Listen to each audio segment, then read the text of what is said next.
Hi, I'm John James. I'm from Beloit, Ohio, and we're talking about my Vistabule camper. So this is number 346. We bought this used. Actually, we've only had it for 2 weeks, so this is our second time out with it. So we're really learning how to use this because our Bushwhacker we had for 3 years and it was set up perfectly for what we wanted. But now our daughter gets to enjoy that while we have this. Just some of the things we really liked about the Vistabule was just how open it was. I think watching Sam Olt's video, you know, we saw what he did with that window. I'm not brave enough to do that, but we like this. And actually a year after we bought our Bushwhacker, we saw Bryan's Cosmo Weems video. And so we started watching Cosmo Weems and we saw where he was going, what he was doing, how he lived in this thing. We said, you know what, this is when we retire, this is what we're gonna get. We're gonna go out. And then we said, why wait till we retire? So we ended up getting this from a lady up in New Hampshire. So she took care of it and now it's ours. So we're the stewards until the next people take it from us. Just some of the features we really like is that the windows, it's kind of an interesting design how you pull this out and give it a twist and then open it up and it latches in these little notches here. So that, you know, we like that because when we can have these wide open when it's raining, which is nice. The other thing is, and we use this probably more when we're outside of the vestibule than when we're inside, because we can be standing out here, you know, set a drink on here, set a plate on here. When you're camping, it seems like you're up and moving an awful lot. At least we are. So that's been great for us. So we love those tables and that thoughtfulness of this. And it's kind of nautical, you know, with the porthole window. We like that. You know, and the other thing that I don't know how they did it, even though this seems to be smaller, a smaller footprint than the Bushwhacker, it seems like it has so much more storage space. And part of that, I think, is, you know, how we went down and below the floor. This front well here with quite a bit of storage. And then when you look at this underfloor storage, it goes clear back to right here where this back wall is linking up with the galley. So you really have storage from here to here. I mean, that's a lot of storage. These little chairs, we can put a couple of those in there, all of our tables. So it's been great. This comes out. I know you guys have all seen this before. So that just pops out and these come down in just a couple seconds. Our bed's ready to go. And what's interesting about this one, this was actually the first one, according to the lady we bought it from, this was the first one with the split seat. So when you look at this is actually 2 different mattresses. And the futon comes up half there and half over there. I do a lot of solo camping. My wife is with me, she's over there, but I do some solo camping, especially on business. And so for me, it will allow me to keep one side up, one side down, and not be making that switch in the evening. We've set out, you know, for sunset. Actually, when we first brought it home, we set out and watched the sunset in our driveway. And it was just fantastic. And with the, you know, with the portholes opening and with the max fan and these windows opening. And then the other thing is we've got these ports up here, these vents that open.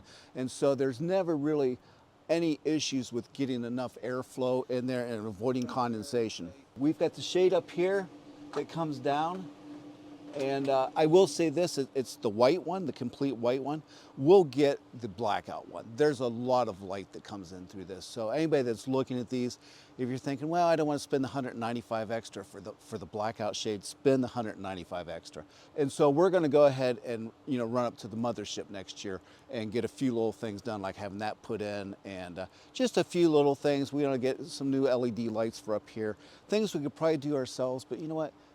If you get a chance to visit the factory, why wouldn't you? This model does have the Propex furnace in it, the propane furnace, and that will run off your 12 volt. So we do like a lot of fall camping, early spring camping, actually a little bit of winter camping. It's kind of nice. There's nobody out there in the campground. So the Propex is nice. Also has the 5,000 BTU Danby air conditioner. And that's great, except, I mean, you do have to have power. You know, we're hooked up here to the power.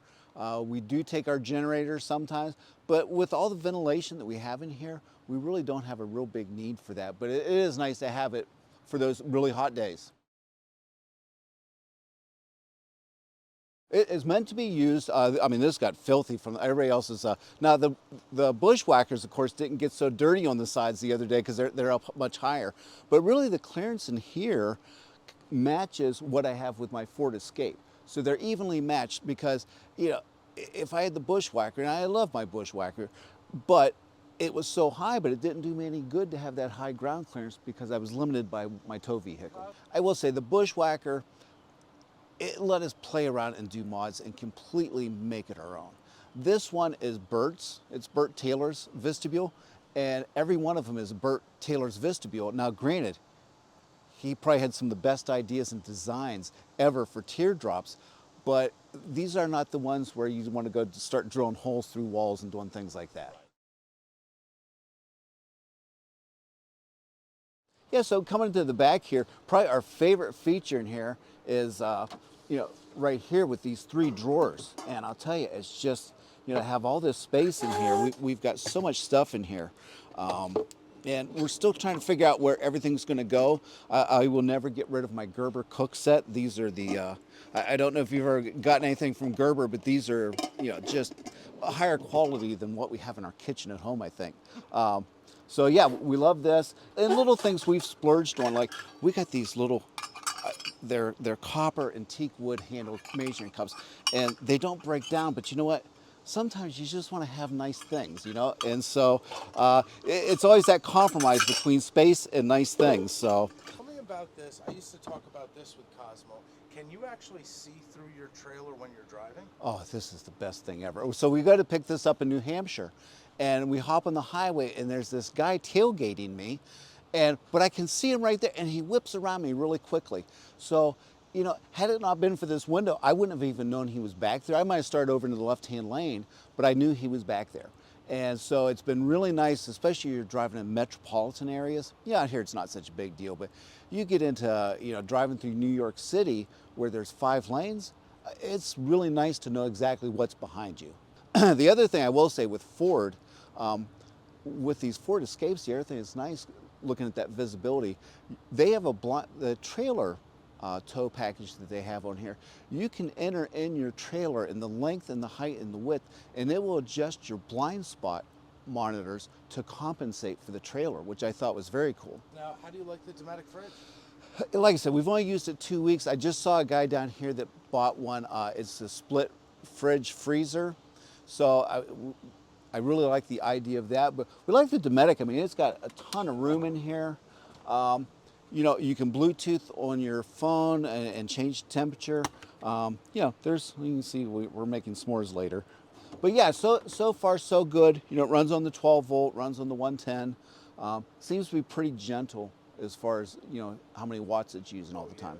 Did you ever see the Cosmo mod where he puts a little piece of rubber tubing off this? I did. Now I will say what we're going to do, and again, we're kind of learning this, we will probably end up putting our wash sink out here, or wash them here, move them to, you know, a nice wash sink on here, and then use the sprayer to spray them off. A couple reasons why. It keeps the water out here.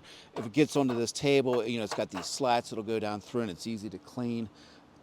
You're kind of jammed up in here. So this is, I think, what we're going to end up doing. The one thing I will say, and it's not specific to Vistabule, I'm hoping that the companies will start putting in some USB-C ports as well as the USB ports, because so much of what we use now has a USB-C. Yeah, we've got the USBs there, then we got the 12 volt there, and then of course inside you've got 2 USBs and another 12 volt there.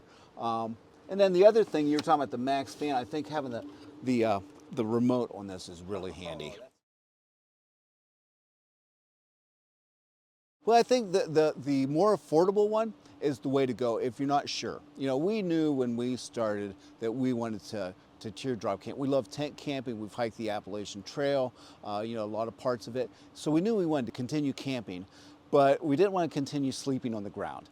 And, you know, so I think the base level one gets you involved. And for most people, if you're not sure, start off with something cheap. I always say, like, buying an elliptical or, you know, a treadmill. If you're not sure if you're going to use it, buy the cheapest model. After a year, if you're using it all the time, then buy something really good.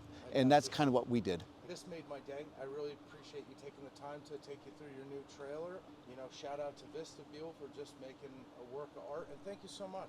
Hey Brian, it was nice meeting you in person. I said I told you the other day, everything I learned about electrical solar energy I learned from you. So.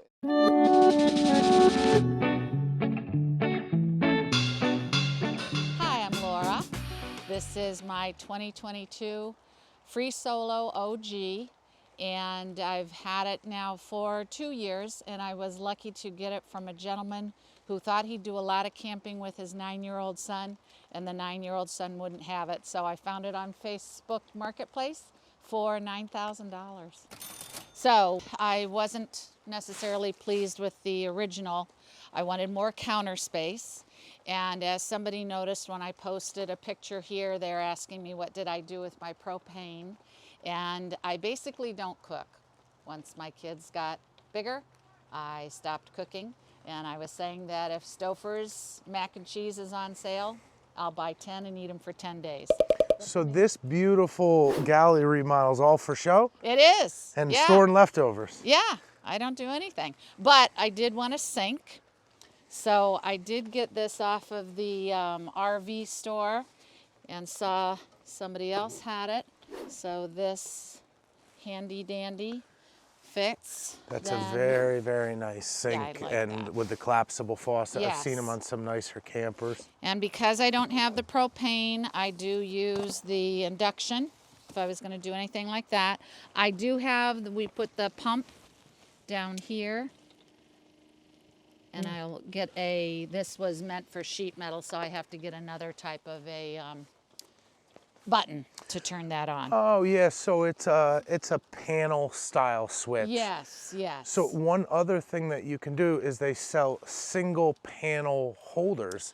So you can actually drill the hole, screw the panel holder in, that pops into that. Okay, I'll send you a link, but that's a common... That would be great. So that's basically, then I just fold this down and put it away, and obviously put up my peacock, since peacock is the theme. Peacock is the theme, and what a nice, I mean, they use beadboard. Yeah. So instead of the peel and stick tiles, that's an actual tongue and groove beadboard. Yeah, and I didn't fix the mod up here with the leak, so you can see the bubbling. It just makes it look better. It just looks used. Yeah, so I did that. And this is the first time I brought the toaster oven along. And I've made toast. I could make grilled cheese if I wanted to. Can you make Stouffer's mac and cheese? Yes, I can. Yes, I can.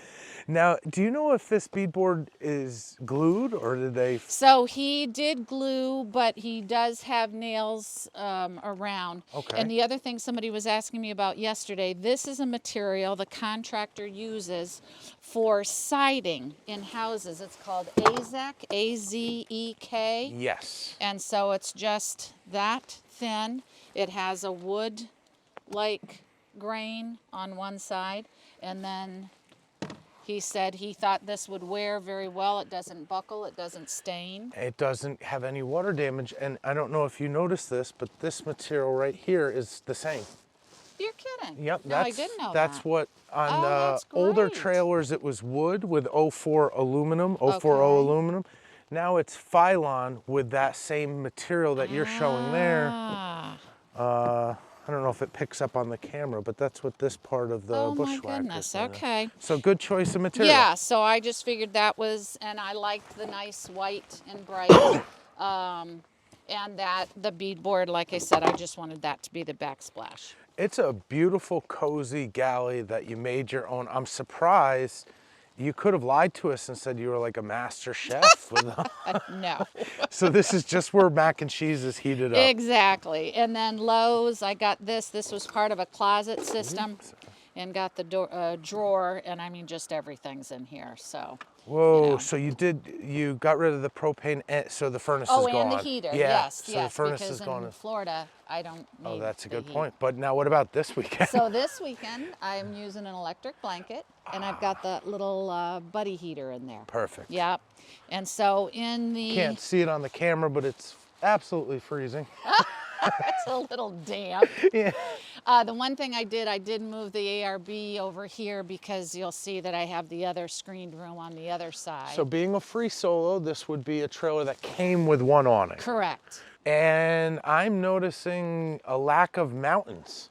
Did you remove the mountains? I removed them. Well, in Florida, it takes no time at all. You can just sit out there and take them right off. And there's no mountains in Florida. No, So. and then I started on the back, but I haven't finished that. So yes, the idea is, and I think I'll probably leave the FreeSolo there.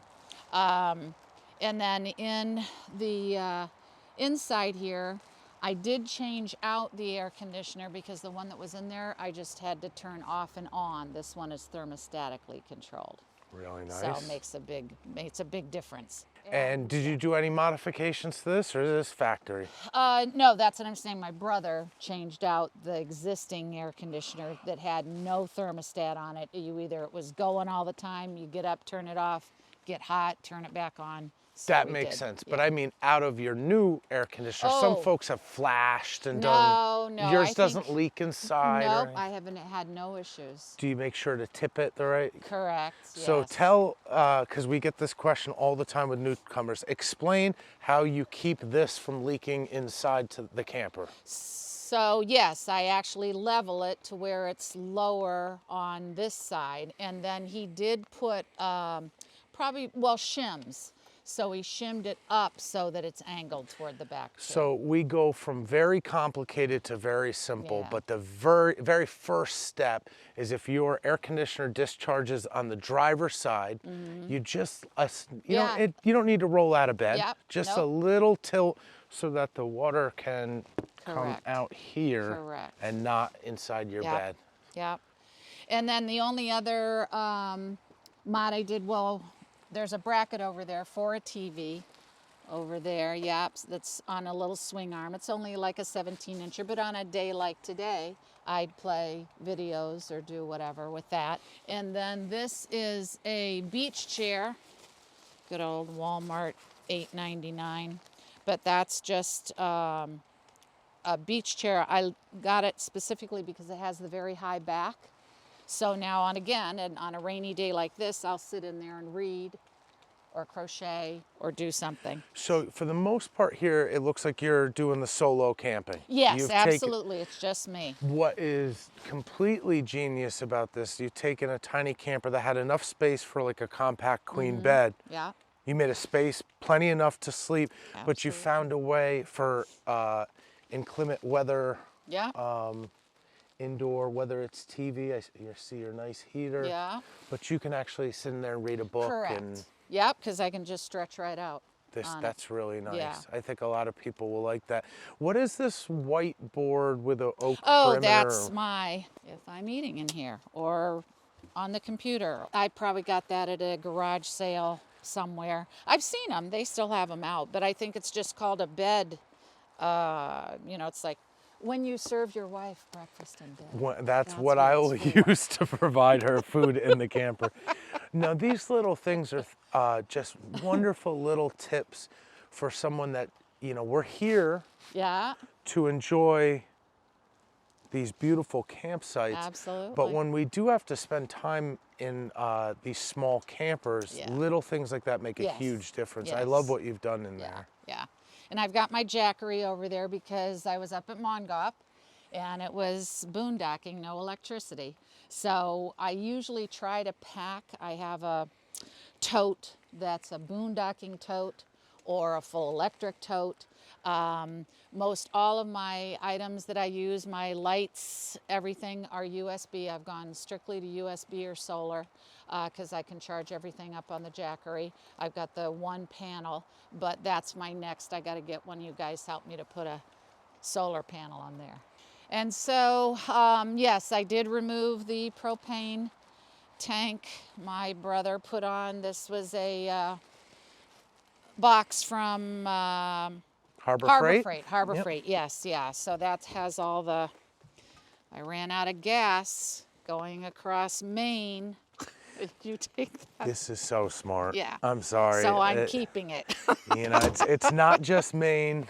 There's spots when you're traveling in Canada. There's spots, I'm sure, all over. They need to have a sign, no gas, the next 100 and whatever miles it is. I think I remember seeing that when we went out west. It would identify when the last chance at civilization was.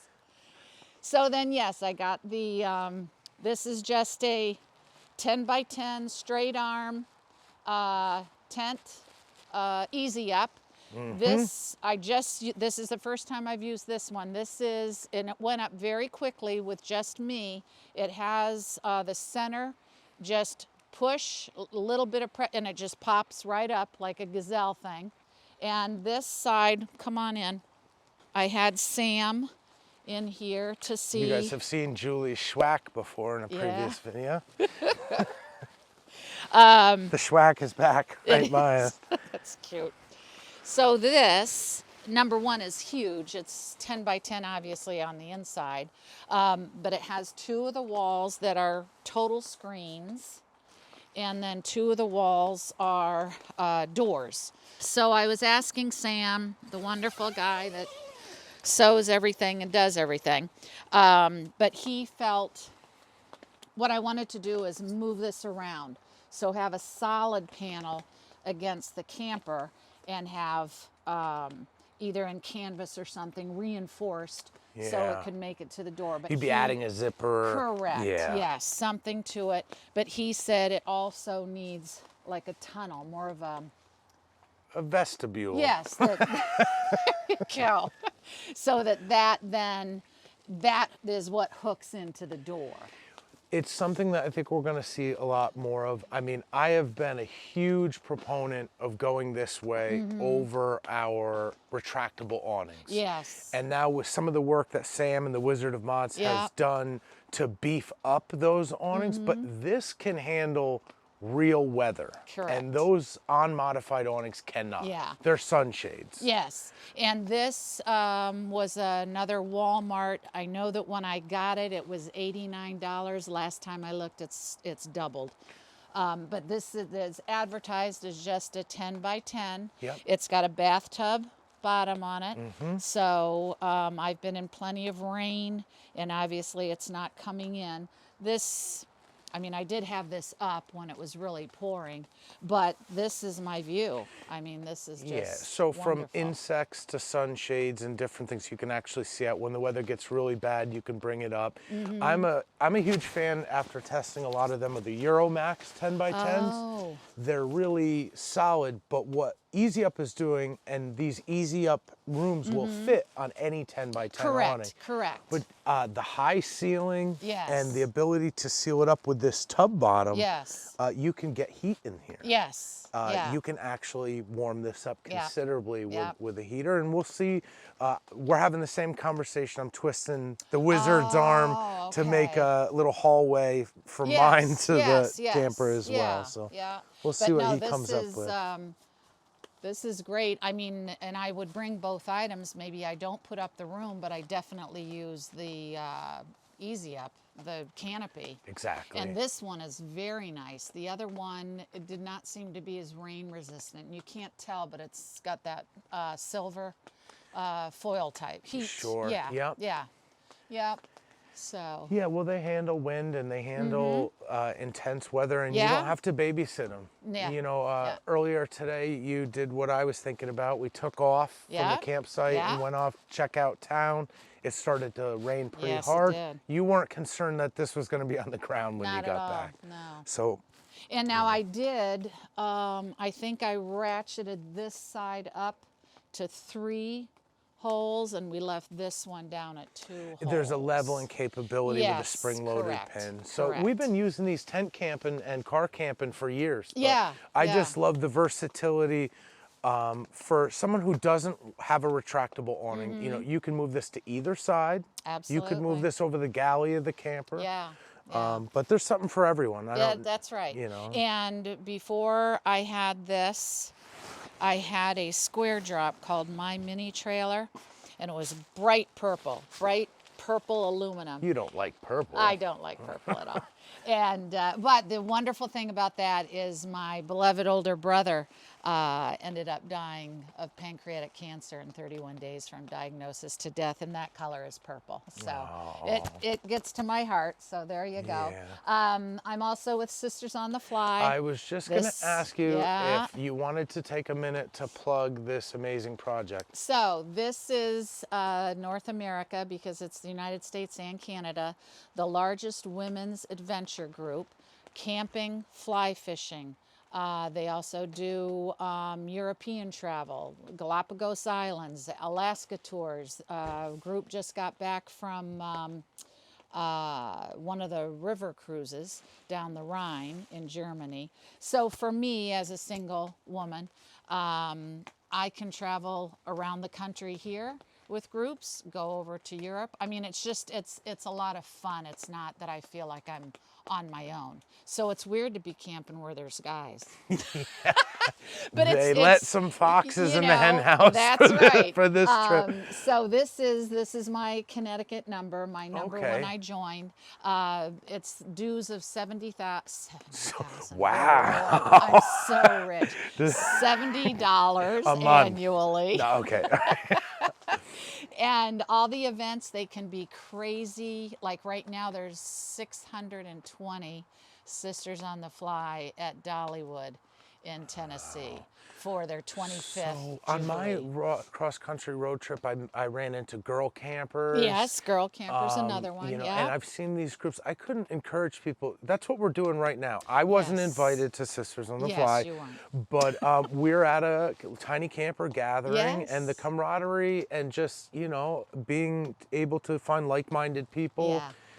It's really wonderful. So fantastic. If you haven't heard of it, Yeah. is there Brothers on the Fly? No, I haven't heard of those, but definitely Sisters on the Fly, and every state has a chapter or region. They break it down to Mid-Atlantic, New England, Southeast, Northeast, that type of thing. So, but there is a website. Well, I will put that website in the video's description, but thank you so much. You're very welcome. I had such an amazing time hanging out, and you. thank you for taking the time to share your humble abode on the road. You're very welcome. Take care. Take care, everyone. Bye-bye. Stouffer's mac and cheese is the classic taste you love.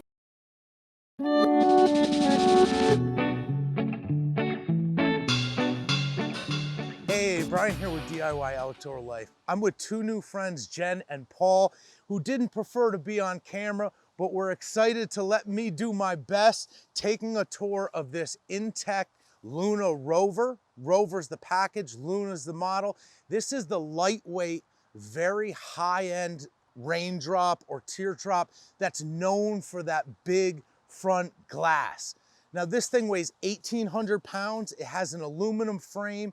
They're using composite on an aluminum cage. It's got a Dexter axle. You can pull this trailer, which is 6 feet wide and much taller and much more volume than a lot of the teardrops we work with. You can still pull this trailer with smaller tow vehicles, making it a really cool, versatile design. Can't wait to show you some of these features. This thing is very nice.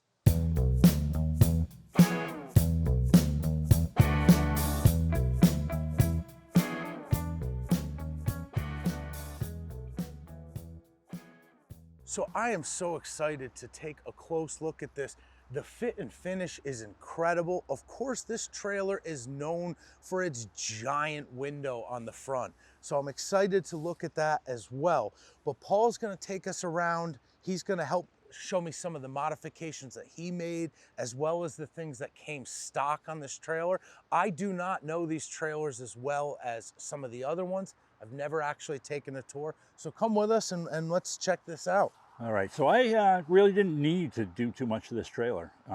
What attracted me to it was it had everything we needed. It's got air conditioning, got a heater, it's got a great kitchen, but really what sold it was that window that you're looking at.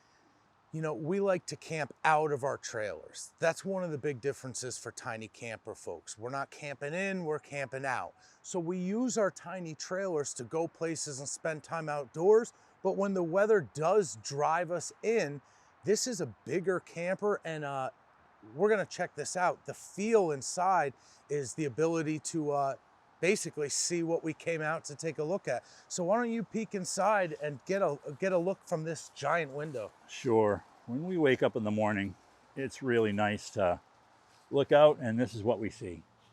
I mean, that's just incredible. We see the beach, we see the mountains, we see the ocean, and it's all in the little Rover here. So this composite design with the aluminum and the composite, we know that these materials don't rot.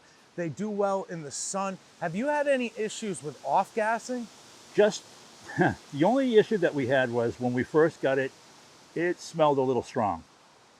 We got it home, we opened it up, and I realized the bed that it came with, it was the packaging that was the source of all the off-gassing. So I took it apart, threw it away, and within a day or two, the smell was almost completely gone. And we really appreciated that, because sometimes in little quarters like that, that can make people a little wheezy. It's one of the only criticisms that I really hear. You know, they're coming so far with these synthetic materials. I know the feel of wood is really nice, but people are coming around to these modern materials and how resilient they are, because it's not if water's going to infiltrate, it's when. So to have materials that can handle full waterproofing, it just builds, this camper's going to be here 20 years from now. And I'm sure, you know, it's going to be my duty to keep an eye on it, check all those areas of concern, and just basically, you know, keep up on the basic maintenance, and hopefully I'm not going to have any issues like that. It really is a work of art. So I see that you have an Overland Systems awning. Did this come with it? That came with the Rover package. So the Rover package came with the off-road tires that you're next to there, which are pretty nice. I like the extra room, and there's some roots. I like the extra room that it has. When you're backing it over roots, it's just not an issue. So that also comes with one other secret that we'll get to a little later. And this looks like it's like a 6-foot awning? About 6.2 or whatever. It comes out quite a bit. I think it's bigger than that. Yeah, I think it's 6 by 8. Yeah, maybe. I think it's 6 by 8. I'm sorry. So it's pretty useful. We use it, especially if we're going to be there for more than a few days. But I've been using the Rover just as a hit and run camper sometimes. Yeah. And I don't put anything out, and it's a perfect bed on wheels. This is, and kitchen. You know, we all use it differently, and I ended up going with, I had no awnings on the last camper, 2 awnings on this one.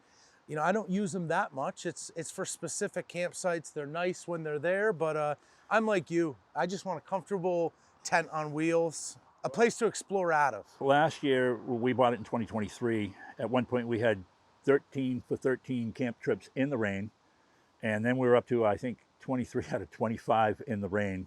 So the awning did really come in handy. We have one of those Gazelle 5-sided pop-ups that we put at the end of the awning. So we'll put our stove in the middle underneath, and we'll eat in the shelter, and I even heat that little shelter.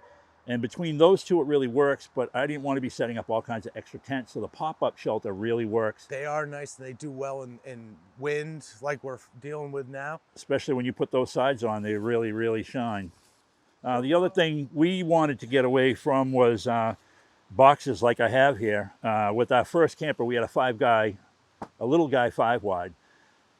But then we just embraced them. So it's kind of simple. It has everything we need right there. And now we're so used to it, it's part of what we do.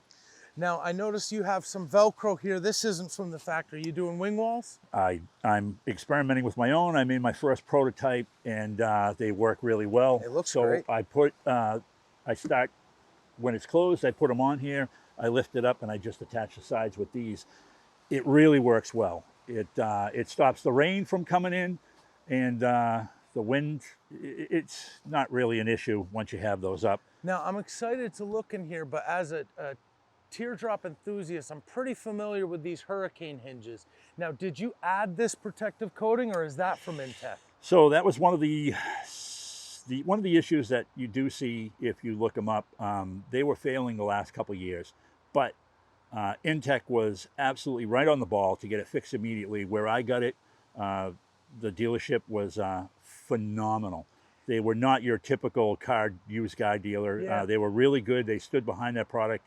It was a pleasure to buy this from them. So there was, I mean, and the reason I know to ask that is I've been around a lot of campers with these lift-up galleys, and it's always an issue. some are better than others, but you know, it's tough. So they took care of you on that. And, yeah. and one of the beauties of having synthetic inside is it doesn't do much damage when it does leak. We were coming back from a camp trip the last day that we were there, and it had been raining fairly heavy.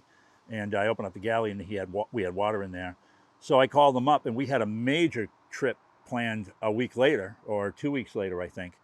And they got us right in, and no problem. They put on that that strip that you see up there right now. That's great. Now, let's see where the magic Absolutely. happens. Then the magic indeed happens here. I love this handle too. It's always good, and we always tell people this, it's not really good to shock those. So with a big trailer like this, to give you a handle to ease up is always nice. Other folks have to put straps and tie it. Also, just for preventative, I tend to grab it not on the sides, but in the middle, just so you're not twisting it or stressing it. You're a tall guy too, yeah. We've camped places where the slope went down, and that was a little high, so we put straps on for Jen, and she's got a little stool down there next to the bucket. So a couple of times she's had to reach high. I like to think this is a big man's teardrop, though. I'm 6'2", and the people that we were with last week, 2 other guys with Lunas, they were 6'4". Oh. So you can fit a big person in here, and you're not going to hit your head on the top of that. Well, this galley is stunning. So I'm seeing a giant stainless steel farm-style sink. It's massive, really nice faucet. So this camper does have a water reservoir. It does. Do you know how many gallons? It's, I believe, 11 gallons. So around 11 gallons, that's enough to do some boondocking. Does it have a hot water heater? It does not. You know what we found, though? Because we're collecting our wastewater down here, we tend to use less and less and less water. That's what happens. We're using spray bottles and sponges. Absolutely. And the idea is so it's forced us to conserve and be conservatives, and happily so, because we don't have to pack out our own water now. And you can heat a little bit of water on the stove to do your dishes with. It's really not that big a deal. It's one less thing you have to winterize. I know you're a winter camper like I am. This is a propane Dometic cooktop. Yes, it is. Did you make this? Jen made that. Not on the cooktop, but at home for the rally here today. Is this going on top of this? We have a recipe where we do something like that. Irish Tipsy Cake. It's really good. Very nice. So no refrigerator in here? It came with a refrigerator, okay. But we didn't know where we'd be sitting or camping with this weekend. Yep. And they said, well, if they couldn't fit us in, would we mind sharing? So I figured if we were off grid, we'd just bring our cheap $34 cooler. Exactly. And that works fine. Nice. Yeah. So I got permission to snoop here, so I'm going to open Absolutely. some stuff up.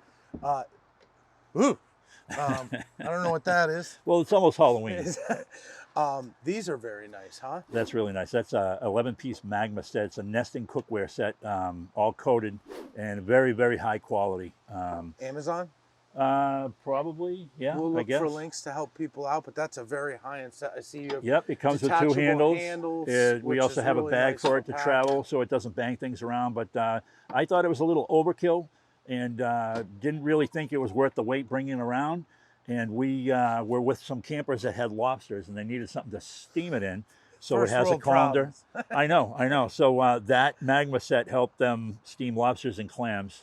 I love really it. Worked out well. Now, it looks like you added the fairy lights, but this is an Intech thing. These accent lights with the LED blue strips. Doesn't attract bugs? They say a little less bugs. It depends. When you're in the Northeast, there's bugs. Yeah, there's everywhere. bugs. You're not going to stop them. But all Luna seems to be their signature is blue everywhere. And it kind of looks nice as the trim. And I'll show you something that I did to add to that after. But when we were talking earlier about having potential leaks, again, I'm seeing composites, stainless steels, aluminums. I mean, it's not like it's a particle board galley. No, and it seems very well built. There might be a little moisture because there's cockroaches in here, but I think we've had 0 problems with this.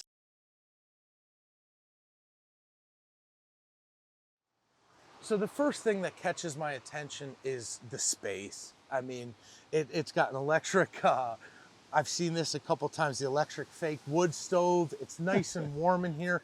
You could see the winds blowing. It's very chilly out here today, but the view is stunning, and it's not a stand-up camper, but this is considerably bigger than most of our teardrops. It's pretty close to it. I can get dressed like almost standing, and I don't hit the roof, or we can sit on these seats. There's actually 2 seats on either side of that structure in the middle, and it's very comfortable and roomy. And I'm 6'2", I don't have an issue at all. So we usually mod something out like this, or you have something like the Vistabule, that futons, but this is a teardrop that actually has a seating area with a table. You could do your breakfast, eat a meal in here when it's bad weather, but there's something under this that's a little bit of a surprise. Yes, right? there is. That's the other part that comes with the Rover package, and that's a cassette toilet. It has a cassette toilet. Now, Yeah. I can't express what a big deal this is for a lot of folks. Well, For a lot of me, people. I'm not looking for a bathroom in the camper, but I know so many people, they just wish they had a bathroom. They So- just wish their camper was big enough to have a bathroom. We had another camper, and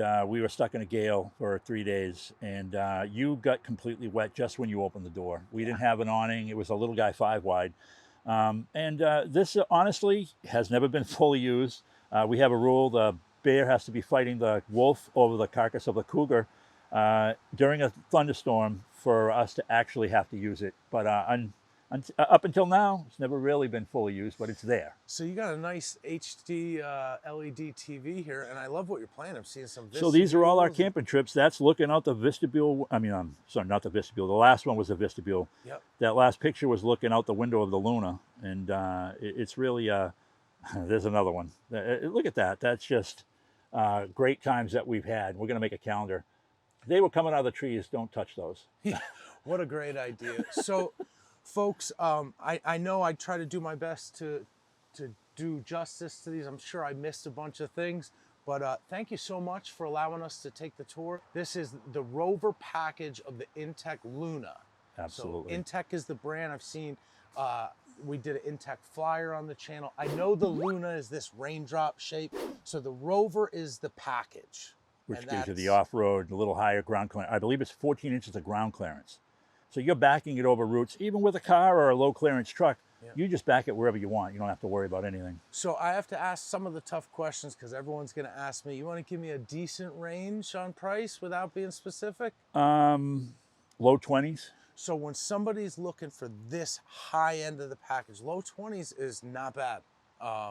Very impressive. And I'm sure you can accessorize it to the moon, but... Well, again, that was another reason why we didn't need to. It came with everything we need. With the fireplace, there is an air conditioner behind there, by the way. air conditioning There's heat. plenty of storage. We have all our clothes up there, and we put all our older clothes in there. Yeah, And they go all the way up front, too. So it goes to the little bubble on the Yeah. front, so they're deep. Now, my last question was, as an off-grid winter camper, there's no gas heat or anything like that, but that's something that you could add a diesel heater or something. we to were already this. looking into it. They install a Propex heater will install right under the detector, the propane detector right there. And that's something I definitely want to do because I want to go off-grid. These are off-grid-ish. Yeah. But to have a Propex heater would be great. I'd be able to go wherever I want. Right now, though, we found a couple of really interesting campgrounds with power in the winter. And we were there at 12 degrees and snowing and no problems. There's so and many cool raining. options. There's 12-volt heated pads that you can use with power stations. You know, I'm not worried about the air temp. It's when I'm sleeping, it's like, you know, if it's 15 degrees out, as long as I have a heating pad, I'm usually pretty comfortable. Well, with these 0-degree bags, we don't have any issue. We're warm and cozy. It's just not an issue. So Did you add these exercise mats underneath? yes, we did. Is that for as a matter of ventilation fact, or is that for comfort? that's for extra insulation for the winter. Aha. The ventilation in here is really good. We never have a condensation issue. There's never anything on the walls. Sometimes on the windows when it's really cold. Yeah, of course. But the walls all stay nice and dry, and we just love this thing. Let me add one little thing that I added here. And outside, underneath, I added little puddle lamps, and they're motion detected. And so as soon as you get out and you swing your legs down there, it just lights up. And we did it in the same Luna blue that was the whole theme around here. So very nice. And everyone probably knows what this is, to have a nice waterproof box for your shoes. yeah, we like that. We've been keeping it underneath as is right now, but I am going to build them, and I'm going to put something right there that'll be a little bit more convenient and out of the way, and you want to keep them bug-free and dry. That's right. Well, thank you guys so much for taking the time to let us hang out and let people on the channel check out this amazing camper. Any parting words? Well, thank you guys, you and people like Cosmo and all these other Teardrop channels. You all inspired us to get this. We used to sail before this, and this has really been a great thing that we've done here. Thank you guys for watching. I'll put links in the description. See you next time. Thank you.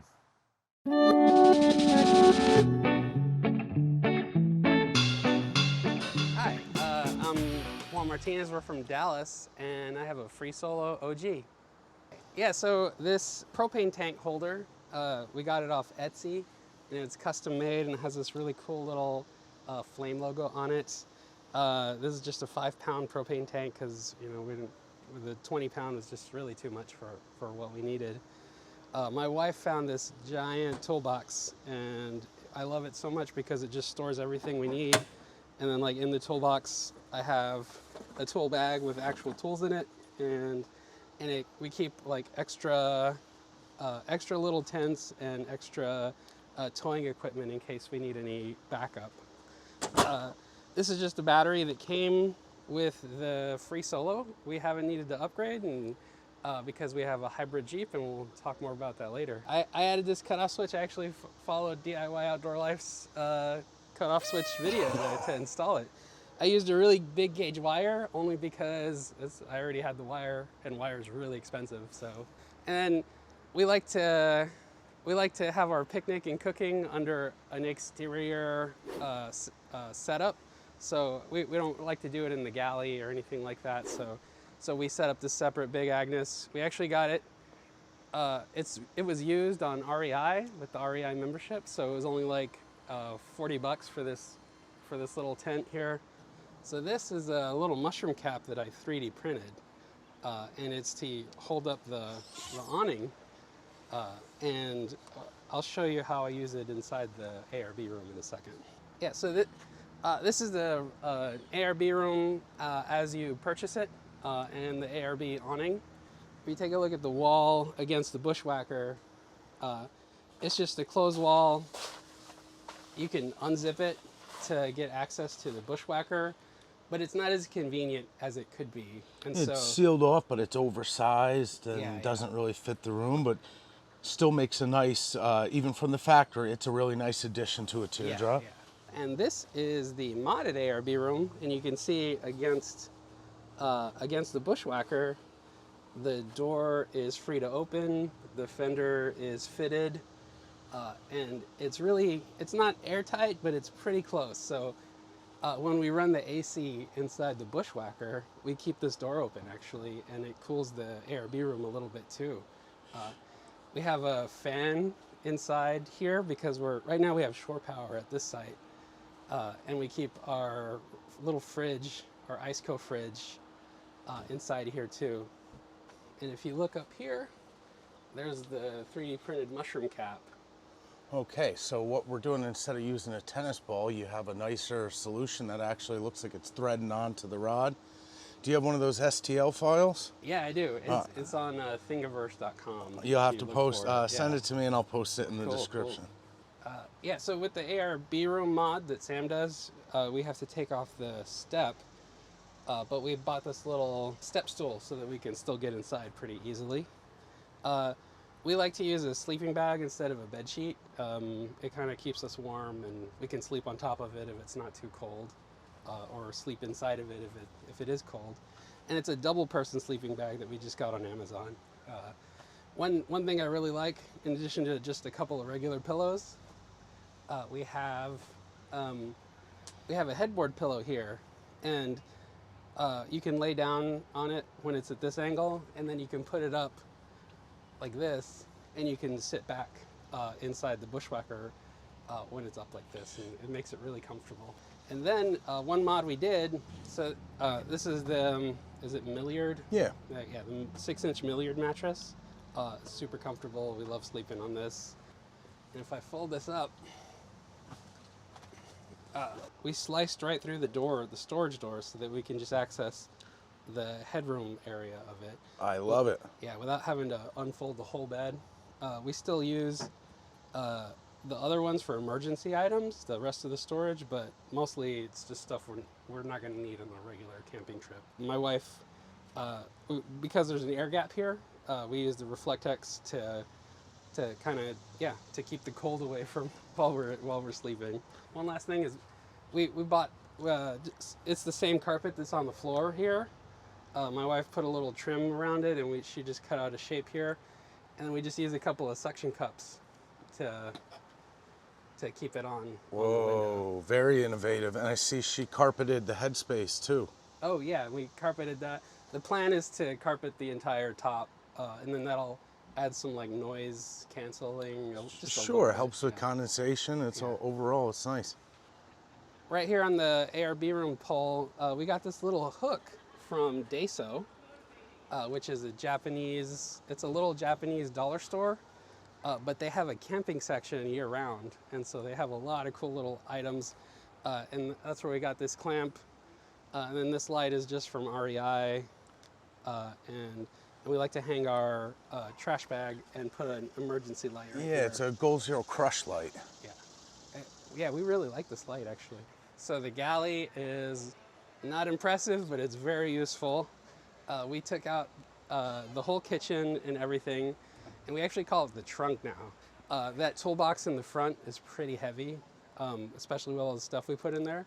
So we made this just a trunk area because I like to cook outside of the galley. I don't really like to cook inside of here like this. I love it, and it's something that I'm talking more and more about on the channel now that I'm also using the hiker trailer, where we've kind of removed the kitchen from the back because it's not for everyone, but when you're using the camper a lot, one of the things that's pretty common is for people to just move back to like a backpacking setup on a table. Yeah. So storage. Yeah, especially because I like to grill instead of just using gas stoves, and I don't want to do a wood fire or coal fire inside the galley. Close it up and make it a smoker. But I can put a portable grill inside of here and then unload it and put it under the big Agnes tent. I personally love what you did. I think this is a great, turning the galley into a trunk is pretty smart. Yeah, thanks. So one major thing that I definitely want to show, because it's been very impressive, but let's talk about your tow vehicle for a second. Yeah, so this is a 2024 Jeep 4xe. The 4xe is electric, but it's really a plug-in hybrid. So you can see on the other side there, the Jeep is plugged in to the shore power.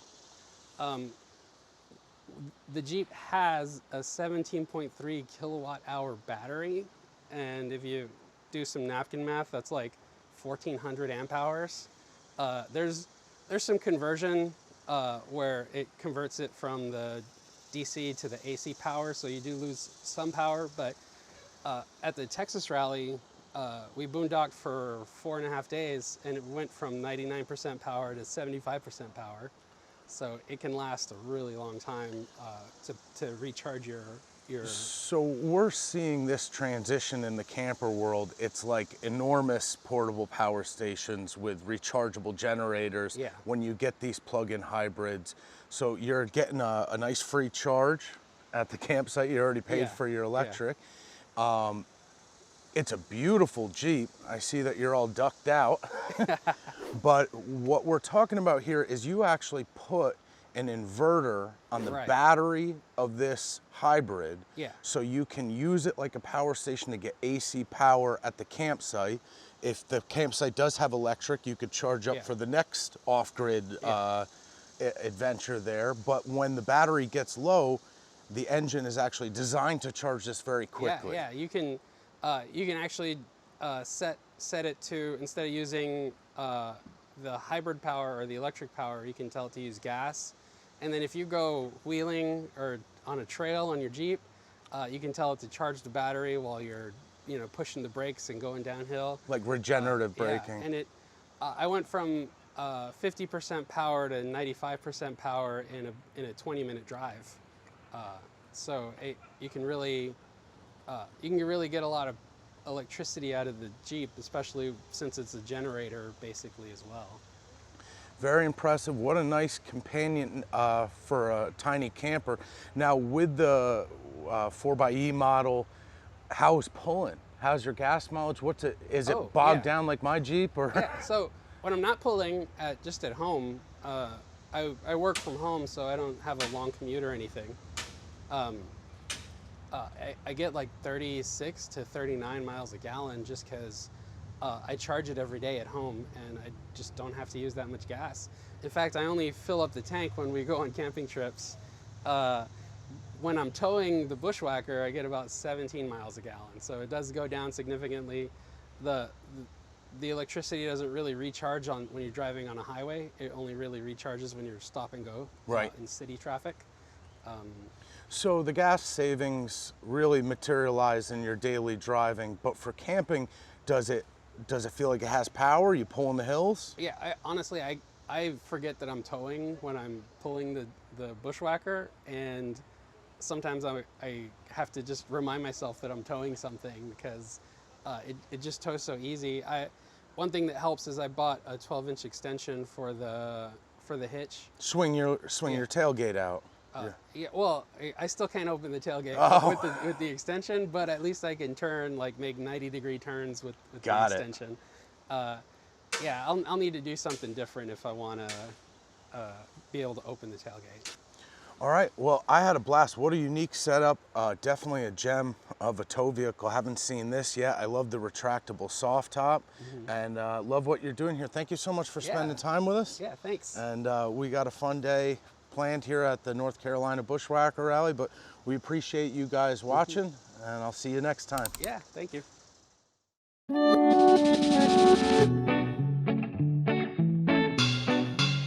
Hi, I'm Cheryl Barrett, and I am from Illinois, and this is my 23 Intech Flyer Pursue. So, if there's a downside to the Intech Flyer Pursue, it's that it's quite heavy in the tongue. So I have this big tongue box, but I don't put much in here. And I actually got rid of the big heavy battery that they gave me with it and put in a mini lithium battery to take some of the weight off of it. Another part of the weight up front is the kitchen. In addition to the refrigerator and the stove, there is storage down here. Nice storage, like a bread box. Yeah, I mean, I can get quite a bit in there. I'm not so much for cooking when I'm camping. I'm trying to get away from that. But there is a little Dometic 2-burner stove, and I like to bake, and I use my Omnia oven on this stove. Oh, nice. And bake. So it seems like this trailer with its aluminum frame and everything does seem to be gearing towards reduction of weight. So, and I see you're towing with a mid-size SUV. So what your concern was that maybe it was with this gear was a little front heavy. It kind of pushes the trailer, the truck down a little. The tongue weight is around 325, 350. Where the overall weight is only 1,500.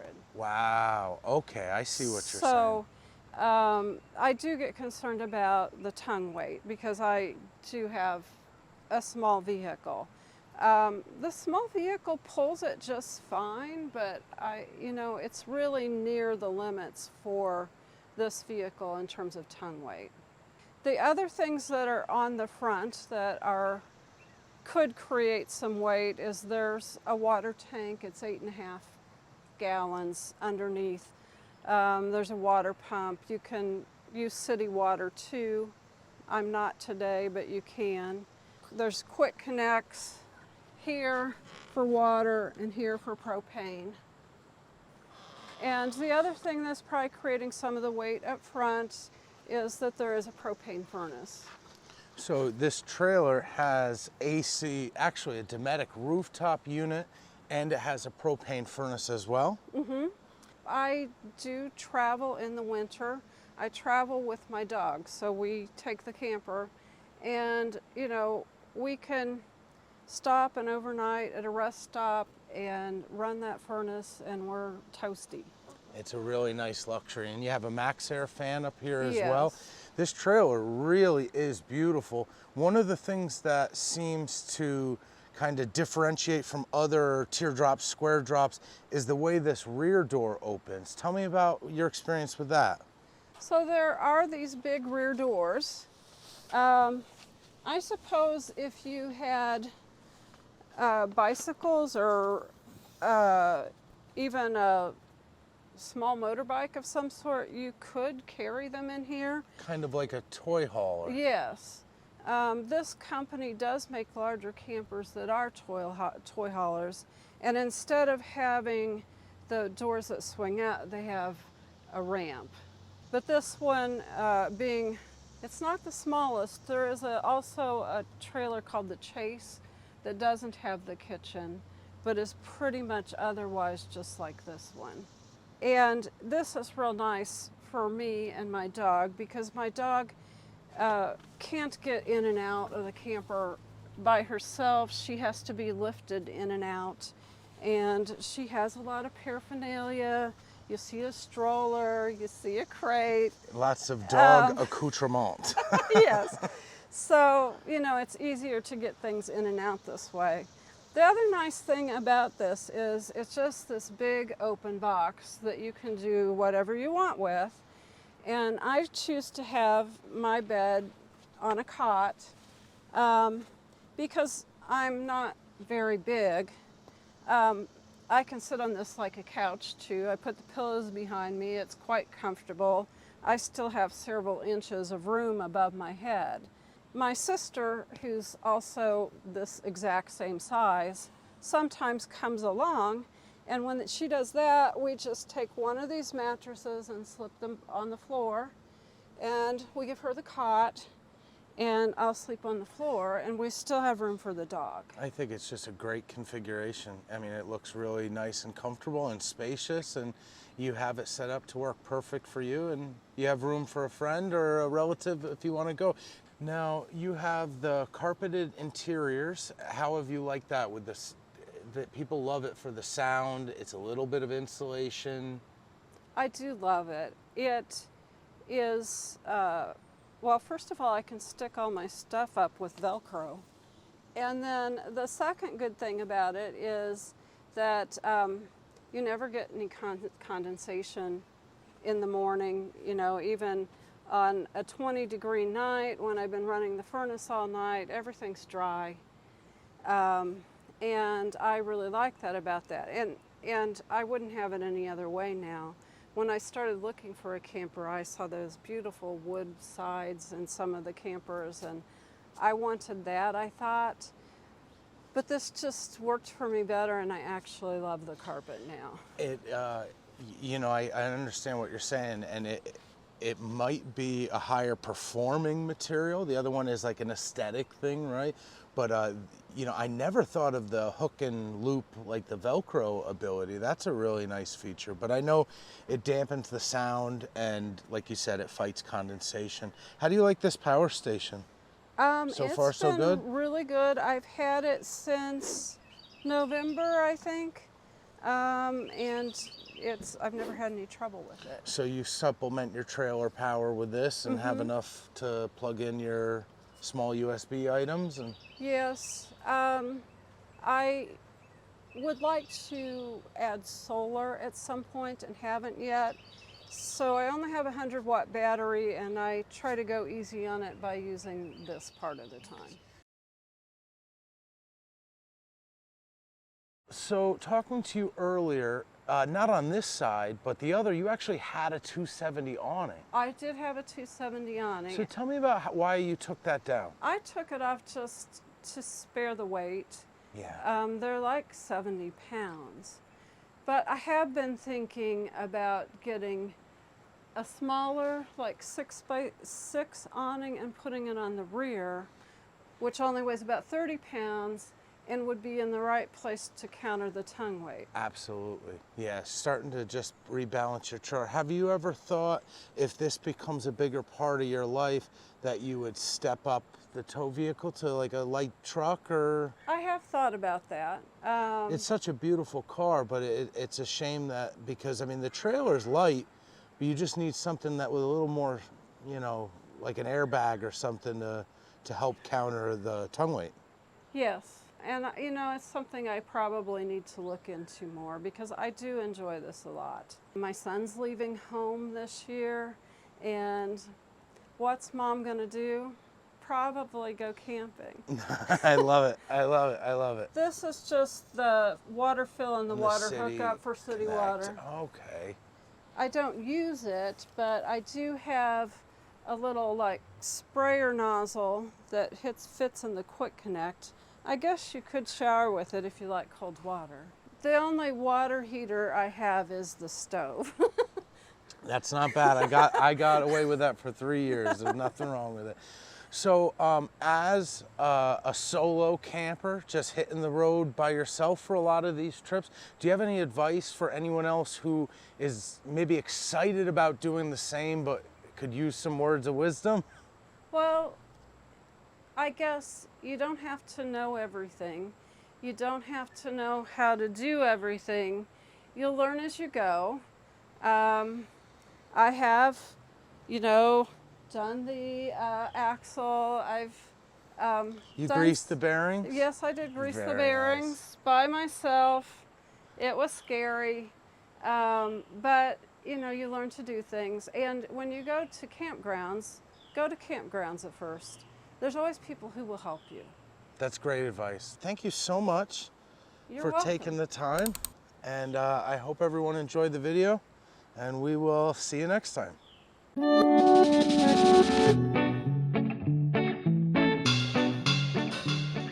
Hi Brian, my name is Dany and this is Reese, and we're from Belleville, Ontario. We have a 10 HD 2022. We love traveling Ontario. They have a lot of provincial parks, so there's a whole passport, and we've been trying to hit most of them. Last year we did 13 trips. This year we're at number 11. Provincial park are easy for us since it's only me and Reese. Thing that I've changed, not too much, but make it easier for us. I was telling our friend earlier that under the bed storage, I had it cut to make it just accessible, just the front part, right here, and then with those little straps so I can access really easy. Oh, much lighter. Yes, much lighter. So everything that is, you know, like battery, little hooks, little grocery bag or stuff like that, under. I love that. Now, over here, do you fill your water reservoir or do you just use portable water? I get always too excited when I get to a campsite and then I forget to fill the reservoir, so we filled this. So this was not a need, so a want. It's too cute and then it's perfect, you know. It is, and it's collapsible. It looks really handy. So you can also buy an attachment to go with this to do a portable shower, apparently. Very cool. And is that a Amazon thing? Amazon, yes. Amazon Canada. Yes. Pretty sure they have it in the States too. And I like this as well. Nice handy broom at camp. Was that something that you found local? Dollar store.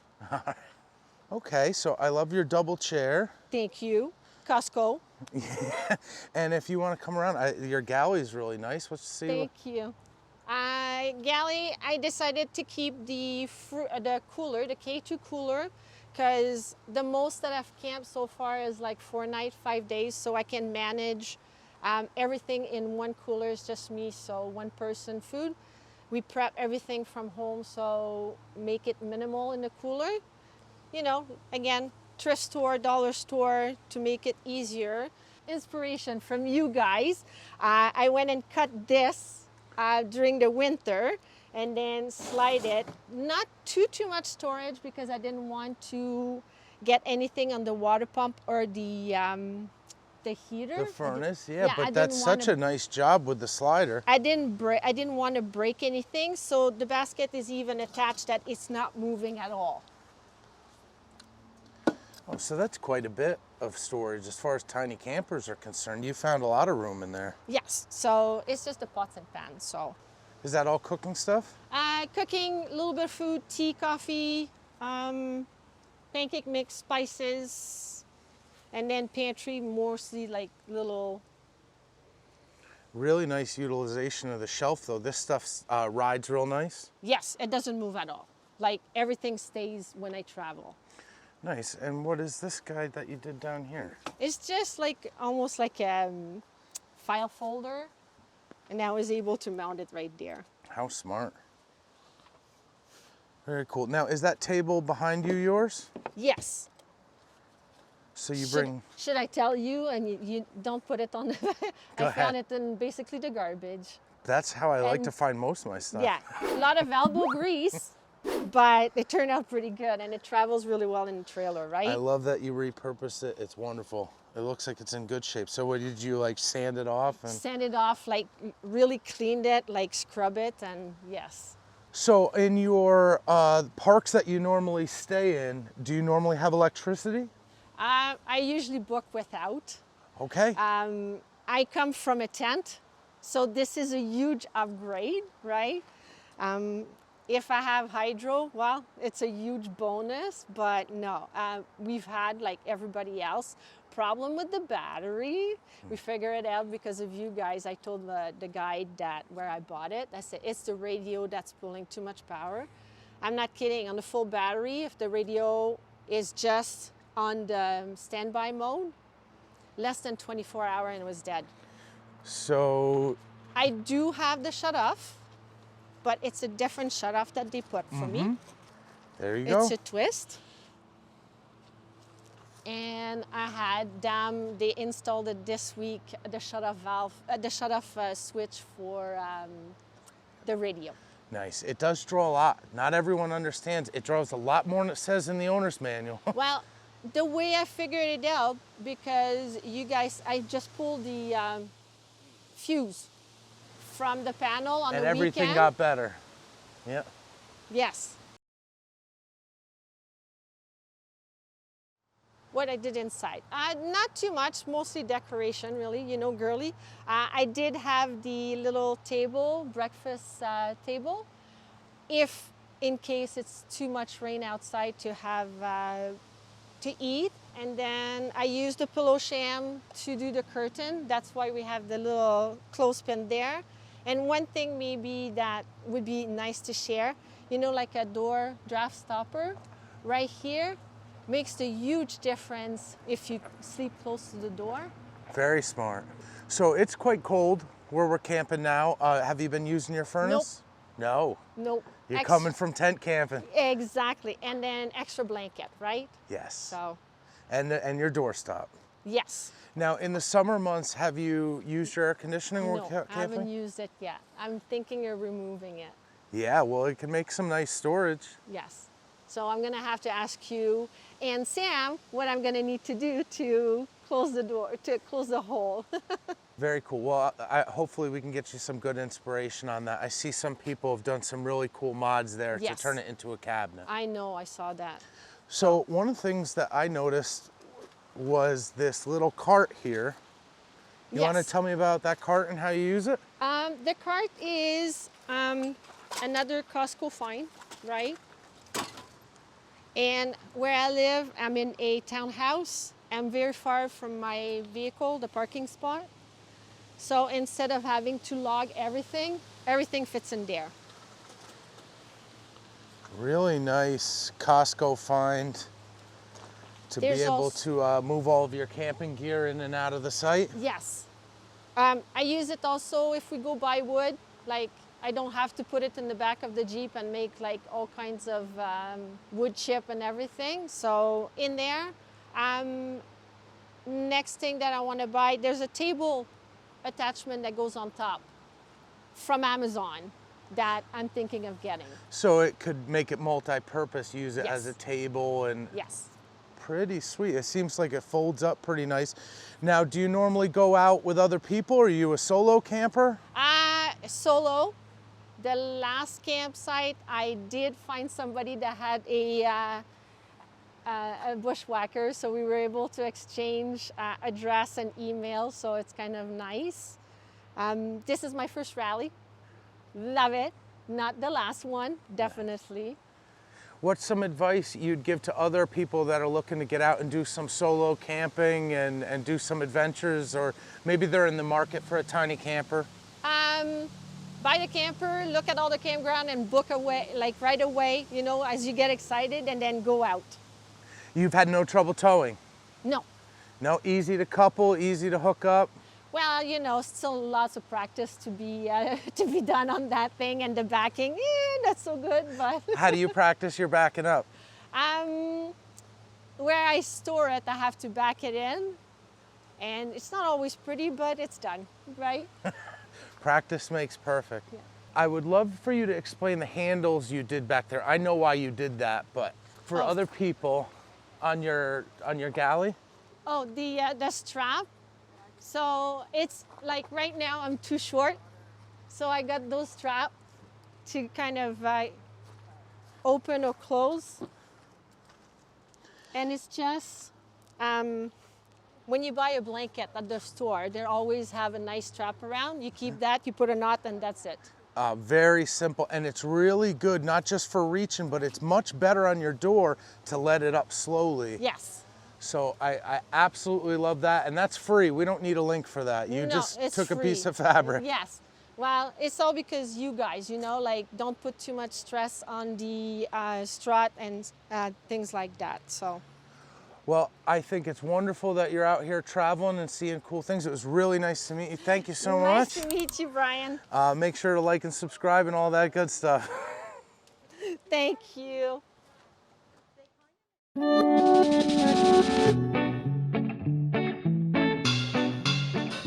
Hi, I'm Julie, and this is Bushwhacker, the chunky beast. It's the 17 FD, it's the 2022. I love my camper. And Julie is towing with a second-gen turbo diesel Cummins, right? Yep, 1997. I've owned her since 1996. Tell me about that paint job. It's a chameleon paint job I had done when I had some body work done, because the paint was coming off, the factory finish was bad, and it's hanging in there. She'd like a little bit of body work done. But she knows how to pull a camper. Oh, she sure does, and I wouldn't tow with anything else. This camper came with a regular marine battery and this tiny little rack, and I wanted a bigger battery, a better battery, so I have a Renogy 100 amp AGM battery. I added on an extra rack with this expanded metal so that I'd have room for my charge controller that has to stay dry.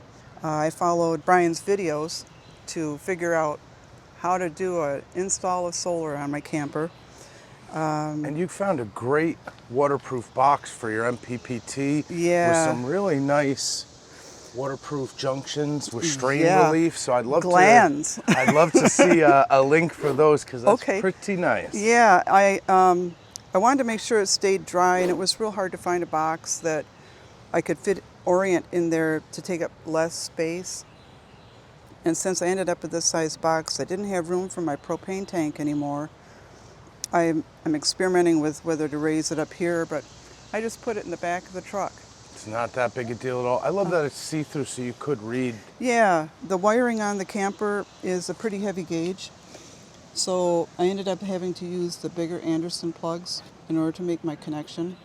I put an SAE in here so that my connections to the battery come out of that port and go in instead of the whole business winding in and through there. So I originally bought a 200 watt SIGS panel, the really long one, and I couldn't find room up there with all the vents in order to put it on there. So I ended up buying two 100 watt compact SIGS from Bouge RV, and they're mounted up there nice and neat and tidy. I think it does all right. I'm not really running on solar here because I have the shore power, but I'm happy that I have it. So what I'm really happy about is I have shore power and city water connections, and I also have a little outdoor shower already set up in here.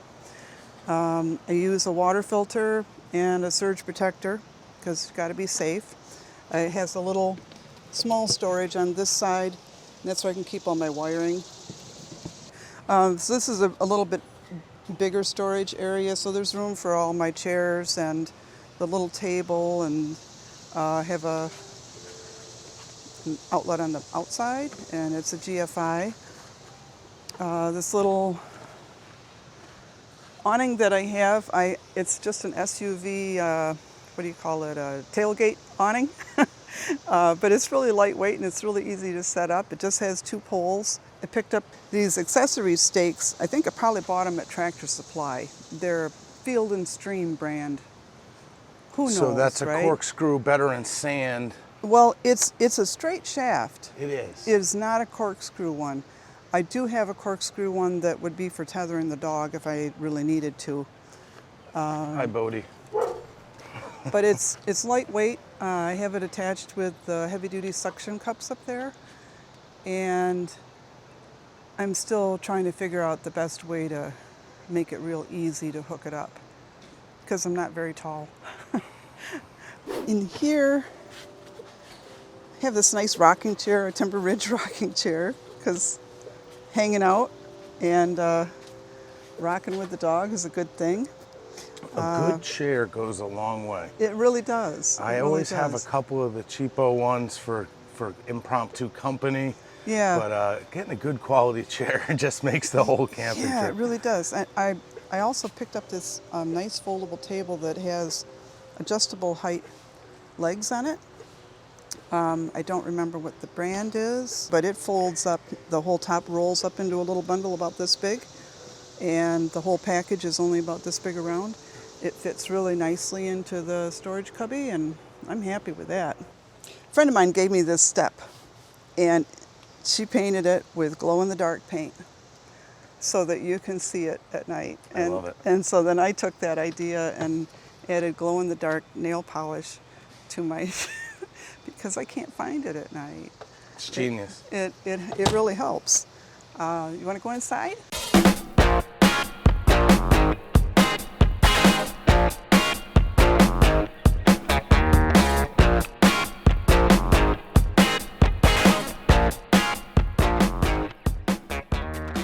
One of the first things that I did was reverse the direction of the door on my refrigerator because it opened towards the bed.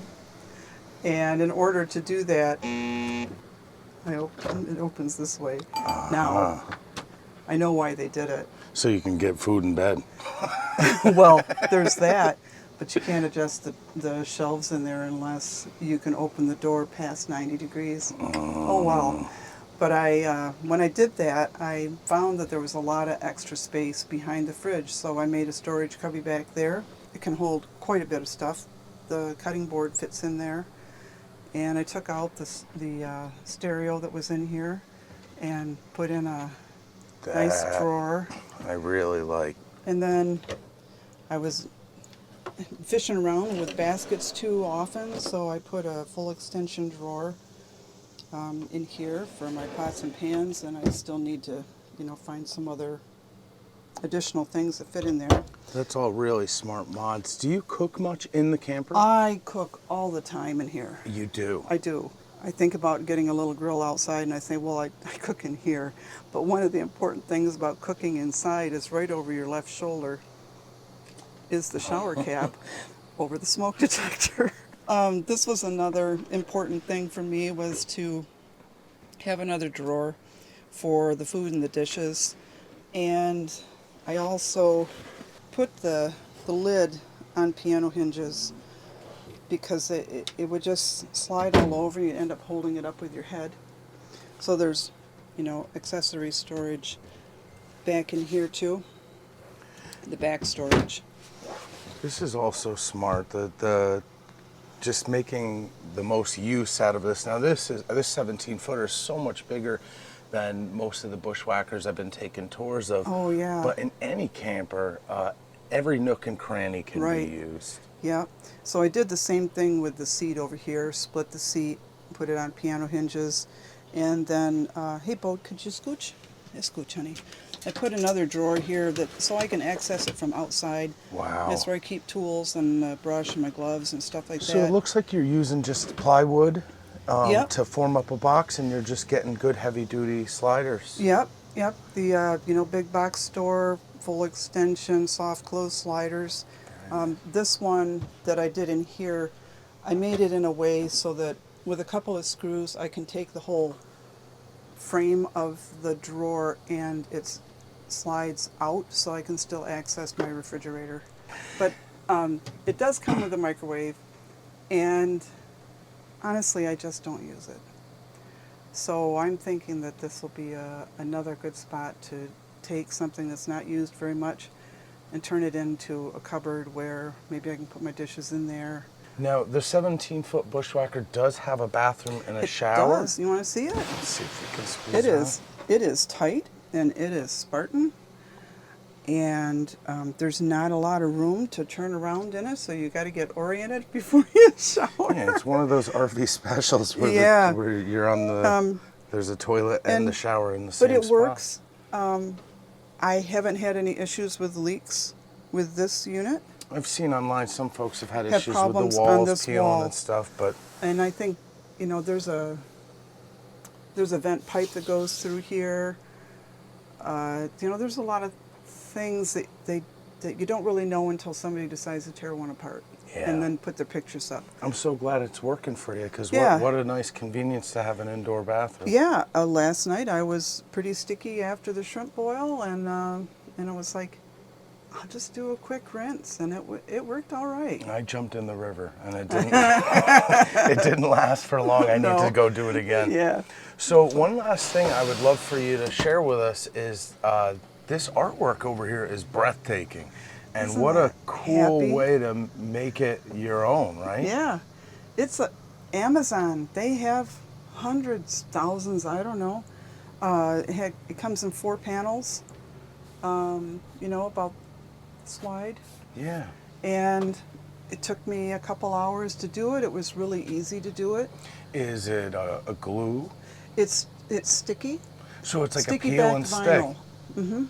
Okay, so we'll look for some links for that. It's really high definition, and I hope it's picking up on the camera, but it's like it has depth to it, and it changes the whole appearance It of was the just space. a blank white wall.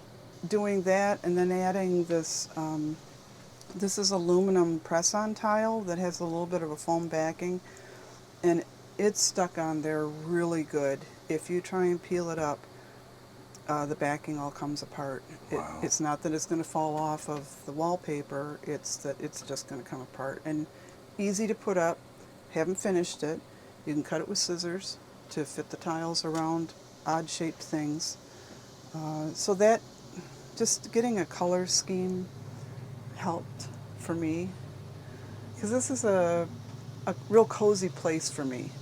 The dog and I, even if it's just parked in the yard, it's a nice night, the crickets are chirping.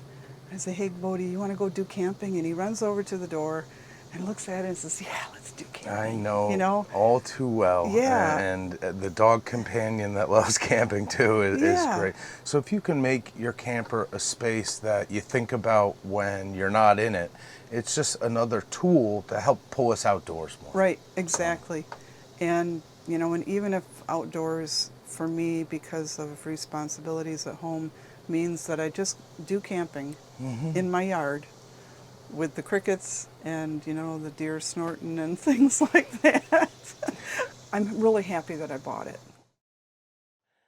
But hey, Bryan, I don't know if you know anything about these air tabs, but I looked at them last year and I thought about it and I really wasn't sure.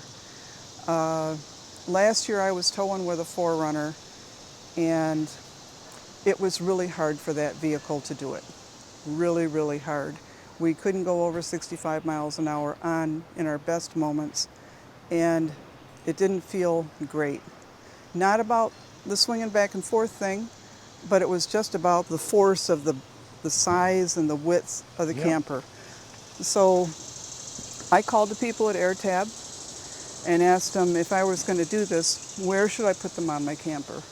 And they suggested I start with putting them here on the front edge, and it's supposed to break up that solid wall and create mini vortices. And then they also said to put some on the edge of the camper in the back to break up the one that kind of wraps around the back. I have a set also to put on the back of the cab of my truck. And then, because they're really interested in seeing how this all works, they sent me a bunch of extras for me to experiment with using on the underside of my camper. Because when you look underneath there are a lot of barriers to airflow. And people who are into racing, they put air dams underneath their vehicles to break up any of those obstructions. So I think, you know, that'll be another mod coming along.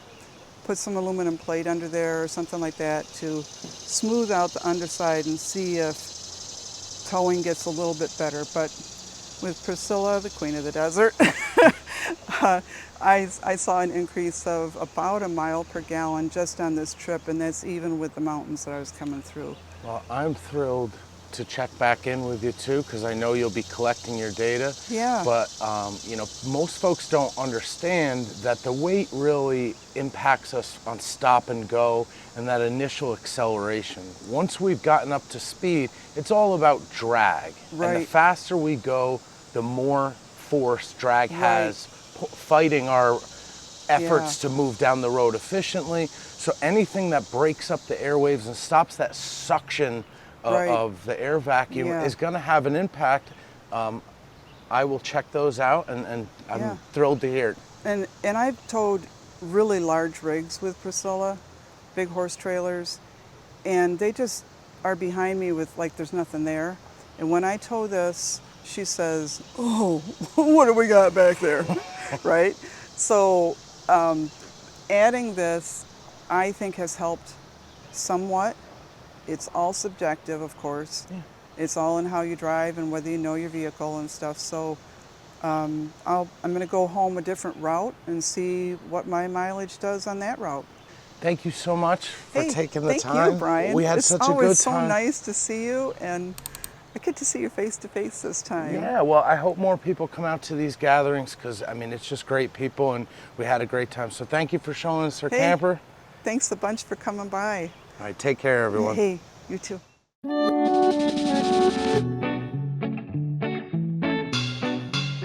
Hi, I'm Emma Mack. I'm from Enfield, Connecticut, and this is our 2022 Bushwhacker 10 HD. We get a lot of people asking us about our screen room clamshell. It's the Joy Tutus. It is actually an SUV setup, but it actually works really well with our galley. I do like the product. There's a couple things that for the price point I think they could have done better on. So it opens up just like any other clamshell, breaks down. It is a little bit long for storing when you're trying to bring it from place to place. It does fit inside the cabin. You can put it on top. And if you have a larger SUV like a Explorer, you can put it in the back of that. It does have blackouts, so if it's raining, I can undo these and it'll come all the way down. And I can do this all the way around. Downside of it is it does make it a little bit dark inside. I do have some plans to use some plastic vinyl and make some more. So if it's a daytime and we want to have the sunlight come in, then we can still have that come in, but still protect us from wind and rain. But if we want privacy, these work out really well as well. Also. So in other words, these are great for weather protection, but they're also, I mean, they're blackouts. They're blackouts. So when you're using them for weather protection, it gets dark in there. It gets dark and nobody wants to be... But it's a nice privacy. It is really great for privacy. So I do like it, but there's just, for the price point, I think that they should have come with an option for, you know, clear protection so you still get that light in. But other than that, like, it works out really well. I'm overall happy with the purchase. Just there's some small things like zippers and stuff like that that I would like. So with the galley, this is actually my second remodel. The first time I did it, I didn't have the right tools and I made a lot of mistakes. But that's kind of what this whole thing is to try things and try different things. So we removed the whole original setup, as you can see. We moved the I actually saw this on your channel from your first Bushwhacker Rally that someone had put it underneath, so we did the same. Still have my furnace underneath, and we've added some plumbing, which I'll show you in a moment. Just typical under sink storage under here, and at the end made another cabinet with a pull-out drawer, and then cooking pots and pans and some fire cooking pans underneath there as well. This is really nice. Everything's really practical. You always need the storage, you always need the drawers, and you did all this work yourself. I did. I did a lot of the work myself, a lot of YouTubing, a lot of checking out your channel, seeing what other people did and what they liked and what worked for them. Are these stick-on? They are stick-on. They look really good. Super easy. They're the vinyl stick-on, so or the plastic, so they're very easy to cut and put into place. And then I just used some caulk, as you can see, to anywhere that I had a gap, I just kind of filled in, but I still have to go back and clean that up. Now the booze looks lovely, but I kind of like all of your greenery here. So the Where did you get these? greenery is, I got it on sale at Home Depot, and I had used this on my back patio. It is just fake boxwood that is on a grid system. They come in 20 by 20 square panels, and then I left this one out because I knew people were going to ask about it. But I just popped it in and then used my staple gun and stapled it right to the side so it will stay there. So we haven't really done too much inside. I made cabinet doors and we put moss all over the front of it. It's been joked that it looks like I have a lot of broccoli inside, but that's okay. I did pick up these rechargeable detachable wands that I have on either side of the bed. So at night, if we're just reading, hanging out, it's a softer light. It kind of gives like a cozy interior, which is really nice. Other than that, I really haven't done too much inside. Put up some hooks to hang headphones and keys and whatnot, because those work really well. We have done the under bed storage with the I don't know what those things are called. There's a gas strut. Yeah, the gas strut. So it gives you an assist. Yes. On the lift. So it makes it a lot easier to open and close. I'm not struggling with that. And primarily on this side, we keep our clothes. And on the other side, we keep dirty tools, extra batteries. A+ on utilization of the underbed storage, because there's a lot of space down there, and sometimes it's challenging for us to use it. Exactly. I see you have an outside shower box, but you also these days have a mod that was named after you. Yeah. So if you want to show us the shower box first, but then your very own namesake mod. We really liked the look of the stair ladder that was being used and having this affixed to it, but I had this in the back, this mod in the back of my head, and when I saw that Sam and a couple other YouTubes had put their shower box further out and attached it to the studs, it just made sense that I would not use that ladder. So we did put in a hot water heater. We're, for the first time, camping somewhere where we actually have hookups, so we did not hook up our hot water heater this time. But we went with a Camp Lux. We've had really good luck with it, no issues whatsoever, but we basically followed the Wizard of Mods. The only difference that we did, instead of making a metal heat shield, I used automotive self-adhesive heat shield that's rated up to 2,000 degrees, and that's worked out really well, so we don't have any heat transfer. You can get a huge roll of it for about $17, and for somebody who does not have the skills with metalworking, this was a really good option for me to use. This is really neat. Now, I've started to have a preference around putting the shower on the door or flipping the box around. Yep. There's a lot of different ways that people do this. One of the downsides with this one is having to address the heat that would be over the box, but one of the major upsides is being able to plug the bottom. So once you hook things up, you can just leave them set up and even shut the box when you're not using it. And that was, you bring up a really good point, and that's something that my husband and I really went back and forth with for about 3 days, like which side do we want to do it? Primarily the places that we are camping, it would be fine if we left it open. But occasionally we are parking somewhere, or we are camping in a place where we don't necessarily know who our neighbors are. So not that, like, security should always be in the forefront of your mind. We've put a lot of money into this. So what we decided to do was follow putting it inside We can put quick disconnects here. We can close this up. We can padlock it depending on where we're at if we needed to. But it was more of just that ease of being able to close it up and walk away. I really like it. So I mean, my final solution was actually flipping the box, installing the lid to the wall, and using the big spot, the big section of the box for the opening and closing. I do like that for a lot of reasons, but the ability to shut the box with the quick connects on, I might be. It's really it's a personal preference, and whatever you're most comfortable with is what you should go with. Well, I'm glad that we've shown people a lot of different options to do this. This is definitely how Sam has gommed on to his preference with those, and I'm seeing these pop up all over the country, so it's really cool. Yep. So here is the mod that I came up with. I struggled with this for a couple years. My original thought, and I have it packed up because we weren't going to be using it this weekend. My original thought was to have a door, like an RV storage hatch access door made to fit this opening. But those got pricey. I started talking to people about this customization. It was somewhere upwards of $375 for just the hatch, and that was out of my price point. But I wouldn't let it go, kept in the back of my head tinkering with it, and I checked the Apache boxes, the Apache for 4,800 boxes.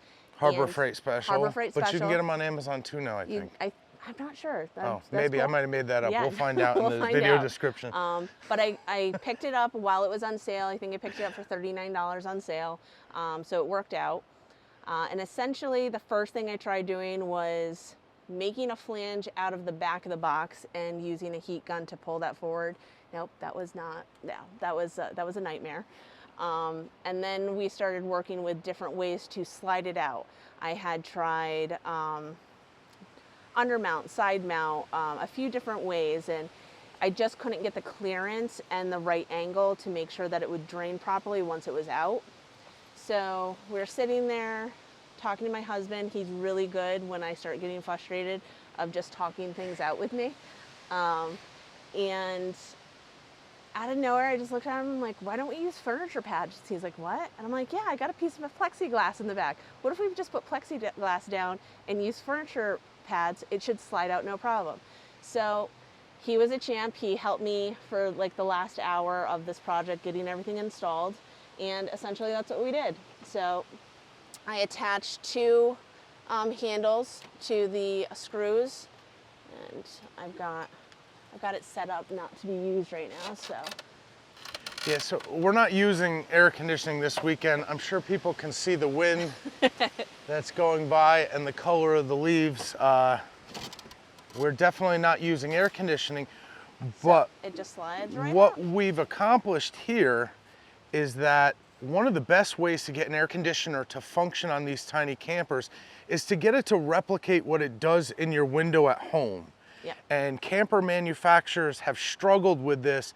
You see them boxed into the front. You've seen them positioned like the FB models, or like Tag has done it. They get starved of air, they overheat, they don't work well. So these 10HD models have really been successful in getting the air conditioner to work, but there's normally a little cutout on the side over here, and the majority of the air conditioner exists inside the cabin. Yeah, so if you're in a drier climate, it was working because you don't have that humidity and condensation. Exactly. But for those of us who live in more humid climates, the problem that we were seeing was that water was draining inside, in between the skin and your interior paneling. So we're sealing it up, we're adding flashing. I mean, inherently there's a bunch of problems, but what you've accomplished here is the ability to pull the air conditioner out, get it to work just like it was designed to in a window, but to be able to slide it back in when you're not using it, close it in a watertight way. You've cut the box in half. Now, Sam has done his version of this now, and I'll post a video to that for people who want to follow along. Absolutely. But you get all the royalties, right? Thank you, appreciate that. Yeah, so Sam called me and I was like, yes, make a video, use this. These are the issues I ran into. So Sam's finished product is a much cleaner, much sleeker version of mine. This is the prototype that has all the dings and. But this will be the one that ends up in the Bushwhacker Museum. There we go. Cool. Okay. That works. So, and then the other thing that's really nice is we essentially made it that on the inside, you just have to take out 2 screws. You can actually remove this during winter camping, and now you have additional storage for your bulkier clothes, additional shoes, or blankets that you'll run into for those of us who do go. And a drive-through window. And a drive-through window, exactly. We need to try that. We're going to go through a McDonald's. I'm going to sit in the back, and then I'm just going to open this up and grab our food. I love that. So this air conditioner is definitely something that gets people's attention, because you've taken something that was their design and got it to work a lot better. But the other thing that I think has gotten people's attention, am I hearing that you bring a spa with you when you go camping? So this started out as a joke, but has become a thing. So the wind's taken it a little bit at the moment, but we do have a spa. My dad has dubbed it the spa. So we have, this is where you can come in. We have a toilet. We have a place to put down your clothes or your shower goods, but you can either use the recycling pump, fill it up with hot water, and then use the recycling pump to continuously reheat the water while you're in, or to get it to the exact temperature that you want. And also it's a nice place to jump in, take your shower. There is a hose that will bring out the water past the mesh netting in the king camp. So it keeps all of the wet on this side and the dry on this side, and it works out. So you can take a bath while camping. Yep. You can take a hot tub. Yep. You could do an ice bath. We could do an ice bath too. Not today. Today it's kind of freezing and windy. No, we're just going to the river for that. Yes. Yes. But yes, this is, gentlemen, if you have a girlfriend that you want to bring camping and she's apprehensive, here's your... Make a spa for her. You can do a spa. Now, people will pick on this because they have nothing better to do. We understand that we're camping, yes, and there's an element of roughing it involved. Yep. But when you go camping a lot, sometimes it's a lot of fun. I mean, we're waterfront on this beautiful spot, and if you want a hot tub, you got it. Exactly. And we don't bring it out every single time, but there are some of my friends that the girls are a little bit, honestly, even some of the guys are a little bit like, I don't know. And so this is a redneck luxury, is the best way to say it. I love it. So you are a chef, you work in culinary. I know. So you've all got our dirty dishes. Oh, dirty dishes are part of what we do on the channel. It's an authentic tour. But you do a lot of camping, a lot of cooking at camp? Yes, my whole family is very big into food, so when you come, if you come up to Camp Mac, if you're camping with us, we are very food forward, very food centric. That is a big part of the experience. It's a great way to get everybody to come together, talk about their day, what they did, and just share our memories and create more. So food will always be a big part of what we do. Well, we're up in New England right now, and I got to try her authentic chowder last night. 2 thumbs up. Thank you. So Camp Chef, this we picked up at Costco. It is really great. It's got a high BTU, so we do have some diffusers that we use if we need to bring something down on the temperature, but this tool has been fantastic, whether it is camping, tailgating, working on the tiny camper up in Maine, or just for backyard barbecues. This thing gets busted out and used quite often, and we've had no problem. And this rides in your tow vehicle? Yes, this will go in our tow vehicle if we do bring it, yep. All right, well, thank you so much for taking the time, helping organize this amazing rally, and it was really great to meet you in person. I've seen you on Facebook for a while. Yes, you too, thank you. Thank you everyone for watching.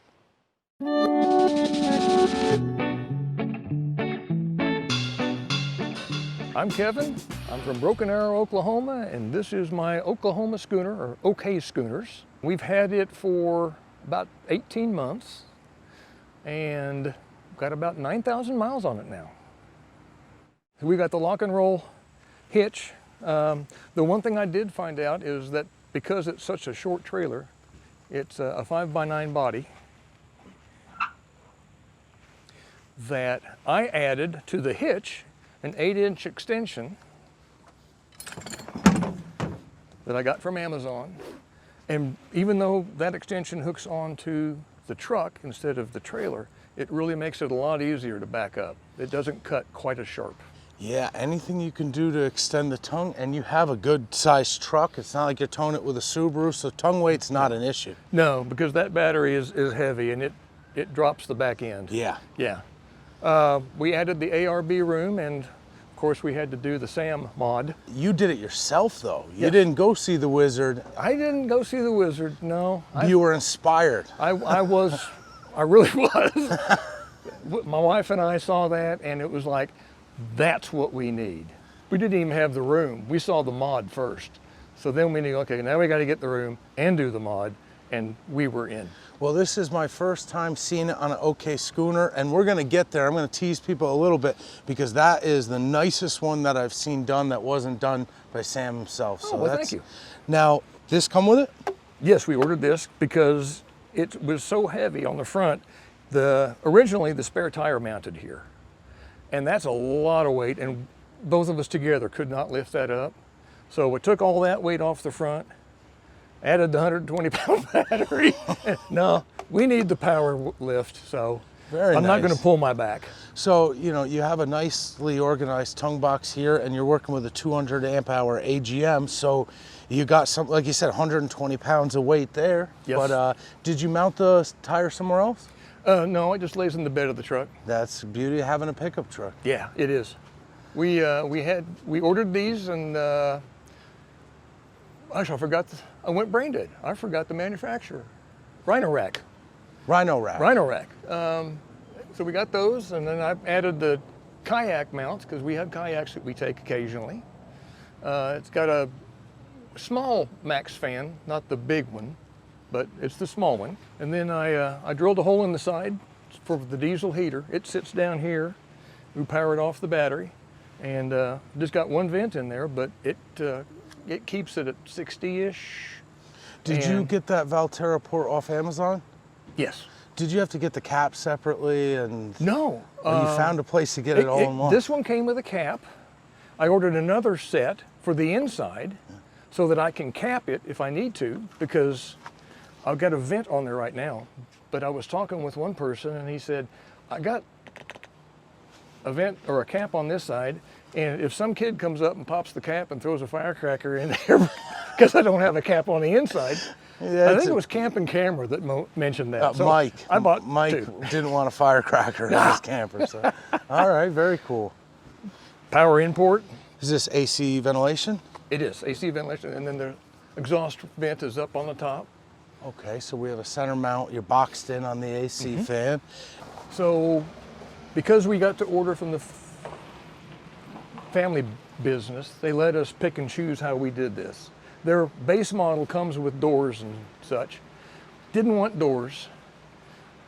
Didn't want tanks, so there's no water tank to deal with. We just wanted something nice and smooth to wipe off. So we got the stainless steel top. Took us 6 weeks to get this top. The first time they made it and this lip came out instead of rolling under.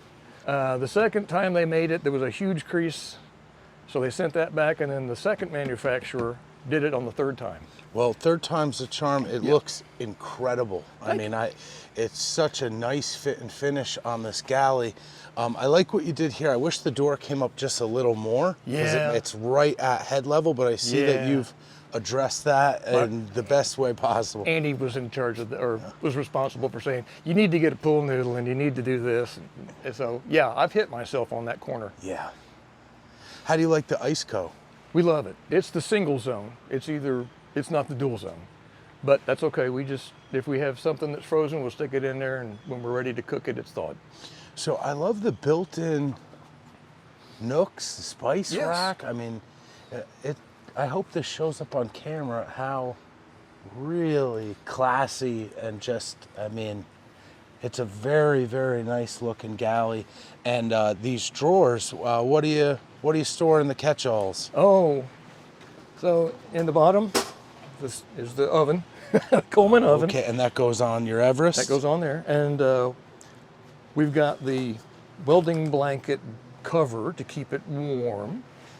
And we have a couple of bricks to put inside of it to help regulate the heat. Oh yeah. This one's the cast iron and cooking pan drawer. So the drawers are quality enough to throw No, a cat? Oh. not for cast iron. Okay. We found that out the hard way. The whole bottom out. So okay, I've run into that with people. That's why I flipped it asked. over and replaced it with a sheet of 3/4 inch in the bottom, and it holds now real well. And then silverware on top. And they're all soft close drawers, so. And the little silicone dimple pads. Yeah, Cosmo. Yes, right I was there. gonna say, I know where you got those. Yeah. When we're actually on the road, the stove sits up on top of these, and I just bungee it in off each side and the little hook in the bottom, and it won't move. And then to hold everything in, I just made some bungee cord loops. They're got the fancy tacks in there. I think they're office thumbtacks or whatever. It's got the little head on top. And you're coming back on itself with just wiring heat shrink. Yeah, I wrapped it with floral wire, real tight, and then heat shrinked it so I didn't poke myself. And this keeps the paper towel from unrolling. With the wind, it's nice and tight. Genius. I want to take a look at some of your camp furniture here because it is pretty nice. Where did you get these Max Sport chairs? Costco. Costco. They had them on sale for $89, and we have tried to find chairs that were comfy, and that mesh keeps everything nice and cool. It's a really comfortable set. There's no bar behind your legs pushing up against you. They collapse, and they have their own carrying case with back straps on it if you want to take it for a trip. I like them. I wish I could link for people, but if you have a Costco near you, look for Max Sport chairs. They definitely got my attention. How do you like your Everest, your Camp Chef? Love it, love it. We're able to get a big skillet and the oven on here at the same time. We saw a bunch of reviews, and they said this was the easiest one that they could actually control the flame all the way down to almost nothing. And it's a 20,000 BTU per side, I think. Wow. It'll boil water quick. It'll burn stuff. So you really got to watch it and tone it down. So that's what you store on the countertop with the silicone pads? Right here. Nice. Right there, and just lash it down with the Boy, it bungee almost cord. looks like we could get it on top of this too. It's close. I was upset that I couldn't. Because at one point I was thinking, I'll just build a little shelf across the bottom and mount the tray on top, and I can slide the stove right in there. No, it's an inch tall. We are cut from the same cloth because I'm always trying to find some new way to store things. We've kept people waiting. I am so happy to show, and Sam's going to be thrilled about the job you did modding this yourself, and how you got back into sewing. Yeah. All right, so here is I call it the Memory Maker mod because that was the first place I saw it. As I said earlier, we saw the mod before we bought the room, and that's what made us buy the room and do the work. I love how clean a job you did, especially for not being into sewing, having not done it in a long time. No, I've done a few small things, but nothing like this. So I just followed his directions and got the soldering iron, flattened out the cutting thing. Yeah, the hot knife. Did that, yeah, the hot knife. And everything that he said to do seemed to work perfect. These are Amazon aluminum tent poles. They are 11 millimeter. You can get them in 9.5, 11, and 13. I tried the 9.5 and they're just not strong enough. So I had to buy another set of the 11s. They're going to be about 17 foot long when you get them. So you're going to have to cut the ends, and all I did was use my copper cutting tool, right, for plumbing. It's about that big and costs about $5. Yep, just thread it down till it's tight and just spin it around. And then you make it long enough so that it will arc, and tie it in I just got a gear tie holding it, nothing fancy. I mean, you got really good height, and you could put a pole here to reinforce it in a deluge. And I have had to in the rain. Okay, I have had in a bad one, but right now you have all the headroom. It looks really good, and you sewed some pockets to receive these. I did. Would you like me to take this down so that you can see that? No, I saw your template. Yeah, and someplace I put it. That ain't it. We'll find that template. We'll find it. Yeah, and Did you put anything in the end of the pole, like no. like a protrusion, like a? to stick into that, or it's just the cutoff end? It's just the cutoff end. With their normal tent pole thing, I could probably get some spare parts. Oh, I see it. It's got one on there. So, yeah, it's just like, it's a tent pole that clips in for your frame. And you got to make it a little long so that it arcs. But that's just a little bit of trial and error. So here's the prototype that I made. And this is 3-inch webbing that I got from Amazon. And I just cut it across, made a 45-degree angle, sewed it in, and this is all on the top. There, you can probably see it. Mm-hmm. And then on the bottom, another piece of 3-inch webbing with a grommet that I got from Tandy Leather, because it's a wider grommet. It's not too thin and it won't pull out. So that receives the end of your tent pole that's securely? What pulls the end of the tent, right there. I love everything about it. Well, what a nice setup. I'm glad that you're getting out and using it. You got some miles on it. It was really a privilege to come and meet you. Bryan, my pleasure. And I hope you guys stay tuned for other videos on the channel. Oh, every time you got one, we know it. Nice. Take care, everyone.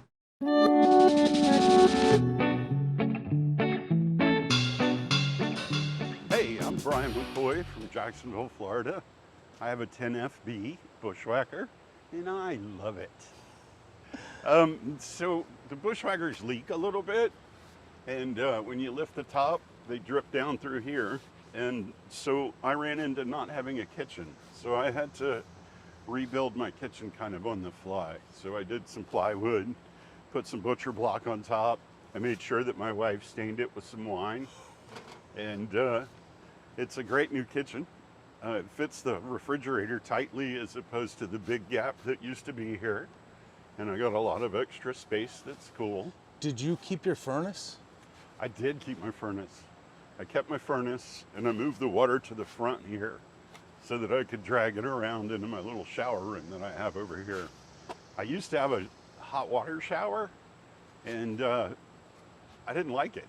It clicked and it cut on and off, and I went through 2 of them. And I finally decided that the tank water was warm enough. And I just dragged the little hose over and take myself a shower and enjoy it.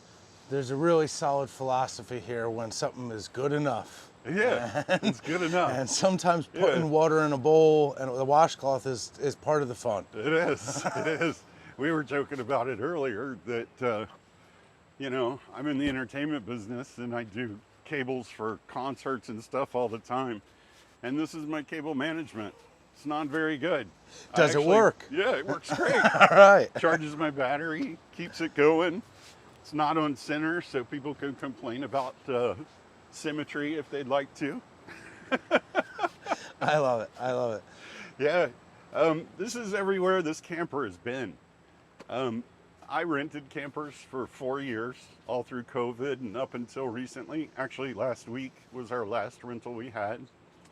And so everybody that traveled stuck stickers up here. And a majority of them are mine, Glacier, stuff like that. But these all came from last week, where they went up to Jellystone and Sturgis and all around like that. And it's been everywhere. It's probably got 80,000, 70,000 miles on it. I think that you've always been one of the best ambassadors for the trailer, because, you know, we know what we're buying. We chose to buy the cheapest trailer that comes with a reasonable smattering of options. Yeah. More options than any other trailer that costs this much, and people get so scared about it. This trailer has 70,000 miles on it. Yeah, right. So what have you had to fix or replace? Nothing really. Is it original axle? It's original axle. I've lubed it twice. Okay. The person that did it lubed it up, I did the brakes again. Okay. That went bad. Yep. I did a 10,000 mile trip cross country and up around, going to some meetups and stuff like that. And I burned my brakes out in Colorado, like, you know, every Floridian should do. Right. Not being able to Well, drive. I mean, I had to replace the axle on mine, and it was free. It wasn't from Braxton Creek. Dexter replaced it. But it was, after 30,000 miles of overloading it, it did what you'd think it would do. Yeah. But no, so this trailer doesn't owe you anything, does it? No. And what Brian's doing right now, Tom's going to be in the shot, but we're in between, you know, the lulls in the storm for our Bushwhacker event or our tiny camper event. Tell us a little bit about this event that you're putting on and who you'd like to come next year. So I've been putting on Bushwhacker events here in North Carolina for about 3 years. I did some up in Minnesota helping out Mr. Endicott put on his, and I decided it'd be fun to come down here and do some for people because it's kind of what I do. It's for tiny campers. We bring in any tiny camper that'd like to come along, even though it's called Bushwhacker Boil. We invite anybody to come that has a small camper. And this year we have some tent campers. Yeah, we do. It's great. The people that actually won the contest to come for free are camped right at the top of our campground. They're a great little couple from, where are they from? I don't remember. I'm sorry. We'll put that in post. There's 65 people here. So it's like the first day of school and the last day of school within 5 days. So you try and get to know everybody and see every camper that you can. We're having some great meals together. We did have to cancel tubing because the river's not safe for that, but it doesn't seem like people have missed a beat. We're still just here doing our thing. Yeah, everybody's gone up into Asheville or all around. So I see our itinerary board here with the boil going on tonight. What's in the Pelican box? A mess. Good. So instead of doing everything on the tongue box, I've put it inside of a side case. And yeah, added the little things. I've also experimented between this one and the one on the other side. The one on the other side, I completely bolted the cabinets on, and this one I used rivets, and I riveted it completely on. You can kind of see them there. To a tailgate ladder. Yeah, to a tailgate ladder, and I actually riveted it down there too to see if how they would do, and it's been probably 15,000 miles so far with this with on some the side weight of in it. Yeah, with a lot of weight in it because there's more stuff. The wheel goes in here, all that kind of. This might not look as glamorous as some of these like origami things, like maybe you expected like a 40-foot table to slide out of that, but this is practical. Nobody wants wet, dirty extension cords in their car, and that's a great place to store it. Yep. Sometimes I take it out and I use this as a table when I have small gatherings and groups. Works out pretty well. Now I know you have solar on the roof that you're in the process of swapping out, and is this what you're... I actually thought about using this one for the top, but it's taken the entire space of the top. So, and it's only 200 watts. So I kind of didn't pay attention to the sizes when I was looking at it, and I ended up with the oversized 200 watt panel. It's pretty efficient. It pops out about 180, which is pretty good for a 200 watt panel. Yeah. So shower room or this? It's a shower room. It's a mess. I had a bird that tried to make a nest yesterday. Did they tell you that a bird made a nest in my galley? Really? Yeah, so the birds here are nesting. Yes, and the squirrels. I have walked up on squirrels eating our food several times, and it's been a lot of fun. All right, so which awning are you working with? This one is, no. What is it? This one's a Dobson. Okay. One of our friends that's here with the Bushwhacker, he won this. He came from Jacksonville, North Carolina. I do another meetup in Florida for off-road people. And he won this at the meetup, and he didn't like it. So here it is now. I love everything about how this trailer was put together. And looking at this, I mean, it looks identical to the ARB, right? It is. Yeah. It works just like the ARB. It's almost the same size. It's a little bit longer. You could put an ARB room on it, and it would be close enough to fit. Yep. And the one on the other side is like the $120 one that's super cheap on Facebook, or not Facebook, on Amazon. And this is Like a Hasika? Hasika, yep. And you've liked it? Yeah, I have. I actually have 3 of them because I use them on my sport utility as well. Whenever I'm off-roading, I'll stick one out the back if I'm not using the 270. And also the other camper I had, you know. You can mention it. Huh? You can mention it. Yeah, okay, again. So I had a tag also, and I really enjoyed the tag. Its price point's really high, and it's noisy. So it pretty much just stayed on the road as rentals, and we didn't use it much personally. So it just ended up with like one awning on the side, but it also had one with it. So I had 3, car, this, and the tag. So I have questions about, you know, the rally and stuff like that, but just a quick note on renting. You had multiple trailers, you were renting them out. I know a lot of people ask me about that. Overall, you've had a positive experience? I had a really good experience. People treat your stuff well? They treat it really well, and it's one of those industries where people are looking to have fun, and they're not looking to complain, or it's not work for them, so they're really into being there. And they listen and enjoy it. And I get a lot of first timers, and they'll come and rent it for a weekend and then come back and rent it for a month and take it cross country and do whatever they want. And I kind of help them plan their trips and where they want to go and all of that. Well, we'll put the Dirt Road Teardrops. Yeah, Dirt Road Teardrops. We'll put that in the description. Maybe I'll pop that up on the screen. So final notes on Bushwhacker rallies. I mean, it's growing. It's growing. It's getting bigger and bigger, Yeah, and we're having a good time. And yeah, it's huge. I can't believe the number of people that are here and the number of campers. Yeah.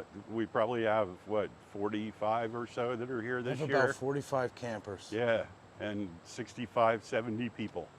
And yeah, so fun. we will get information out as quickly as possible on where the next one is going to be, and Yes, I will do my best on the channel to keep people apprised of that. It's really nice to see some of the people from the channel came as well, not just the Facebook. Yeah, it was. Group, It was neat. I was like, "So, are you on the Facebook page?" They're like, "Oh no, we watch Bryan," and I'm like, "That's so cool." It's a really cool collaboration. So I know you have a busy weekend. I don't want to take you from it. Thank you so much. Thank you, brother. I know you're pretty famous on the Facebook group, so you need no introduction, but this was Bryan McCoy, his trailer that he manages to live out of and take care of everybody else at the same time. So thank you so much. Thanks, brother.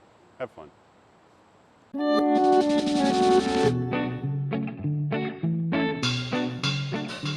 I'm Craig Robertson, and this is my Radical Bushwhacker. It's a 2024 model, currently living in Alexandria, Virginia. And yeah, we are at our first small camper meetup. I got online and bought this in Northeast Maryland. One of the things I had been doing was looking online. It boiled down to like 3 different types of trailers. And I happened to find a good price on it. And so that's the reason I went for this one. It's the 12 Rad, which is Radical, obviously. And what I was interested in for me was getting the upgraded suspension, and I also wanted a heavy-duty rack on it because I didn't know exactly how far I would be going with this over time, but I knew I would grow into it. Other ones I looked at, had some, like add-on components and things, and when this one came with it, I was like, oh, it's got everything together and I don't have to kind of piece it together. So it came with the electric tongue jack. It is one of the upgrades over the I think over the ROK, but they do offer it as a dealer option too. So I know some dealers were adding them after the fact, but this one, it was standard. Okay, and is that a mod or did that come with it, the box? The box is a box that my uncle had. It actually belonged to my grandmother initially. It was all rusty and everything. We cleaned it up and painted it to the same color as the frame. I went with that because, one, I was going to have to move this forward anyway to get the tongue box on, and I just decided I'd rather like lift it out than to disband it. I kind of like it. It's very practical. It Yeah. matches, and it's like a family heirloom. But you did add the tongue box. I did add the tongue box. That's the typical Harbor Freight tongue box. I'm trying not to overinvest the first year, so I kind of just doing my mods a little at a time. But I did do this. When I got my solar generator, my idea was to get it where I could plug in here and bypass the inverter. So basically you'd like to run the trailer off a portable power supply rather than bolting in or spending the money on batteries. Yes, so the mods are right here on the side. The Quick plug-ins, connects, the Andersons, quick connects. and 12-volt plugs. Correct. And it looks like an SAE 30 amp. Yep. And then inside, I just used the base Energy model 15 amp. Absolutely. Kept the battery that they gave me. So you have some solar and you have some way to go. Right. Some battery supply for now until you get, I see you have the power station, so that's a future mod. It is. So help me out, because this is my first Radical that we have on the channel. Sure. What are, besides its size and its shape, it's kind of like half-canned ham, flat back. It looks really good, but what are some of the features that come on this, features that don't come on the 10-foot Bushwhacker? Well, I don't know that everyone that has the Teardrop Bushwhacker has the drop downs on all four corners. Okay, 4-way stabilizers. Right. And is this hot water and a furnace? This is a furnace for the inside. It's the interior furnace. And then on the end is there's the hot water furnace on this side. So this is their instant hot water. And an access panel, very unlike Braxton Creek to make it so easy for you. Yeah, outdoor they did shower. Do some things right. So you have an outdoor shower here. I see like reinforced fenders and steps all the way around. Outdoor speakers. Absolutely, on both sides, and then inside. So the radio that's inside, you just, a little awkward, but the radio inside, you just hit the balance or the fade if you want it outside or inside. Okay, yeah, so that's still very Braxton. Still basic, yeah. They didn't like give you any other Now, buttons I know when the Bushwhackers came out with the 12-footers, they kind of did away with the galley, but it looks like you have both, right? You have a longer trailer and an exterior galley. You want to take us through what this is all about? Yeah, so what they've included on this one is a 12-volt dorm style fridge, and I've got it full of drinks, but it's your typical fridge. But it runs on 12 volts. It does run on 12 volts. It sure does. And they put switches on here, one for the fridge so you can turn it off or on, and I had to label it because you forget which one is which. The other one's the lights. So they do have a light strip under here, gives you good lighting, and then these two lights above nice. here. And this is like LEDs. almost like the sun ray. They did throw the microwave in here for when you have shore power. That's right. And I've used it. It's not the most powerful of microwaves, but it's a functional microwave. So if you make a baked potato in there, it's going to take an hour. Basically, I know it's like I might heat up, if my coffee cup gets cold and I put it in there, in a regular microwave, 30 seconds will do it. This one, it takes a whole minute. Right? All right. So they went with a Blackstone. They did go with a Blackstone, including the Blackstone, and of course with the quick release for the in and out. And now the only thing about this is you have to take this shield off and then flip this over to store it. So you do have to partially assemble it once you pull it out. Kind of wait for it to cool down. Yeah. Not the most convenient thing, but it's nice to have it. Yeah, and I put it underneath, so there's a place for it. But you just have to take this up, shove it in, and then it's a pretty nice setup. Do you have hot and cold on this thing? Hot and cold water. Yep, I've got it actually hooked up too. Is there a gray tank on this trailer, or is it kind of just drain underneath? No, it drains directly down. Okay, so it does. There's no tank you have to drain. Right, and I've got some fittings and hoses and things that, and a 5-gallon bucket I put under it. Yeah, so let the modding begin. Yeah, right? let the modding begin. Mods like, for instance, and I saw somebody online already do it, like holders to hold this up. You think they would include it, right? They have to leave something for us to tinker with. Right, I have to. So, and also on the back here, I put one of my levels. Very convenient. So I put one over here and one on the side so I can level on both. Now, bushwhackers know about this style of galley hinge. How is it doing in the rain? Have you used it in the rain yet? Well, just this particular time, since it rained on us early, it does have some runoff. Okay, so they're making them bigger, but they don't necessarily. It didn't get in here, but it did come down here and splash around and get it. So it's not great, but it's that's all right, and that's something else to tinker with, right? We get a longer hurricane hinge, and yeah. So some assembly is required. Considering the 270 awning, and that would probably put an end to it. So this awning came with it. I want to check the name one more time before I lie to you. It's called IRV Shade, and it is exactly like the ARB. They even named it so if you say it quickly, it's an ARG. ARG. All right, that's all right. Okay, there you go. Yeah, we're familiar with this, and I'm sure you're already starting to look at paint poles and. Absolutely. I haven't. This is one of the few times I've deployed this since I bought it in December. Other times I've either been in a hurry or it's been so windy I didn't want to do it. Looking at some other folks, it does have the little seams and things I need to put if I want to get the wall set for it. Absolutely. So I can do the. So one other thing I'm trying to think of some of the differences is you get a window back here. So you don't just have the door window, you have this window. The AC creates a negative pressure inside. So I keep it a little cracked when I run the AC so it can breathe. So you'll see this when I get here. Okay, so open it up, standard lock I think, which is on most people's doors. I did buy the hanging set. I saw somebody's idea for that, so I went ahead and got the nice. Yeah, we'll put a link in the description. Put all your trinkets in there. Whatever your pocket change is, it goes there. I did it for both sides. It's double doored. And it does give you function for privacy too, so I didn't block this one out.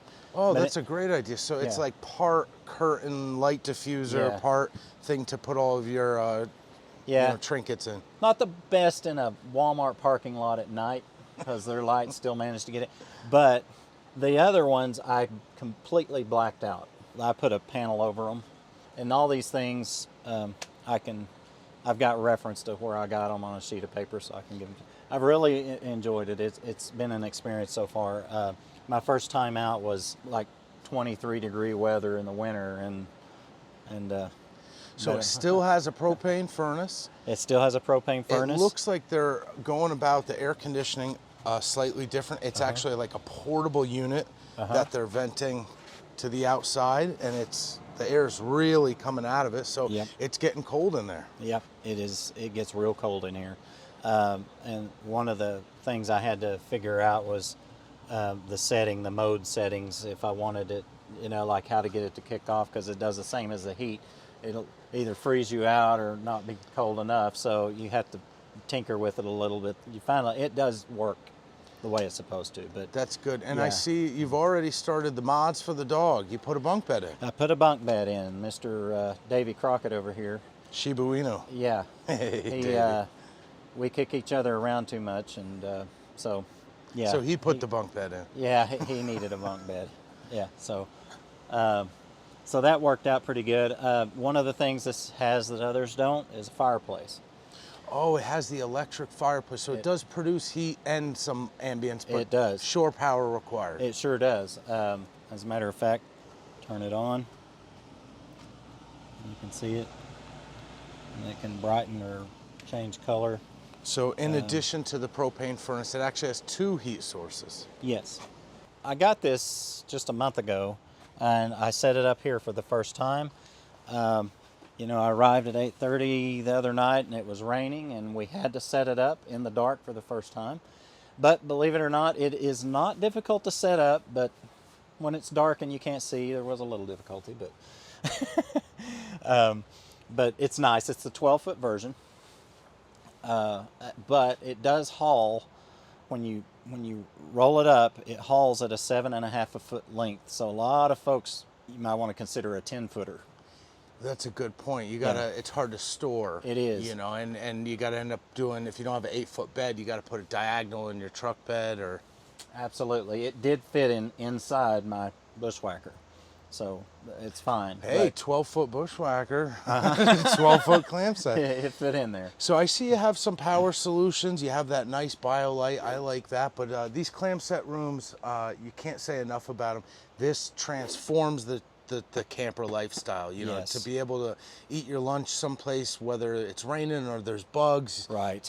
This is a really nice one. I'll be sure to link this one, and I think it's Yes. time for me to upgrade mine, so I'm looking as well. Yeah, and the pop out was easy, and then of course on the outside you can secure the pop out with a cord.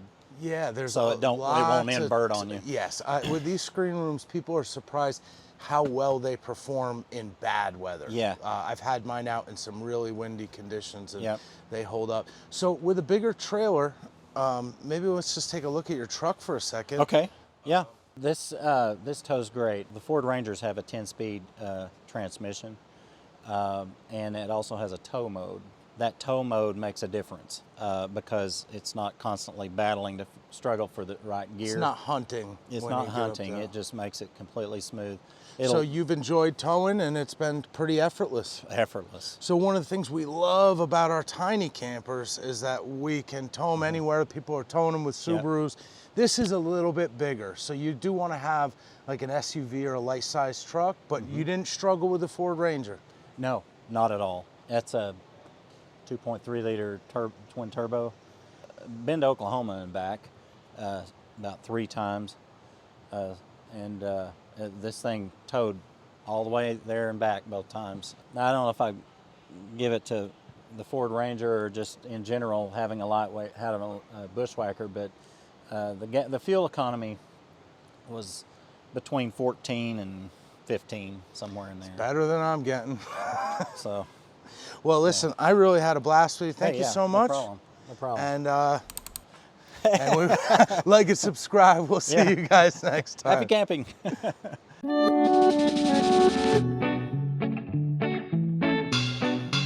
Okay, my name is Dave Antrim. I'm from Chattanooga, Tennessee. I have a 2022 10 SS. I've had it for about a year, not quite a year and a half. So I haven't made a full lot of modifications yet. What I have here is a 100 amp hour Renogy battery, and I've got a nice giant case here, but it does not have a battery in it.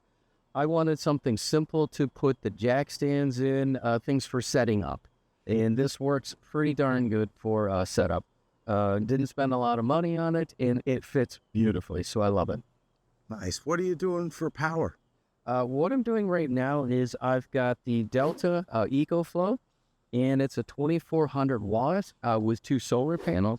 Solar panels are 160 watts each, so I've got about 320 there. And are you plugging your trailer right in? Yeah.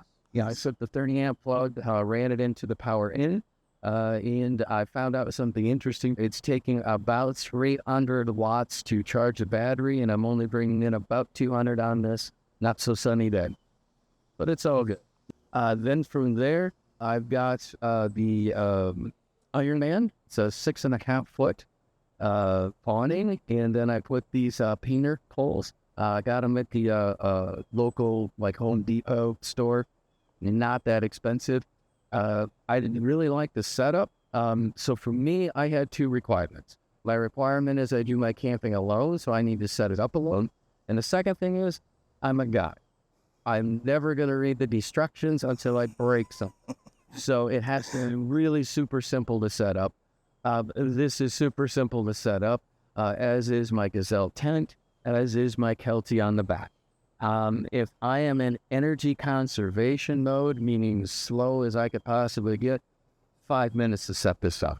It's probably 7 minutes to set that up, and it's probably 7 minutes to set that up. Easy setup is always good. And this center pole here is a modification that just makes it a lot stronger in the rain. We're all doing this these days. Real easy, pops in, pops out. Then it adjusts up and down, twists and locks into place. Nice. So I was interested in, if I do go out camping, if it's raining, well, I could possibly get wet depending on the rain. However, I watched a couple of videos from other bushwhackers, and I saw 1 or 2 other people that had this Kelty setup, and it And I like it that it extends out a good 8 feet from the back of the hatch. And then it goes probably another 1.5 feet on the sides. And it does come down between the mid-thigh level. And I have been outside camping when it was raining pretty darn hard. And my shoes were the only thing that got wet. Can you show us opening up the galley door? I see you have some like pipe insulation. Yep, I just bought some very simple foam, $2 pipe insulation. It also works well to push the water off the top of the Kelton. And the only modification that I have made to the galley was I put the, I call it the bougie, or the refrigerator in there, and I absolutely love it. Yeah, if I could, do one mod on my galley, it would definitely be just getting the 12-volt refrigerator, and the rest we can kind of work with. I like your setup here. I don't know how well it's showing up on camera, but you have, quite a bit of sheltered space here to use this galley in the rain. Yeah, absolutely. I've actually set out a couple of chairs back here and watched the rain come down pretty darn hard and stayed quite dry. So overall, I really just love the campsite setup. It's simple, it's practical. I like the screen room. You're spending a lot of time out here. You're enjoying how this is set up? Absolutely love it. What I like for camping is this morning I spent about 3 hours on the Appalachian Trail. So came back, took a shower. I'm just sitting outside relaxing, eating lunch. If I need to get out of the mosquitoes, that works beautifully. Got a nice breezeway if it's raining. There's just so much about it that's simple. And I like just being simple because sometimes life is just... Yeah, well, we're out here in Hot Springs, a town that's actually located on the Appalachian Trail, or Appalachian Trail, depending where you're coming from. Very nice. Now, I see that you have some skin, some vinyl. Did you do that, or you bought the trailer that way? I put most of the vinyl on. The guys that had it before me had 1 or 2 of the things on. We have the checkerboards, look like the wind is blowing it that way. I wrecked a few of them, trying a few things, so I had to replace them. But the rest of the soft spot stuff I love. I saw some of that stuff on this channel and some of the other channels, watching all the Bushwhacker guys. I found some great stuff as far as making sure that I'm doing the correct stuff, paying attention to my EcoFlow, understanding what I needed for energy. So Bryan was very helpful with that, making sure that my bearings got greased correctly, since I have done I have done one real long trip just before I came here. But just some of the other mods that are required things if you want your camper to last a little bit longer.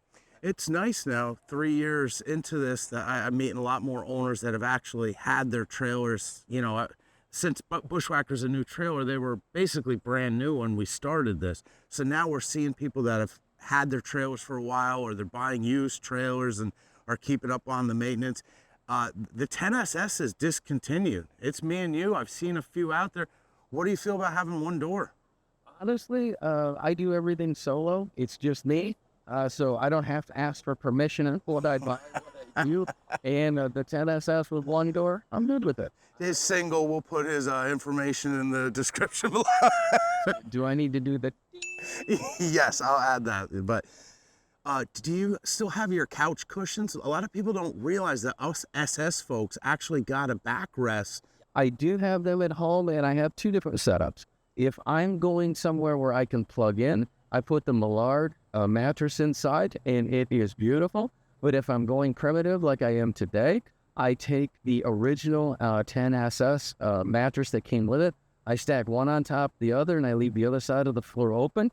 That way I can put my EcoFlow and a few other things inside at nighttime so it doesn't get rained on, damaged, and all that good stuff. Perfect. Well, I appreciate so much giving us the tour. It was really nice to meet you, and we have a really exciting weekend ahead of us, so we're going to have a great time. Thanks, everybody, for watching.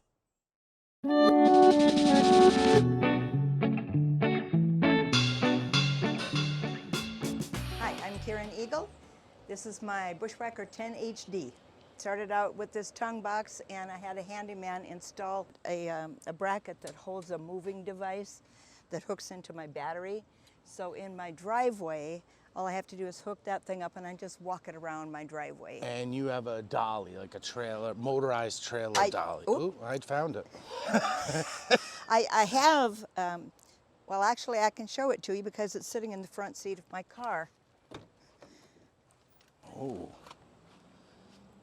the valet, right? I wasn't sure what the parking situation was going to be here, and I am terrible at backing it up. So I have to have options. Well, I love that you found options, and I also love the handyman thing. A lot of folks, handy person thing, a lot of folks say they have trouble doing certain mods. Where did you find the person that worked on the trailer? I actually found him through another camping group. I'm a member of Heartland Tearjerkers, which is mostly Missouri, but I live on the edge of Kansas.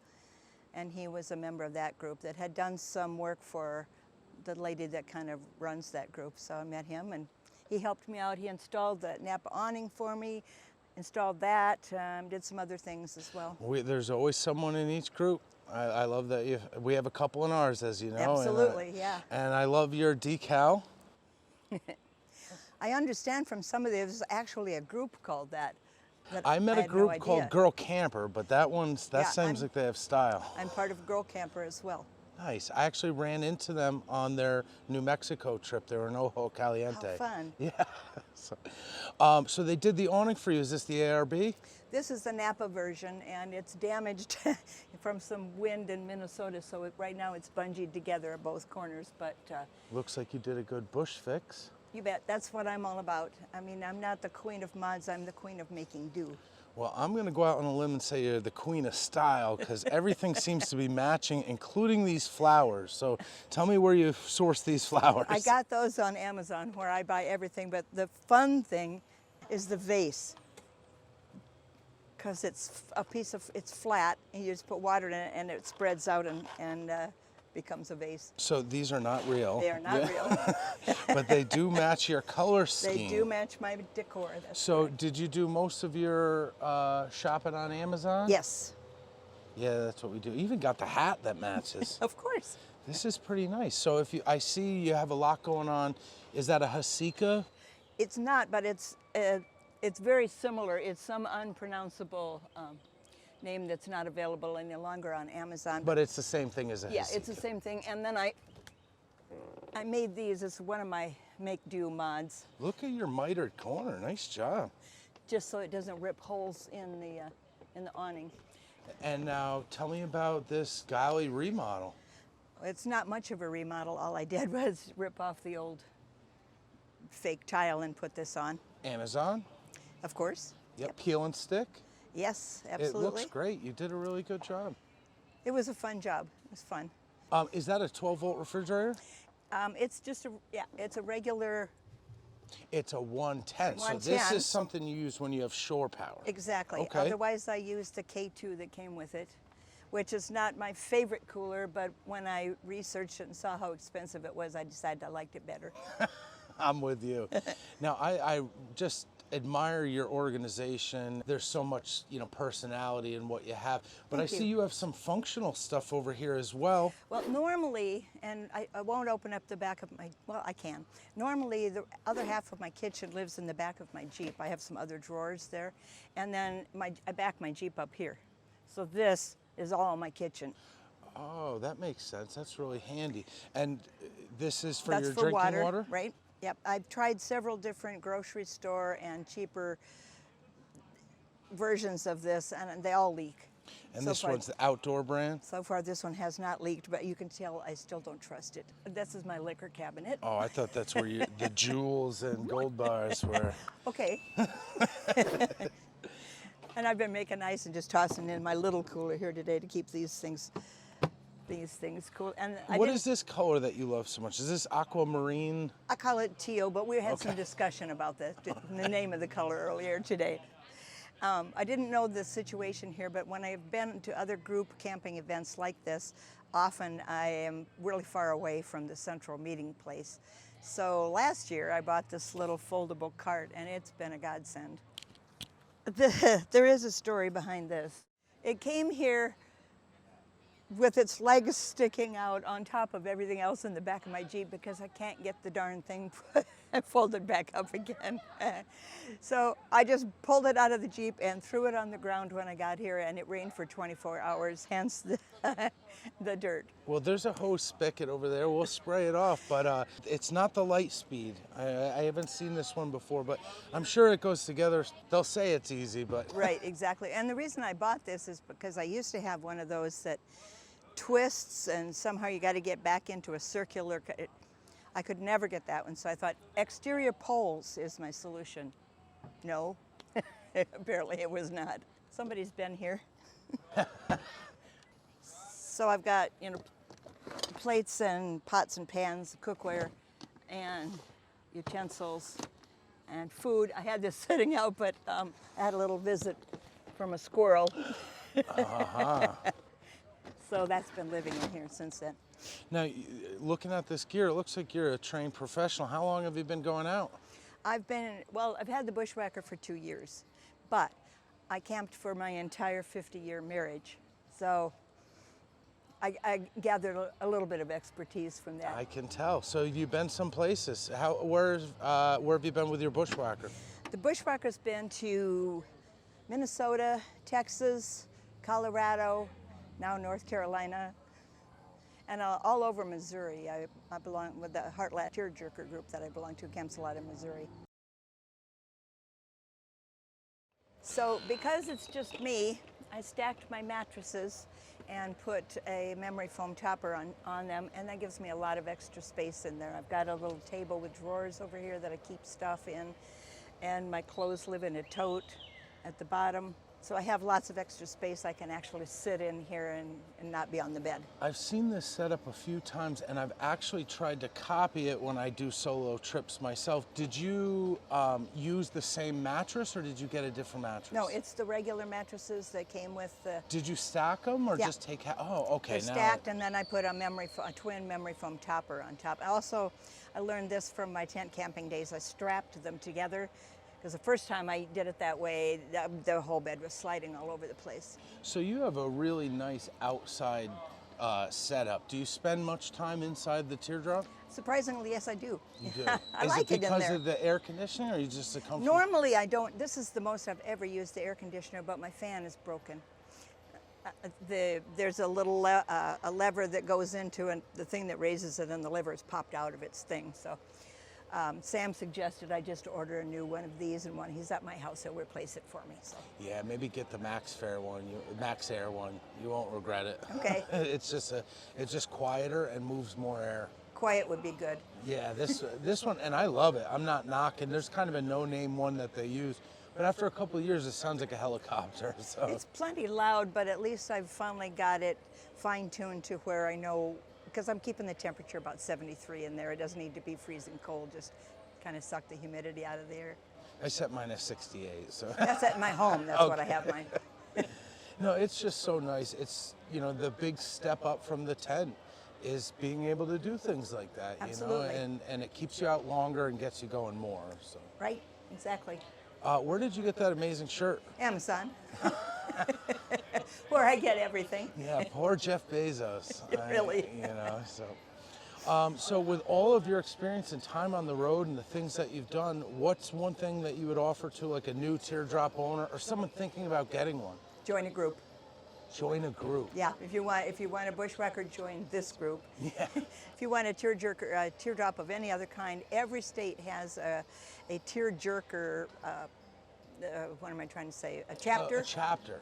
Yeah. And so somebody's in charge of setting up, you know, group so get-togethers. we're out at a communal get-together right now. Obviously, that's a lot of fun. But from an educational standpoint or a support standpoint, you just learn so many tricks. You don't have to reinvent the wheel. Absolutely. And from, you know, I knew a lot of camping tricks, but not tricks that are specific to this unit. So that's what this group has been so wonderful about, sharing knowledge.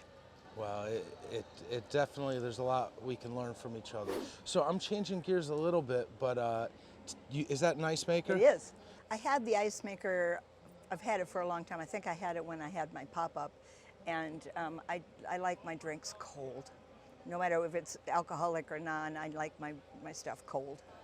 I'm seeing more and more of these, and everyone just says it's just like the ultimate luxury. You know, you might have a 12-volt fridge or something like that, but the ability to not have to go get ice for just like an ice cold drink. Right. So You happy with it? Yes, I am. Yeah, I've got a glass full of ice in my little refrigerator right now. And I'm gonna have to put a link, so I assume you got it on You are right, I sure did. All right, well, I just love your setup. I've been driving by it all weekend, and it really stands out. It's just you. I'm so happy for what you did, and I've learned a lot from getting to hang out with you for the weekend. I appreciate the opportunity to hang out with people who have been doing this and know what they're doing. Some of us, not. Thank you so much. Thank you, Brian. And I will see you for the weekend. Bye.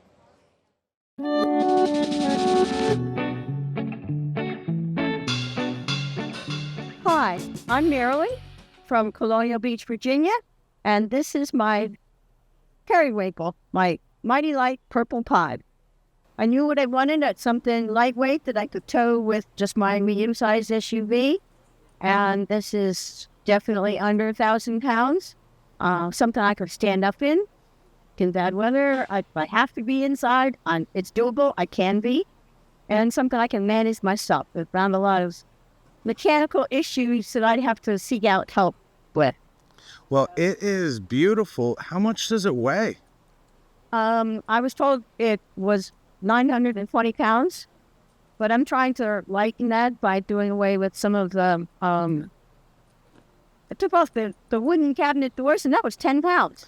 People do ask me about the color, and it is different, and I knew I wanted purple to brighten my life, but I chose the periwinkle color because I like the periwinkle flower, and when I went researching what kind of paint my trailer, I researched having auto body shops work on it and having it painted, and I said, well, I want it done right, and sometimes that's do it yourself. You want it done to your license. So I chose to go with marine paint, and I had to special order it from the factory. Alex Seal is the best product. I paid dearly for it, but I'm so happy that I did because I did this project once in my lifetime, and it's going to last. That's what we're all about. We like giving recommendations. So you rolled that on yourself. Just with a roller. And I think it is a fantastic color, and it's certainly unique. I saw that your table is the same color. Yes, well, I was using that table to hold my paint tray and roller. When I spilled paint, I just decided I'd have a matching table. Well, that is just a wonderful accident, but very cool. A electric cooler or refrigerator, the chest type refrigerator there as a modification, and I took off the swinging doors and put in sliding doors, and they're made from corrugated plastic, so lightweight. So this is certainly a unique camper. I've seen a lot of campers on the road, and this one is different. So tell me about how you found it. What were you doing? Were you looking for this specific model? This is a fiberglass, and it meets in the middle like a tub design, right? Molded fiberglass. It's all molded fiberglass. I found it on the Fiberglass RVs for Sale website, and not too many. I saw one a couple years ago, and said, that looks like what I want. And then every time I would research it, they'd get snatched up. They were manufactured in the state of Washington in the 80s. And then the company went out of existence, so there aren't too many. So I do know that they exist, and I was lucky enough to come across this one, and I went to Washington and got back to Virginia. So you went all the way out to Washington to bring this back to Virginia, and you're towing with a pretty small vehicle, not normally associated with towing campers, right? Well, it's just a medium-sized SUV. I got the Mazda because it does have a little more towing power, but I wanted to keep it under 1,000 pounds because I don't want to be restricted. If I do decide to go up in the mountains or do cross-country trips, I didn't want it to be a worry for me with my towing vehicle. I love it. It has so much style. How easy is it for you to set up? That was another priority for me making this decision. It's something I can manage myself because it's simple. It doesn't have propane. It doesn't even have a battery. I use a battery power station now, and hopefully maybe I'll get some solar. I'm looking into that so that I can do some boondocking possibly, but I can manage this myself. This is like 2 fiberglass bathtubs on an axle. It's got bearings and wheels and tires. So very, very simple. No battery, no nothing. Your refrigerator's running on the power station. I did see a small sink inside. Does it have a little water reservoir? I can show you. And this, if I don't have to winterize it, I just lift that container out, we'll empty it, put it in the garage, it's empty. And I did swap out for a little battery or powered faucet rather than the pump style. So I put the sliding doors in instead of swing doors. And then my cook station, if I need to be inside, Bryan, is this little modification that I did. I took the shelves out and put in sliding. And then I have a little butane grill that I usually keep here. If I need to be inside, the butane grill just fits right here, so I can cook inside. On a rainy day, when I need to be inside, I can still be self-contained. I do have there's a portable potty. Everybody's familiar with that. But it has just enough space for my puppy and I. I didn't need the dinette table, and I'm just short enough that I can sleep widthwise, but I can put the table back and have that double or just under a double-sized bed. It seems like it's just perfect size for you, and for half of the camper you can stand up. Yeah. So that's great. So it seems like you're a lot like me as the pooch. What's the doggy's name? Lottie. So Lottie is like Ripple. We have to set up a lot for her. It seems like most of the weight you're carrying is this Lottie containment facility. That's exactly right. That was I just got that delivered right before I took this trip. So I set that up thinking that would help her have a little bit more freedom.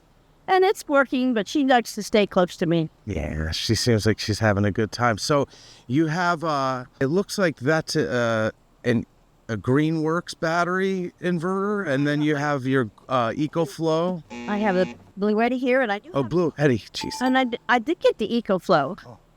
And if I need it, I can set that up because the EcoFlow being, you can use it interior or outerior, because I have limited counter space to put it inside, and then you have to run the vents out the windows.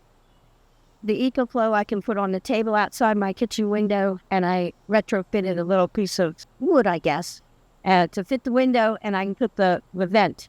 Are you talking about the air conditioner? The way to, okay. And furnace, it's like a heat pump. Yes, I have one. So you have both. So you do have heating and cooling. Decide to, but I've been spending time outside, and the fan is okay at night. It sure is. I thought that I wanted at least the option of having the air conditioning if I needed it. So I can, if I need to. I don't know how much traveling I'm going to do in the really hot weather, but I have that option open to me. Options are key. So you've been traveling with Lottie, and you've got to see some neat places with your new camper? I'm beginning to travel. I'm planning a nice trip for next summer. I've been working on it, getting it ready, getting it situated. What's one thing that you've learned so far that you wish you knew when you were first starting off? How to back up. Well, I love your trailer. I just think that you are too cool, and thank you so much for giving us a tour. Thank you, Bryan. We'll see you guys next time. Thank you for watching.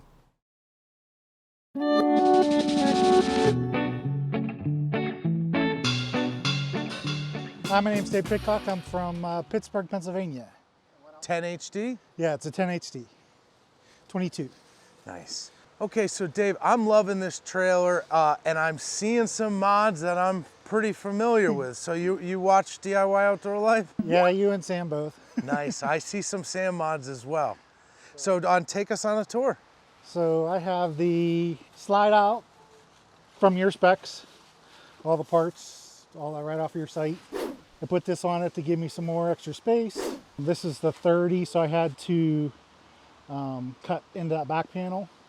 Although I think when you did yours on the 2022s, there is one of the support posts here. So I couldn't get, like I was wanting to tuck this as close as I could, but I had to shift it over because of that. But it came out well and it's working good? Yeah, it gives me some room to put stuff over here. I got, the little Coleman oven and the little coat to go around it to help keep the heat in. Nice. Now having the fridge on the slider and having all this additional space is like a must. Yeah, because I can slide this out, and then I got this little cutting board here that gives me extra, And you did go with the 30, so it's a bigger fridge too. Very nice. Now, I see you have these stabilizers. I know Sam gets very sad because he bumped his leg on one once. Well, that's what do you think about them? I like them, but you can see there's things strategically placed.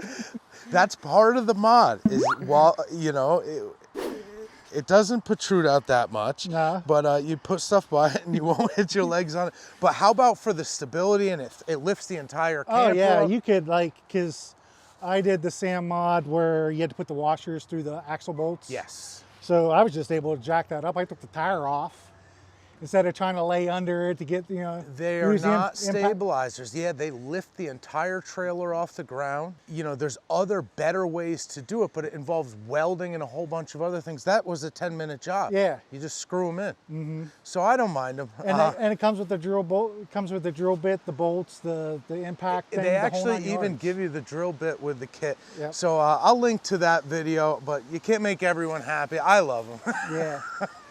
The shin knocker mod. It's better than what it was. It sure is. So what else did you do in the galley? So people always ask me, how do you keep your spices there?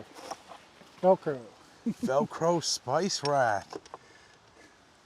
Very cool. Now and you got then some these knife. are Velcroed too, in case you gotta get them out to get the knife out or whatever. And when you're heading down the road, I've seen you at 2 rallies now. You're putting some miles on this trailer. Nothing bumps free? No, huh? And where Like did it you all get stays. these guys? That was from another post from the Somebody on the Facebook group. Yeah, from the group, because I was trying to find something that would fit, and it's the same size that fits on the inside above the bed. So I bought a 2-pack, so I have some inside and some out here. But yeah, I was trying to find something that would fit, and then I'm like, well, they had the link, so it works out well. These newer Bushwhackers with the metal here, I really do like that. Mhm. I mean, every time I see one with the particle board, they're all chewed up and delaminated. Yeah, then this was originally one piece. So I put a piece of plywood and cut and made doors. So, and then I moved my water pump to the back wall standing up. So it gives you room to stash some stuff. Very nice. Now what is And then that? I put an accumulator on it. So okay. So like when you're running the water real low, you don't get that weird pulsing from the... Yeah, so the accumulator allows you to modulate down either with a valve or with variable speed on your pump and get a real smooth low flow without pop, pop, pop, pop, pop. Yeah. Oh, very cool. I love this.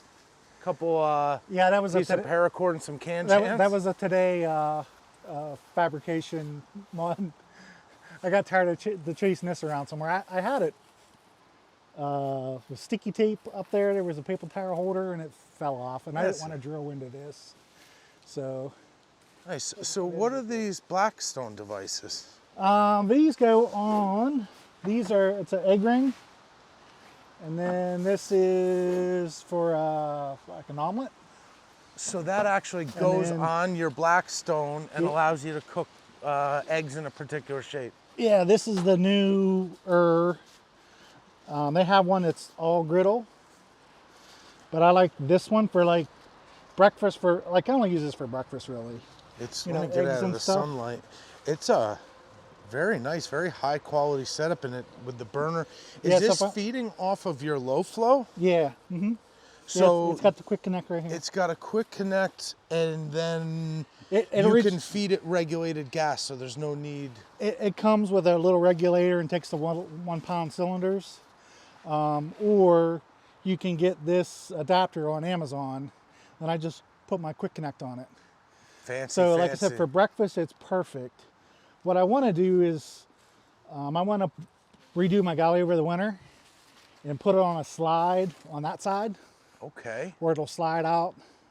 And that'll give me like a little U-shaped if you had them both out. They make nice stuff these days. Now, I have one of these tailgate ladders. I see you ponied up for the aluminum version. Oh, yeah. Mine is too. I got the black aluminum version. They were made for the spare tire on a Jeep Wrangler, but they provide like a really nice table no matter what the topography is, Yeah. right? So it's a little low for this, but usually I have in the truck, I have a Weber Baby Q. Yep. Best grow ever. And it connects to that too. So like I said, when I get that on the slider, this will be where the Baby Q sits all the time. I'm gonna show people, I haven't featured it on the channel yet, but that hooks into my hiker table, my hiker tire, which is higher like a Jeep tire, and it just makes a really nice table design. They're expensive, but they're nice. Yeah. How do you like your awnings? Now, did that come with yours? No, I bought those from Amazon. I don't have it out today just because it was kind of windy and there's no rain and it was very windy today. So I'm like, I'm not even gonna, No. like I do have on the other side. I have Sam modded the door for the shower room. Okay, so you just have the short awning on the other side. Yeah. Oh, nice. Well, yeah, just the shower over there. Yeah. And I got it folded up today because it's so windy. Yeah, so you did get that Sam mod, so this is cut with an extra door and Yep. it's formed. This is so smart, and I keep sending people to this video. It's best to just go and have Sam do it for you. But this is so much more than a shower room. This is your privacy, your changing room, and it hooks up this fast. So he's adding this zipper, right? No, Or the he's- zipper was on it. He's just cutting the door inside. in and adding this trim board on the bottom. Really, really nice. Did he get you the stabilizers for this? I have them, I just didn't put them on Yeah, yet today. they're really only needed in some situations. Yeah. Right? What shower setup do you have? I did this before everybody else, like early on. So this was my take on. I love it. But I got everything on quick disconnects. Nice. So, and did you do that early on? Yeah. Nice. Yeah, so this will. I should have copied your setup in my video. This will quick connect to I put a gas port on the side. Right. And then this will go to the shower hose. And this goes over to I put one of the water disconnects here. So I love how everyone solves a problem differently. You went the same direction as us with screwing it to the lid and moving the main body, but you accomplished your space saving by putting some angles on. Yeah, 45s. 45s and a 90 on the gas. Mm-hmm. Right? And then the hoses all coil up inside the box. Very cool. So, and I actually had this around the other way to where this was bolted to here and right. This swung out. But then after I seen your video, I'm like, I like that setup better. Okay, so I switched it. Yeah, it's a little less weight on the door too when you from swinging the unit. But I'm seeing some folks, again, I think a Sam inspiration, put it the other way and drill holes through the bottom of the box for quick connects. So there's more than one way to skin a cat. I didn't even think about it. Like I said, think about that option. I just got a shower that would fit inside this box and had enough room to do those 45s. Nice. So do you do a lot of boondocking? I do mostly, yeah. So, I have the lithium-ion battery, just 100 amp hours. And then I redid, everybody's looking for tongue box options and how to do. So I originally had this mounted to the tray, and then that was here where like factory was. But I'm like, well, if I rearrange this, I can get more space. So I put this in front, slid the tray forward a little bit and reconnected it. And then I still got room for my battery. I ordered that new mount for the propane. Then it gave me room here for a milk crate that I keep all my stuff that doesn't matter if it gets wet. This is very similar to how I set mine up. I pulled the tongue box up with the jacky up. All my junk. This is, it's just very practical, right? You have the catch-all and the tongue box slides right up to the front of the jacky up. And how do you like the jacky up? I like it a lot because I can take this off. Because sometimes I'll go to ATV parks with my brother. So I can load the four-wheeler in the back of the truck and my tailgate will close. And then I can hook to this and I can take it with me. Love it. No, they're very cool. And I see that's a pretty nice propane bracket that you got there. Yeah, it wasn't cheap, but that was the only option I could find that like secured that. I ended up cutting up the Braxton Creek one and bending it and doing that with it. Yeah, I don't have any resources to do that. I can't weld or anything. They get a lot of money for these, but they're very nice. What's your opinion on the SIGs, Bouge RV compact SIGs? I like them a lot. I was in the process of doing this Sam's version until I seen your video, and then I'm like, I'm going that way. They're pretty neat. Much easier, peel and stick. Now I've seen a lot of people like run them here to the corners, but I was unsure because if you'd ever have to get in here for any reason, you shouldn't have to. Yeah. I'd rather just have them away from that a little bit. So, no, and the cord management is simple. They produce and they last, and I don't know if you've seen me beat up on them, but they're hard to kill. Yeah. So, yeah, I like it. It's my little friend. So I have a portable TV that I got from QVC, but I think they have it on Amazon too. It has a kickstand to where, and its own battery, but the kickstand will flip all the way up. So I put a 3M adhesive hook so I can hang it in there, and you can tilt it so it's, you know, at your angle when you're laying in bed watching TV. You know, I like to watch a movie or something. I got lots of videos, but I don't think I've seen the end of any of them because I fall asleep. That's what happens to me as well. I replaced the LED lights up front and put the dimmable ones. So in the middle lights, you flip the light on, it doesn't hit you in the face. Yeah. Like a hammer. Yeah, no, they can be a little abrasive. The dimmable ones are nice. Yeah. I love the mesh work. Everything's so neatly organized. You got ones for your toiletries. This is gonna hold things in when you're on the road. Another today modification of coat hook over there. Yeah, I need somewhere to hang my hooks, hang my coat. Very nice. You use your propane furnace? I have. The problem with it is it gets, by the time the thermostat's hopping, it turns off. The fan's still running to keep to cool the blower box or whatever, the heat exchanger. Then it gets too hot in there. So you're turning down the temperature, which causes it, now it kicks on when it's too cold. It gets too cold before it kicks on, then you're freezing before it finally kicks on. What about the air conditioning? Do you use the air conditioning? Very rarely. I mean, a few times I've gone out, you know, go to bed in the evening, you open the windows, you turn that on, you get that nice cool breeze in. You know, I've never, if you were going to Texas, yeah, that's probably a must. But here in the Northeast where I camp, yeah, you know, it's nice to have, but I rarely use it. Well, I've seen you out on the road multiple times now. I can tell you're out using your camper. Any words of wisdom or something to share with somebody about the Bushwhacker? Something you love, something you hate? I like it because it's small enough that you can take with you. You don't know that's really back there. I'd always tent camped before, so this is a step up from that. Now it's just a bed on wheels, and then I like the galley. I mean, to me, a teardrop, it's got to have the galley or it's not a teardrop. With your real nice Blackstone, are you still doing a lot of cooking out of your galley? Usually, like I said, mostly breakfast. Before, I just got this like a month ago. Before that, breakfast was, you know, a couple skillets on that burner. But for lunch or dinner, I got the grill, I got the Weber out here, I'm using it. Very cool. All right, well, thank you so much for taking the time. It's really nice seeing you again. Thank you for giving us a tour of your Bushwhacker. Yep, no problem.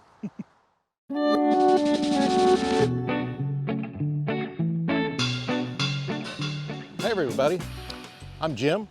Got my wife Dee Dee here. Some of y'all might know us from touring and trails. So we're hanging out with Bryan here, DIY outdoor life. You gotta love it. So yes. What we got here is our 10SS. So the few, the proud, right? I mean, there's not many of these. Most of them have the dual doors. So, you know, everybody does this, you know, I got a Bushwhacker on the side, but I at least got the one off the back. That way the truck drivers aren't honking at me like, what are you doing? So just put a cheap sticker over it. And I've got the US map on it. So one of our goals is we want to cover all the lower 48. We're currently at 22 within 2 years. So we're on our way. We've kept this one pretty basic. So modifications very limited. You got to have a 12-volt fridge. So we've got the Bouge RV. This is a 28 quarts. So it's been great for us. I've had this one longer than we've had the Bushwhacker. So super happy. That's actually a cutting board that's held on with the 3M tape. So it just happened to fit perfectly. Like, well, why not? Rather than banging around in the back. The stove, the only thing, the old label burned off. So we had one 3D printed for us, kind of custom touring and trails. We thought that was pretty cool. So other than that, the back is really, really basic. We don't really use the sink. We got a little collapsible bucket. That really makes it a lot easier for us. So the one thing about going small is enjoying the outdoor life. It really pushes you outside. But to do so, you know, sometimes it might rain. There's been a lot of rain this week, so the canopies help out a lot. This is just a cheapo that you get from Wally World. This one is a quick tent. We got it from the Jungle website, and they've actually held it remarkably well to a lot of wind. We've even been on the coast with them. We've got the side curtains so that we can close it in, have a little more privacy. And you can also put like the propane fire pit in here and it'll really warm things up. All right, so inside we've kept it really basic because we've upgraded from a tent. So when you've got AC and heat, who needs much more? You know, just personalize it with her bedding, you know, everything's got to be camper when you go camping, right? I mean, this is kind of what we do. This was a must-have for us. To go from camping in the tents, she started getting a little tired of us sleeping on the ground, sweating it out. So I can crank this thing down. I can hang meat in there. I mean, it's perfect, right? It's essential. I mean, we've even had friends that have really nice, you know, better built trailers, should I say, but it didn't come with AC. So they're having to go and find a new option because it's not tolerable in Texas for, you know, 7 months out of the year. So one of my favorite mods is the tongue box. That is something these do not come with. Everybody who looks at this thinks this is factory installed that it came with. The tray is factory. The battery's in its factory location. So I moved the propane tank up, honestly, a ½ inch. And I was able to fit this, you know, it's a hobo freight special. It was out of the scratch and dent pile. This was under $100. It was just on there. It was in their reject pile. And I don't know what was wrong with it, but I'm sure I've made it a lot worse since. So it's really held up. How long have you had this trimmer? So the trimmer is a 2022 model. So we've had it just a little more than 2 years. And you know, we really love the truck. As far as pulling the Bushwhacker, going up in the mountains, we've been all through Colorado, no issues. It's actually a 4-cylinder, but it's got a nice little turbo on it that's just gonna kick it anywhere. And with the trailer, I'm getting about 15.5 miles per gallon, so I don't think that's too bad. No, that's great. That's better than I'm getting. So a couple questions, and I'd like to ask folks that have put that kind of mileage in. What type of advice do you have for somebody that's doing, you know, traveling 20, 30,000 miles with your trailer? What have you learned? What are the big things? Well, number one's maintenance. You know, for one, the little stuff, air pressure matters. So check your tires, grease the bearings. You know, at least once a year, you know, pump a little bit of grease in it. It's got the Dexter axles in it, which are good axles. And then, you know, you really need to go through, and it's the little things. So one thing that's happened on this one is I've had some heads pop off on these screws for the side. You can see I actually got one backing out right here. That's pretty common with these. But as they do, put some sealant underneath, get you some fresh screws, just put it back together. I changed out the tires because it was time, but I also just put these regular street radials on it, which is probably, it's against everything what the Bushwhackers do, but it really rides smooth back there. I mean, we still go off grid with it. This thing's just got to drag along for the ride, and it really works good. So, I mean, just super happy with it. I know a lot of people have trouble even right out of the box. I've been pretty lucky with this one. You know, the one thing that every Bushwhacker, that hinge up top leaks. And I did the Gorilla Tape mod, which isn't great, but it does slow down the water. I mean, just put a bead of tape around it and it helped. I thought it didn't look too junky, so I don't want my trailer to look bad. And we'll use tarps. We'll do whatever we need to live outdoors when we're here. So now you're a hot weather camper, but you're traveling. You use the furnace yet? I have used the furnace because I've been out below freezing in it, and I'm telling you, you can turn it on for a couple of minutes and it'll burn you out. Typically, we've got like a Walmart ceramic heater, the smallest one they sell. If I've got shore power, then it's going to keep us plenty warm in almost any condition. But it's, my gosh, we've been everywhere, and we still got a lot of everywhere to go, including that big state up there, so we will make it. Well, we'll love to see when you're there. Thank you guys so much for hanging out all weekend. But I will put all the posts, check out my description. We're definitely going to be linking their channel. It's great reviews on campgrounds, really interesting takes on things. And my favorite part, somebody that is using their trailer like 30, 40 times a year. Absolutely. All right, we'll see you guys there. Thank you so much. Thanks, Bryan.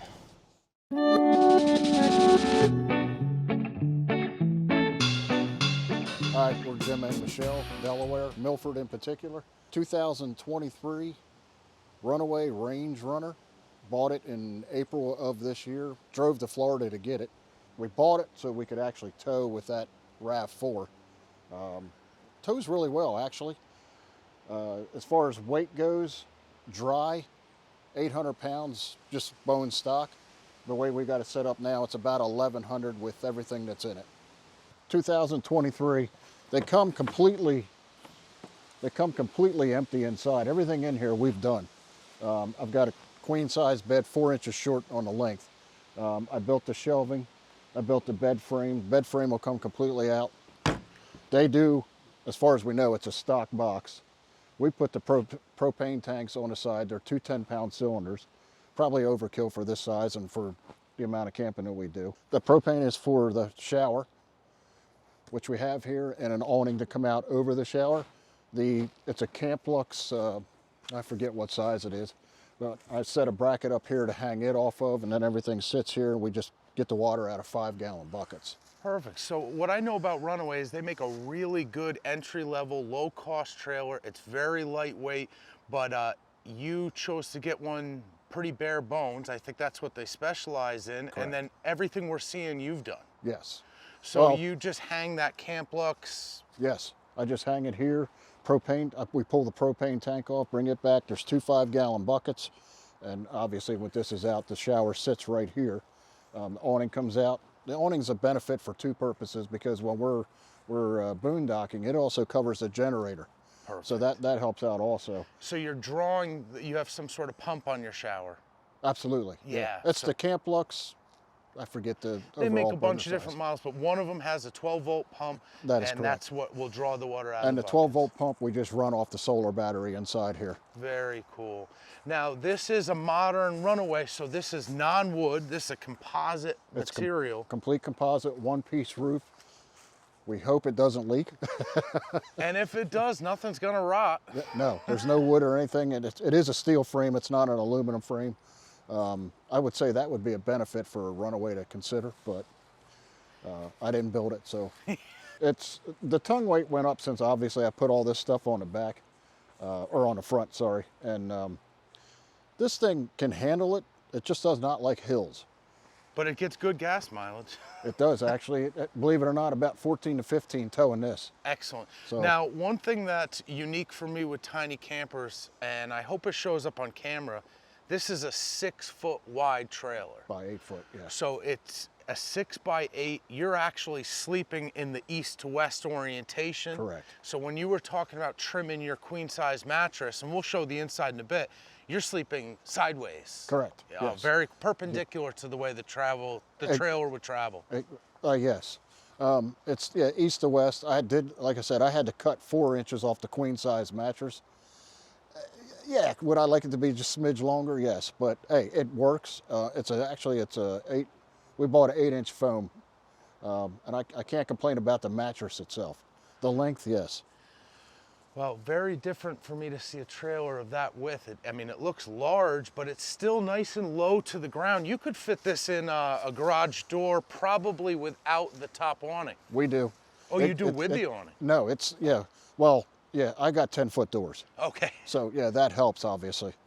I built all the brackets and stuff for this all to sit on. It just came with the crossbars. Everything here I built, put it together, both sides. Nice job. So it's been, how long did you say you had it? We bought it April 6th of this year. Oh, you've been busy. Yes, yes. So you're grinding and welding and painting and really modding this out. Yes. What other, as I come around the back, something that'll be different for some folks that are used to the teardrops, tiny campers, there is no galley on this. Correct.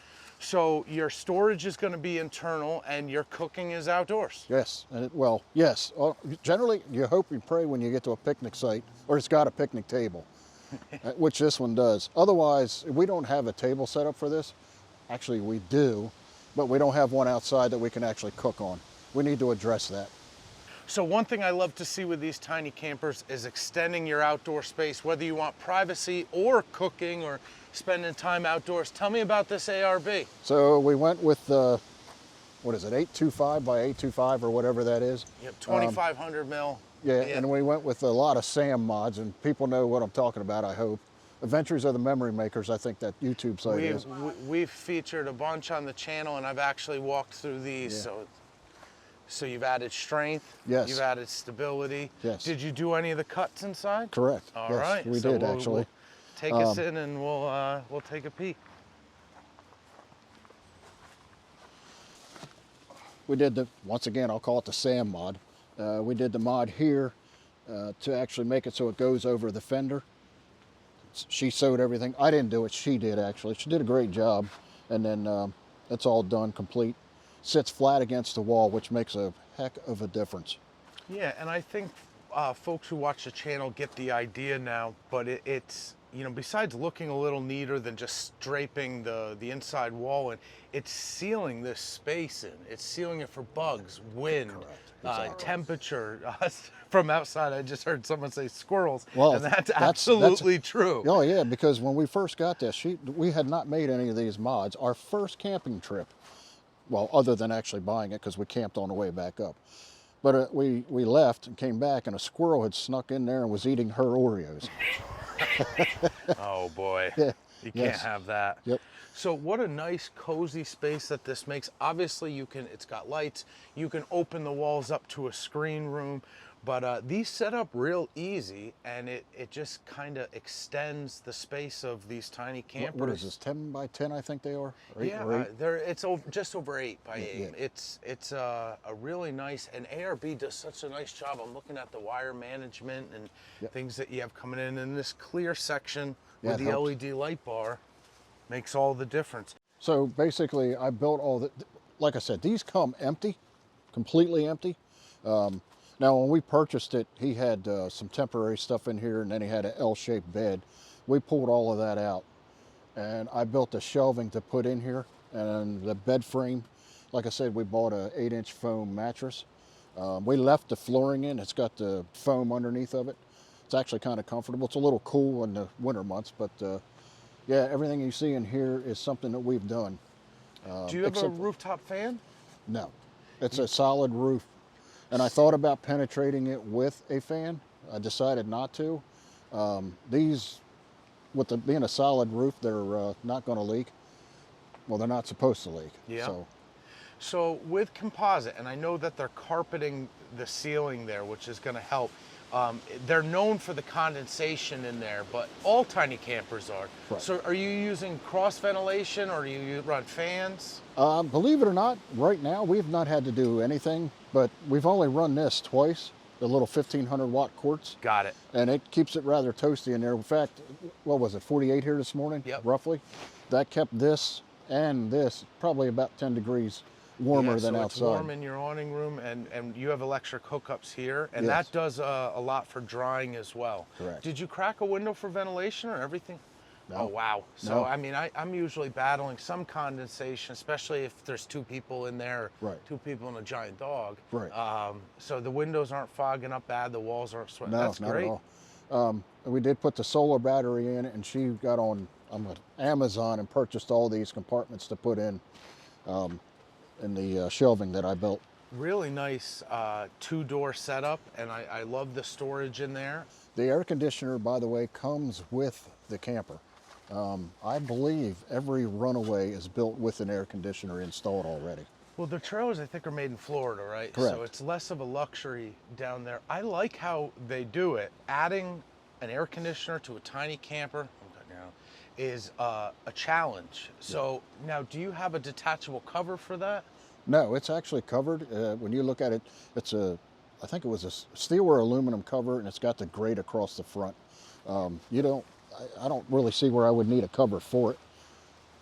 Maybe in the actual winter months, it's not a heat pump or anything, but maybe in the actual winter months to cover this aspect of it. But yeah, I think that might be aluminum.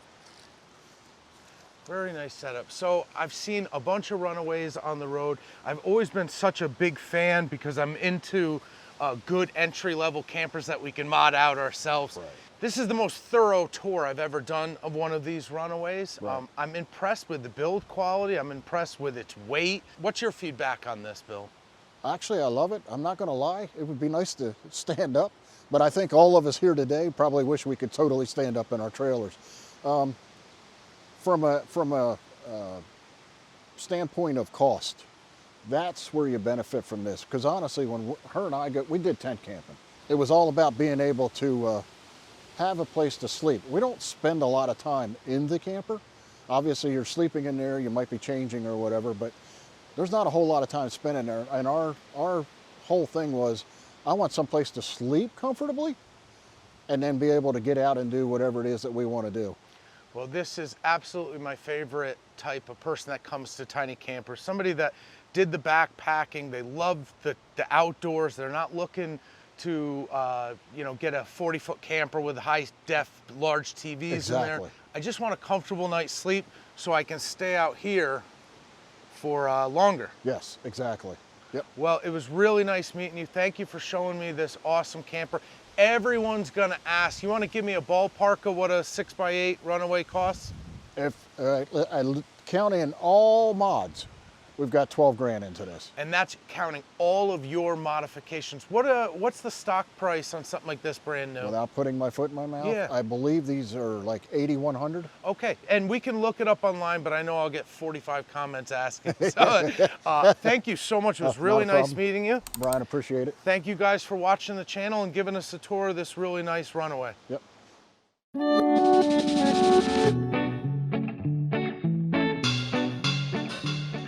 My name's Steve, and this is our little Bushwhacker. We got it at Miles RV in Asheville, and we've owned it for about 6 months, and we really love it.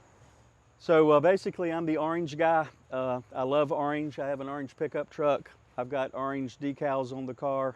I have an orange potted plant and an orange rug, and I don't know why, but I really like the color, and I don't have my orange shirt today. Did you do those orange decals? Yes, I did the orange decals. I'm working on another one that's going to be a bigger smiley man. This is one of the mods I got from your channel. It's nothing but a board, but the reason that I like it, Brian, is because this is a nice galley, and it is the reason we bought the Bushwhacker, but when Karen is here, that's my spouse, and I'm here, there's not enough room. So what we do is we have one person here and one person here, and you can pass the plates around, etc.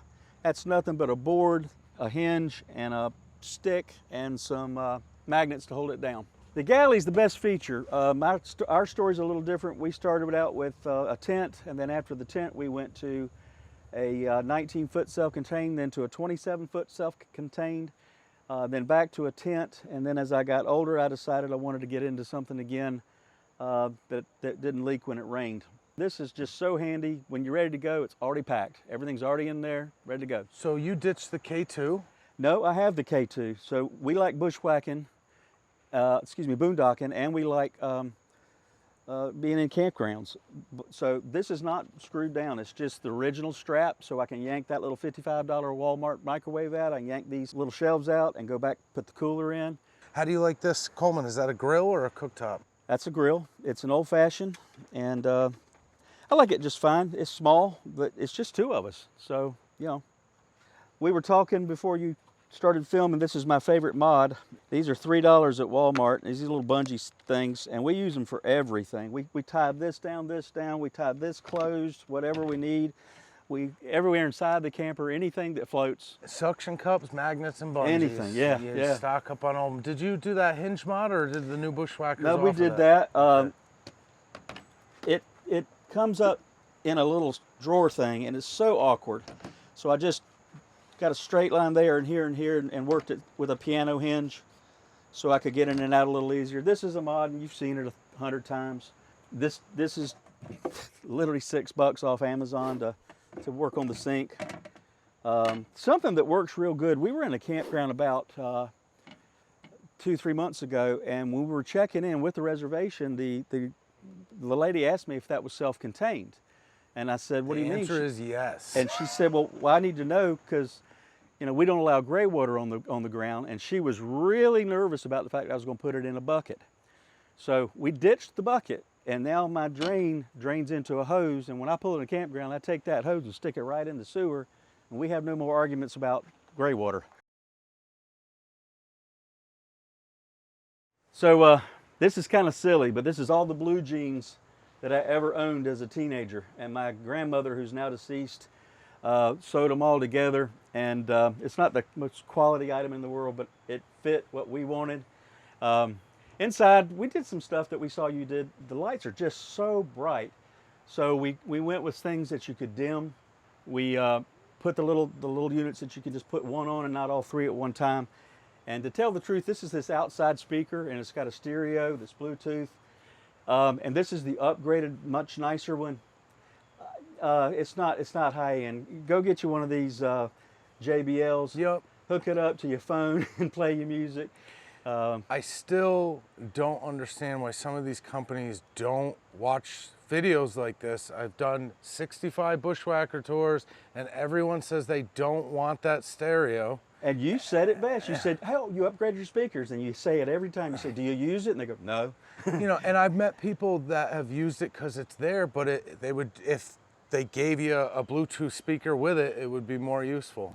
I guess I've seen a lot of the other couple years older models than ours, and ours is a 2024. And one of the things we love is the air conditioning position, and that it actually works and doesn't overheat everything. It's got two switches inside for your lights, one for inside, one for outside. So this is not dual switches for outside lights. So if you want to independently control your outside lights, you need 3 switches here now. So that'll be a mod. Very cool. So this is a Smitty built awning, and it's just as quality as, in my opinion, as the ARB and the Ironman. But I will tell you, it's too small. I saved 20 bucks and went with one that was a foot or two smaller. And you can get 2 chairs under here, but when it starts raining, you're going to be like this. I should have bought a bigger awning. So your advice is the 2,500 mil by 25. This is the 2,000 by, yeah. Yes. Okay. I regret doing that. And I saved $20 or $30, so that was, not a good decision. We'll step it up. It's not a huge catastrophe. Yeah, so the awning I love. I love the rooms, and we're talking about that. I'm going to see what happens there. But for now, this is our style. We use it. We use it a lot. We're in it once a month, otherwise I'm not going to own it. I'm going to take it somewhere. I don't mind pulling it in beside a $1 million Provost. I like my little camper. We enjoy it. If you had to do it all over again, would you change anything in the whole process? Anything you can offer to somebody? Yeah, shop till you drop. Try it out. Go to campgrounds. Look around. When we go to a campground, we always get stopped. Can we see that? What's that like? And make up your own mind what you have to have and what you don't have to have. The huge advantage of this thing is you can take it anywhere and you don't even know what's behind you. You can pull it right up the edge of the Grand Canyon in a few places, or the small Grand Canyon, and it'll go anywhere. Most expensive mod? Yeah, that truck. I bought it used though. It looks pretty sharp for like used. 3 days used? No, it's got 18,000 miles on it now. It's got everything I could possibly want on it, and it'll tow this like it's not there. I can pull this. I wouldn't, but I can pull this 80 miles an hour because I did it a couple times, and it didn't swagger. That thing held it right where it needed to be. Hey, I really appreciate you taking the time to show us the rig. Bryan, thanks so much for your program. You really help us, man. You really do help us. It's made for the community, by the community, so I appreciate you doing this with us.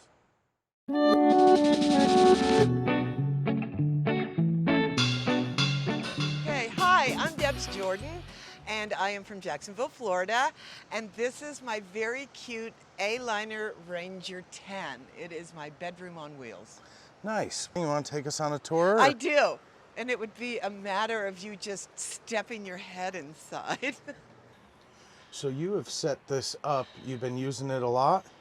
Yeah, I have. I've probably, well, in the fall, I went down the coast of the Atlantic Ocean, got all as far up as Maine, and went to Acadia, and then hugged the coast as I came down, hauling this, no plans, no reservations for anything, just went. Well, I love it. I've seen these on the road a lot, but it is, it tows like a pop-up because it folds down below your car, so it tows really easily. Yeah. And it's got all the tiny camper feel, but the big difference is you can stand up, right? Yep. It's the stand-up part, and it's very, very easy to pop up. It comes on spring-loaded bungee cords, and I can do it with one hand. And it takes me all of a minute. And where I'm sitting over here, there's a little dormer here that pops out too, so it Mhm. feels very spacious. And this shuts if you want to nap. And I've discovered using sun shields when the sun just happens to be shining down and to keep it a little cooler, but you definitely don't camp in the summer. So this has air conditioning. It has heat. The heat runs Yes, it on does. gas. Yes, The it air does. conditioning requires 110. It has a Dometic refrigerator that can run on 12 volts. And this weekend we got together because we put a lithium battery and added some solar to this camper to I'm so excited. give you some more capabilities, right? To increase what you can do off grid. Absolutely, because I found out I was in Charleston between Christmas and New Year's, and we were completely off grid at some Harvest Host thing. And you know, the propane works, but what powers the furnace fan does and not. And I found that out. And I have to say, and these are questions I'm going to ask you, I have so many features I don't use. I don't use the hot water feature. I don't use the sink, so I don't put any water in there. I know because it sits up high that I could go completely off grid if I needed to. Yeah, I mean, it's a really nice trailer, and you're using it like a nice hard shell tent. That's all it is. And that there's Yeah. nothing wrong with that. Yeah. And we could talk about some of the other Yeah. features. And well, here's another interesting thing. When I bought this, I just had a Honda CR-V, and it could tow this, but loaded with nothing. And so all the stuff that I got was really lightweight. And before I went down the coast of the Atlantic, I bought a Pilot. And so it's like pulling nothing. There are times I don't even know it's behind me. That's really good. And with the profile that it tows in, it's really good on gas mileage. It sits behind your car and doesn't really, there's no air dams. No, and not even a mile difference. It's like 19.7 or 9, and when I'm not towing it, it's 20 point whatever. Wow, well that's different.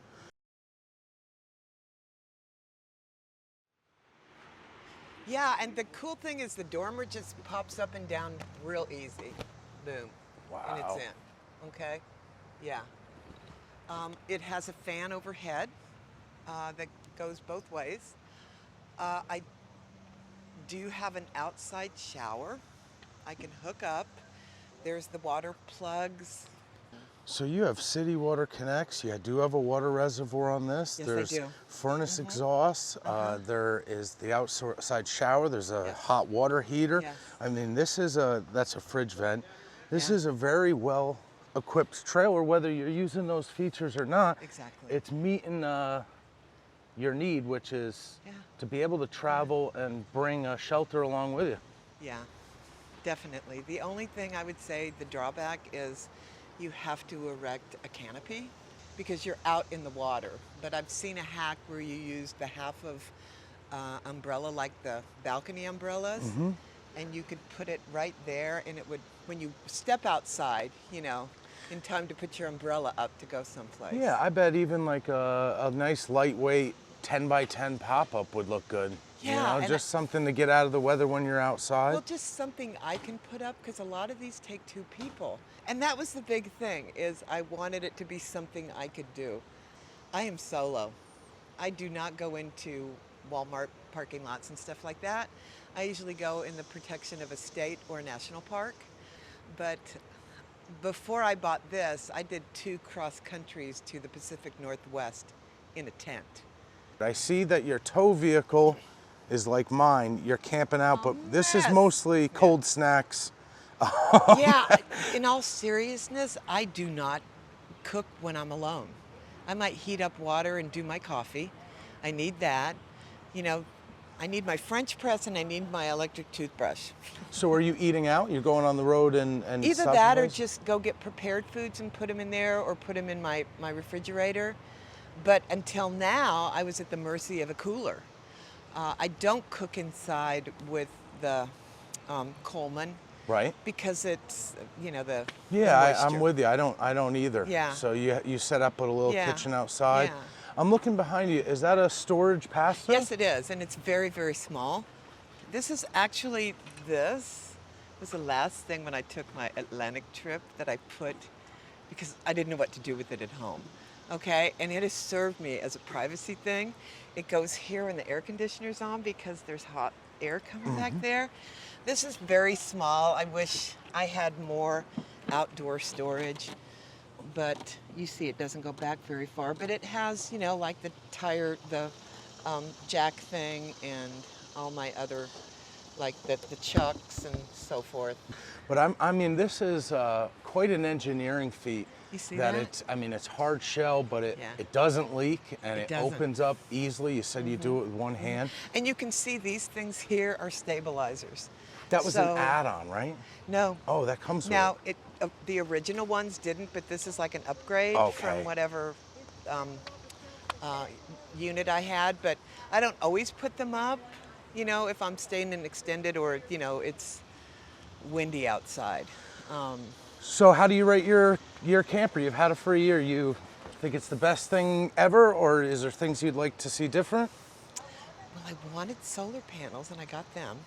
But in all seriousness, I love my camper. I love my Aliner, and it's Allie is their name, okay? They, them, Allie is your camper. But then it goes around these kind of, you know, $250,000 rigs, and I have to give it more confidence because it gets a little self-conscious about being so small. I think it holds its own with style. I do too, and a lot of people comment, oh my gosh, that's so cute, you know? I mean, they do, this is not the smallest doesn't have that dormer. There's a bigger one that is a little wider and has a second dormer here. How does this get covered when you're on the road? It comes with a cover. It's like a soft cover? Yeah, it is, it's a canvas cover. Really nice design. This is how these window air conditioners are meant to work. You know, just like you'd use them at home. But so many times when building a small camper, they slide it in to the camper itself and have to figure out how to vent this section. Yeah. So it's actually just a really nice way to have that installed. And it works well, it keeps you cool when you have shore power. Thank you so much for taking the time to give us a tour of your Aliner Ranger 10. You're amazing. Well, I appreciate you taking the time to do that, and I hope you really enjoy your weekend camping trip. Yeah, do I get the job? You got the job, you're hired. Thank you, bye-bye. Take care, everyone. Thank you.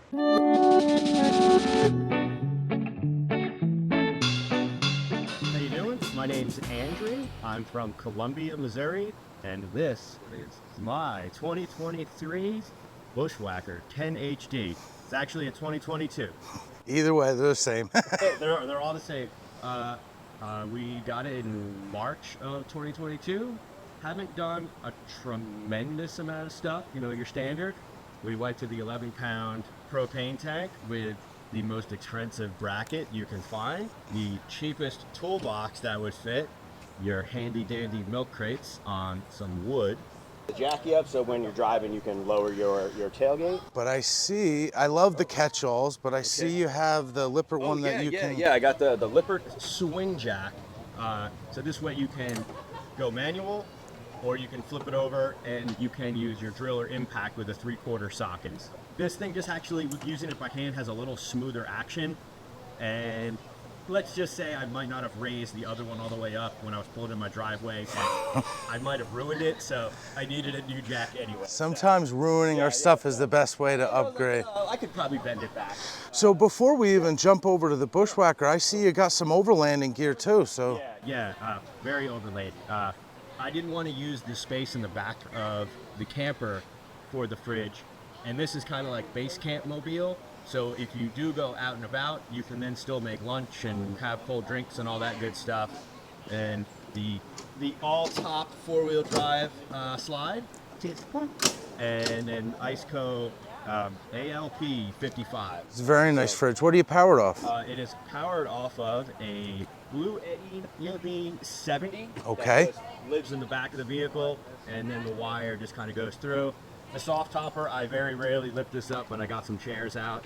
I love the soft topper, but there is no security, so if you were thinking about getting one, be thoughtful about like what you want to use the truck bed for. Nice. I love these setups where it's kind of a mix. We got an overlanding vehicle, plenty of storage, and then you can kind of keep your campsite pretty clean. Tell me about this 270. Is it a full 270? This is an Ironman. It's the slightly, they make 2 Batwing style awnings. This is the smaller one, and I can't remember XRT 70 and 71 or something like that, and this is the slightly smaller It's like a one. 225. Yeah, I can't remember what they are. It's the slightly smaller one. I get really frustrated by the pull-out awnings, so I literally got mad at a campsite in Florida and ordered this. And it does slightly interfere with how high up the galley door wants to go, but it's nothing so bad that it is causing any real issue with the door or with the awning. And I played around with trying to change the height, and I was unhappy with what I did, so just left it normal. And this thing can take a decent breeze, so. Yeah, and you have vertical posts to put down. Yeah, it does have legs, and you can guy it out and all that good stuff, so if it does get dicey. A very inexpensive, like, camp day, Red Camp, one of the Amazon people. So the sturdiest table in the world. Yeah, nothing Camp King is cheap. Yeah. And then the only real thing in the galley is use the K2 cooler as just a regular cooler, and that goes in the camper or in the back of the truck when we're driving around. Staples, kind of the same height, so it ends up being like a long flat surface. This is the next project, but it is very low priority because sink, stove, it works out great. And the only real things I've done, I like lighted switches, so that's how I could tell that I left the water pump on. I did get a very, very cheap battery monitor. So cheap that I regret purchasing it because it's very inconsistent, but it looks cool, and it's the same diameter as the Victron one, so when I upgrade, I'm all set up. Nice. I see you using the jet boil system. Oh yeah, that's how I do. That's for coffee. Okay. So instead of bringing a kettle, the only thing that the jet boil really gets used for is making coffee in the morning, and or a Mountain House meal if we're just getting up and going. So. No, I love it, and I love that using the truck as like an overlanding space allows you so much more storage back here, which just, you know, it's a great way to use the galley. Really kind of being thoughtful about, you know, we all do this a little bit different. We tend to not stay more than 2 days anywhere, so being able to not have to have the trailer filled with a lot of stuff in the event of rain, and then you can just more easily get in and out and all that good stuff, and because if we stayed at a place for 4 or 5 days at a time, then you're going to make a bunch of different decisions. And we usually don't do that. We got to leave tomorrow afternoon, so we got here last night. This is an Amazon faucet, and we went to Menards. It's going to get loud. I went to Menards, and I like things that light up, so you probably can't see that on camera, but the end of the faucet lights up. I love it. And then I just, I had some Purple Heart lumber laying around, and I just made all plates, so all the switch plates, and the faucet has a little, it looks a little fancy, if you will. And then, you know, the standard switch out, I think there was just a USB port in the corner of these, and then we all kind of get the same 4x. Yeah, the same deal. And then, you know, I added reverse lights because why not? I kept the brake lights askew because I wanted to show the factory efficiency.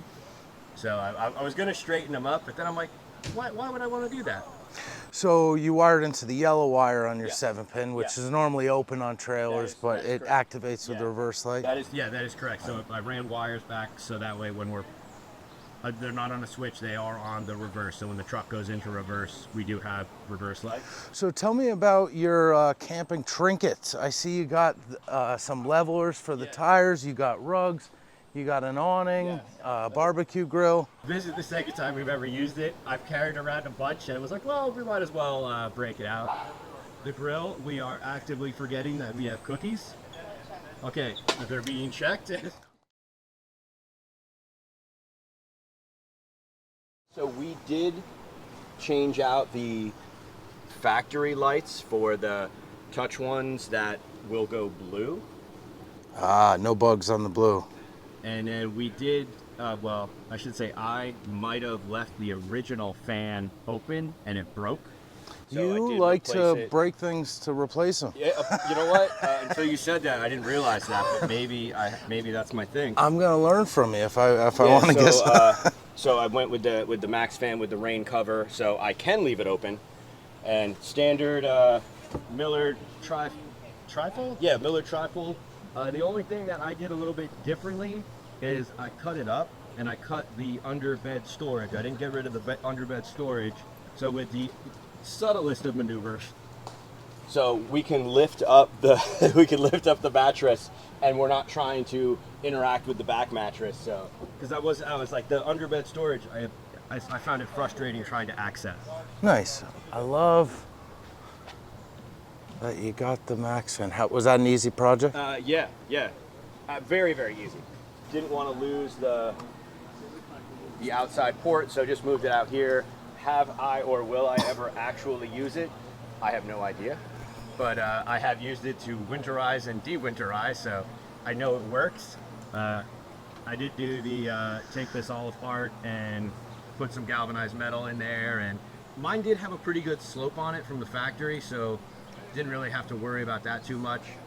What about the door locks? I see these are new. Oh yeah. We did go with the RV lock wireless door lock.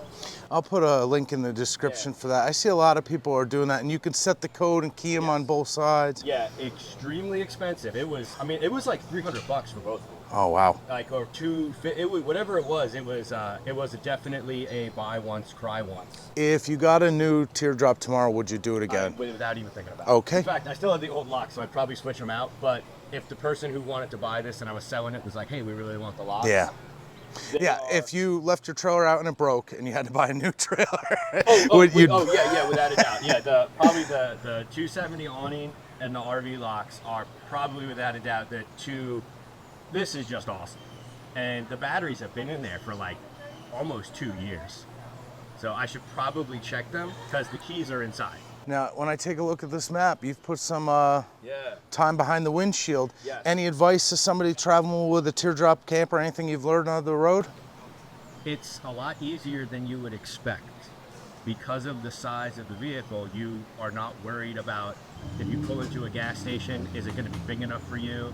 And it's so small, you have to remember you don't need to turn as wide as you think you would if you're used to pulling a slightly bigger trailer. Well, hearing you say that, are you used to pulling a slightly bigger trailer? I drive a tractor trailer for a living, so this thing is actually a little harder to back up. So for anybody who's new and or beating themselves up about how they're struggling with backing up, single axle, very small, short tongue, it is very frustrating, so don't beat yourself up. This is advice coming from a professional driver that tows a trailer for a living. So you heard it here first. Don't beat yourself up if you have trouble backing up a Teardrop. Always just go slow, practice, and don't stress out. Go slow, practice, and your brake is your gas. Yes, exactly. Your brake is your throttle. A lot of stuff I have done you can't really see. All the water lines I've pretty much replaced with PEX. The water fill, I put elbows in it, and you put some strapping so it's attached properly to I shouldn't say properly, but so it's attached to the underside of the trailer. And yeah, get out and use them. Very cool. Well, thank you so much for taking the time. It was a pleasure meeting you. Yeah, well, we'll be hanging out this weekend. I'm not the only one who showed up. You've built an empire, Mr. Smith. Well, there's many people involved here. I'm playing backstage, but we have like 40 bushwhackers here, so we're partying. Yeah, it's awesome. It really is awesome. Thank you. So make sure you guys come next year. We'll see you guys at the next rally. Cute dog over there if you want to get the dog. Cute dog. The missus is hiding from the camera though, so I was trying.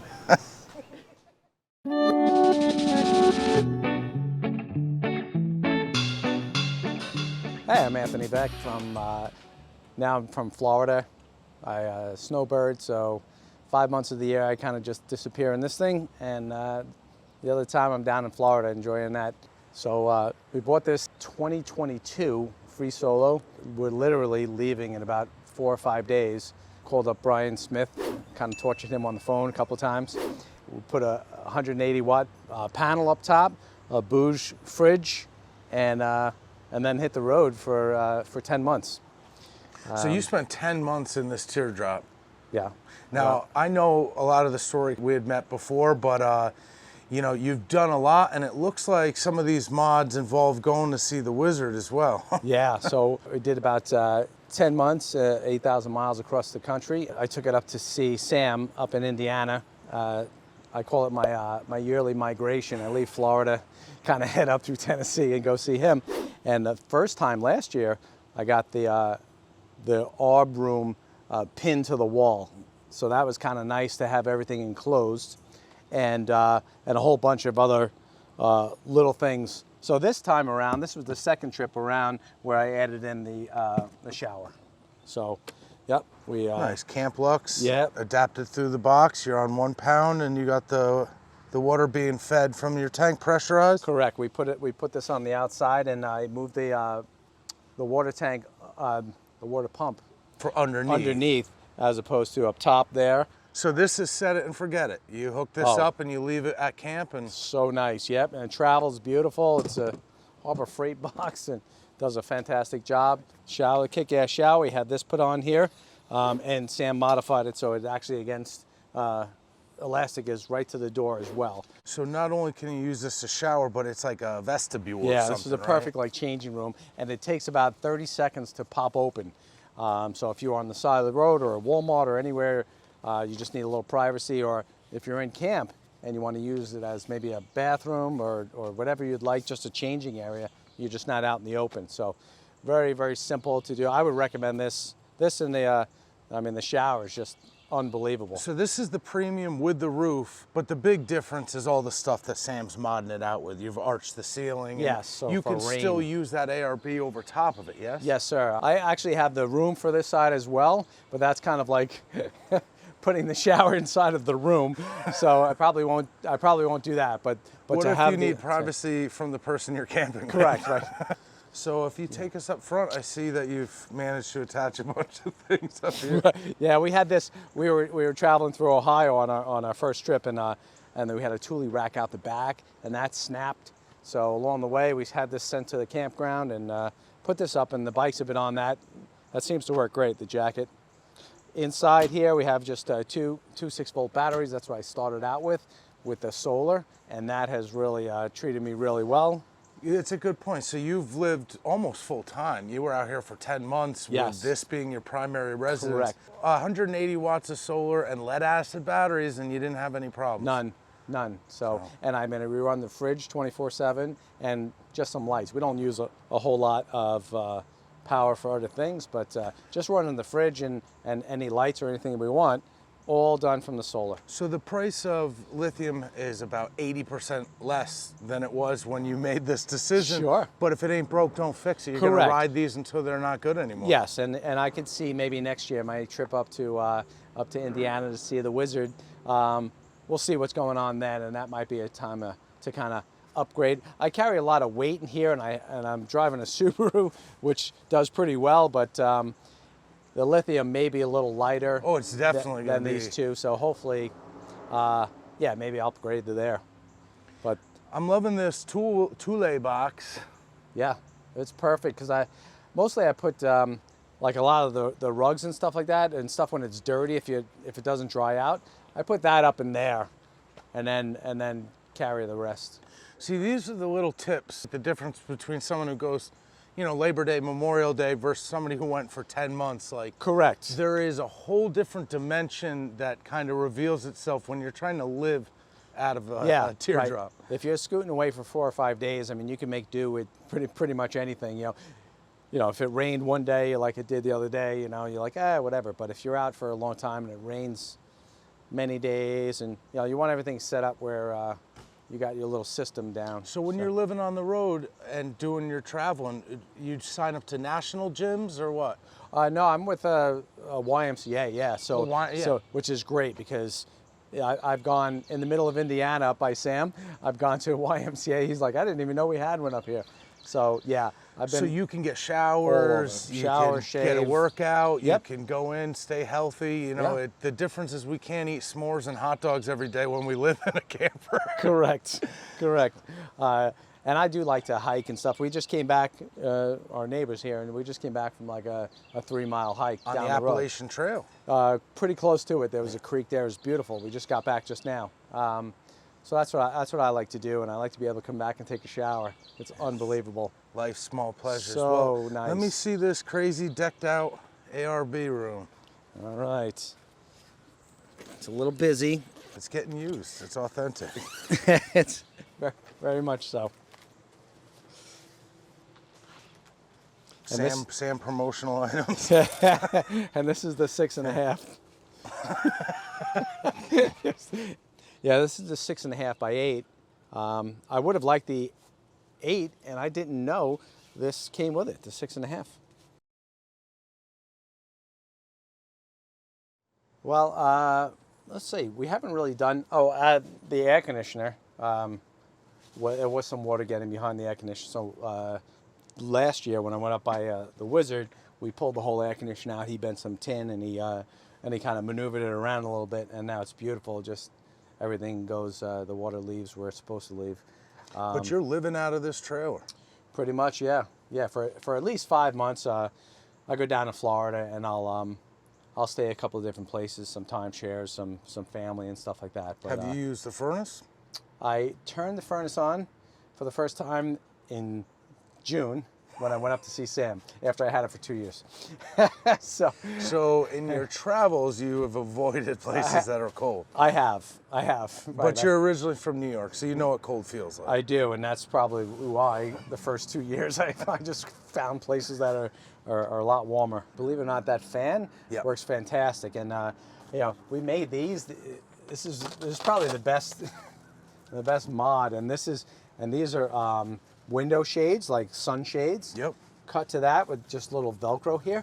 And let me tell you, that thing covers. It is dark as anything in here. Better than I think curtains hanging down. Absolutely. And it's it insulated. Folds. And it's insulated. And you know what? When your camper's getting cooked, it kind of reflects from the outside. And when you do that at night in your windows, you could put your windows open. This goes half or it comes down to here, and it pulls. Jeez, a lot and you of the made air this? through. Yeah, a friend of mine made it, who I used to travel with. Nice. Yeah, so let me tell you, I would recommend that. That is a complete dark. Like, it was 7 o'clock this morning. It was still pitch black in here, which was nice. When I got back, we had spent about like 8,000 miles across the country. And the trailer was at my niece's house, and I finally got to it. But really kind of fine-tuning where everything goes and utilizing underneath here. I think one mod that I will do this next time when I go up to see Sam is I'm getting rid of the sink. I've never used it, and I will never use it. I mean, it just pours out the bottom. So really wouldn't use it. Now that I have the shower on the side, you could hook up a faucet to it as well. So hopefully I can get a little more space out of that or utilize this a lot better. I've never used a sink in 2 years. Really? Yeah. I do like to have a bike with me, just kind of cruise through the campground and stuff like that. Not really out mountain biking, but. And how old-fashioned of you? Is that just a regular manual bike? Yeah. Yes. You mean there's no solar or batteries involved with this bike? And there's no motor jammed in the bottom of that thing either.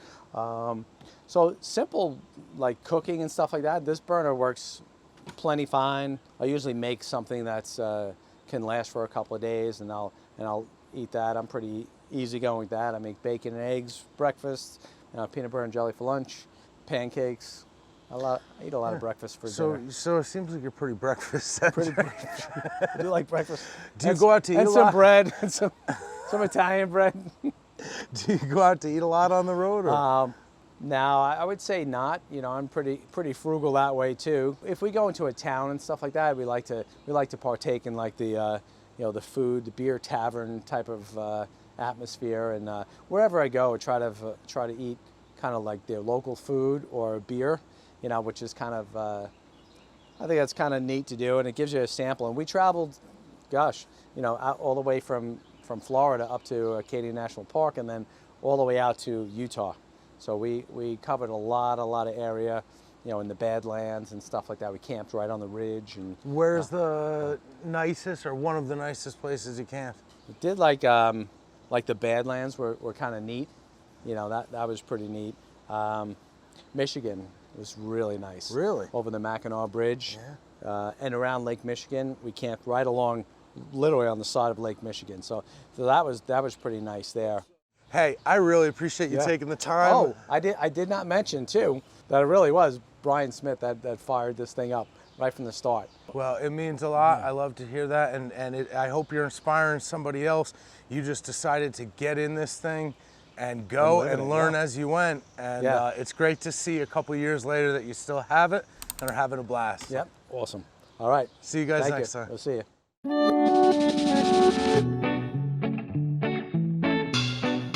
I'm Brandon Lanker. I'm from Weaverville, North Carolina.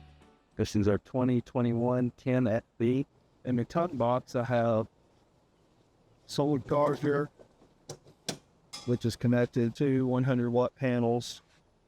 I have a switch that I can change it from a single internal battery or to the internal battery and an external battery to plug in on the side, or to with just the external battery. I did do some modifications from the original owner. I added 2 10-pound tanks. Couldn't really find a bracket that would fit on here, so I just took some angle iron, made up some brackets, and used some fart. Awning this came with it, but it has some extra features that Sam's helped add on to it. It's going to be hard to see, but it has his new system on the top to keep the his red, right? Red. Yes, that is it. And they pitched up to keep the rain out. He's going to be doing the modification to trim out the room to the door. Still a work in progress. This is the first time I've had it out. I did add on a shower room, added on the kick-ass room. I still have a few things to add to it. I had some poles that I had to repurpose to hold the arms up. Do you use it as a changing room, or do you shower in it? Yes. Let's see the shower. The dual cup shower, added the tailgate ladder like everybody else, added a bracket.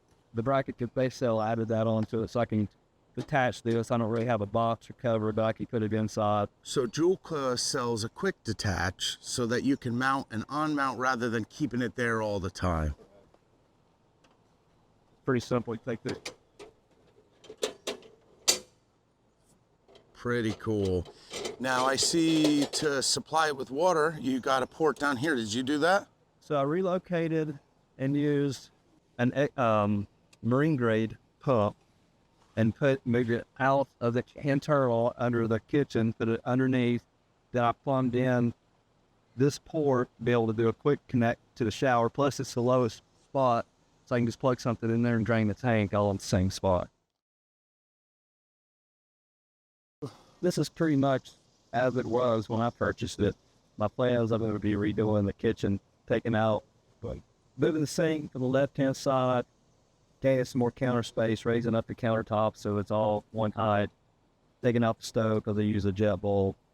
Tell me about that jet boil. I've heard the best things. That's the open grill. It's not a cooktop. That's an actual grill, right?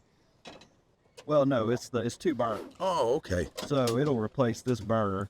Plus it's portable. It uses a 1-pound tank, or you can connect it in with a quick connect. All right. Earlier today I saw one where it was actually 2 grill surfaces. I haven't seen that. So the nice thing about this is it has perfect simmer control. That knob will turn probably 2 to 3 full revolutions, so you can really adjust the flame height. Such a big deal when you really want to just dial it down. A lot of camp stoves, you actually have to take them off and grease them to get them to do that. Nice. How do you like your fridge on the slider? Do you store a lot of food in there, or just drinks? Yeah, that's worked out. So I keep my drinks in the cooler with a couple of freezer slabs to keep those cold. This is just food only. It's worked perfect. So with the 2 solar panels and the 175 amp hour battery, overnight it used 5 amp hours. Over in the daytime, half a day, it was charged back, and that was a cloudy day. That wasn't connected to any kind of shore power at all.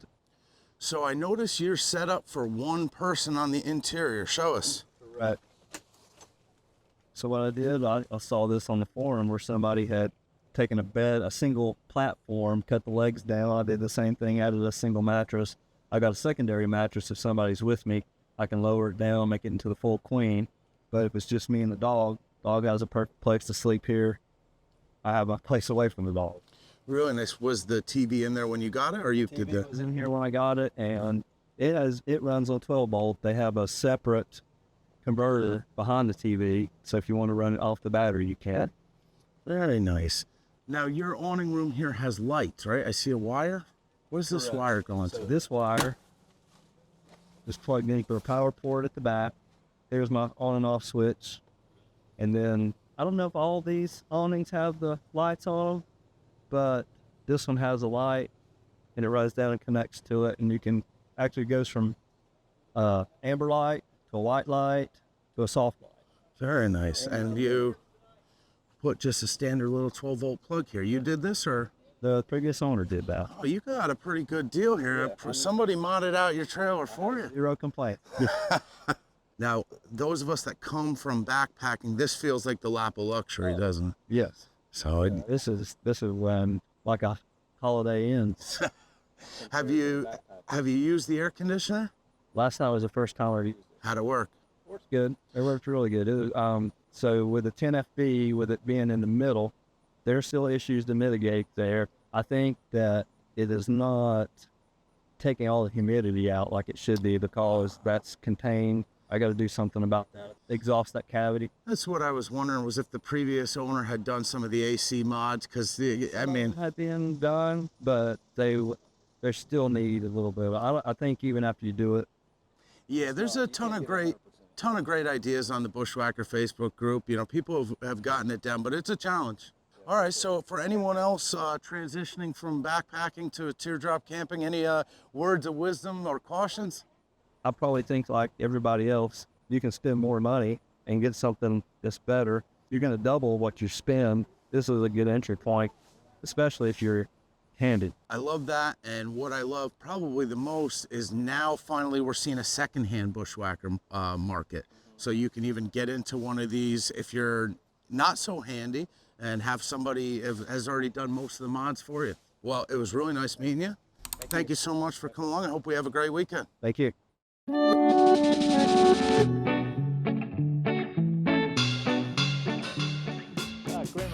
Graham and Barbara Foster here. We have the 22 Bushwhacker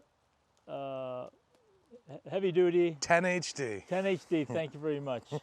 Port Prairie, Ontario, and we're just showing our unit off here. Coming south of the border for you guys to attend a Northeast rally in the States. That is correct. How long have you had your Bushwhacker? Just over 2 years now. Basically just kept it simple. Just working on the kitchen basically. Our number one modification was, of course, the fridge, the slide out.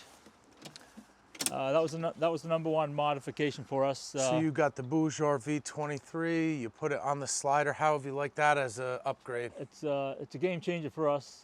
No ice. Just as long as we have hydro, we're good to go.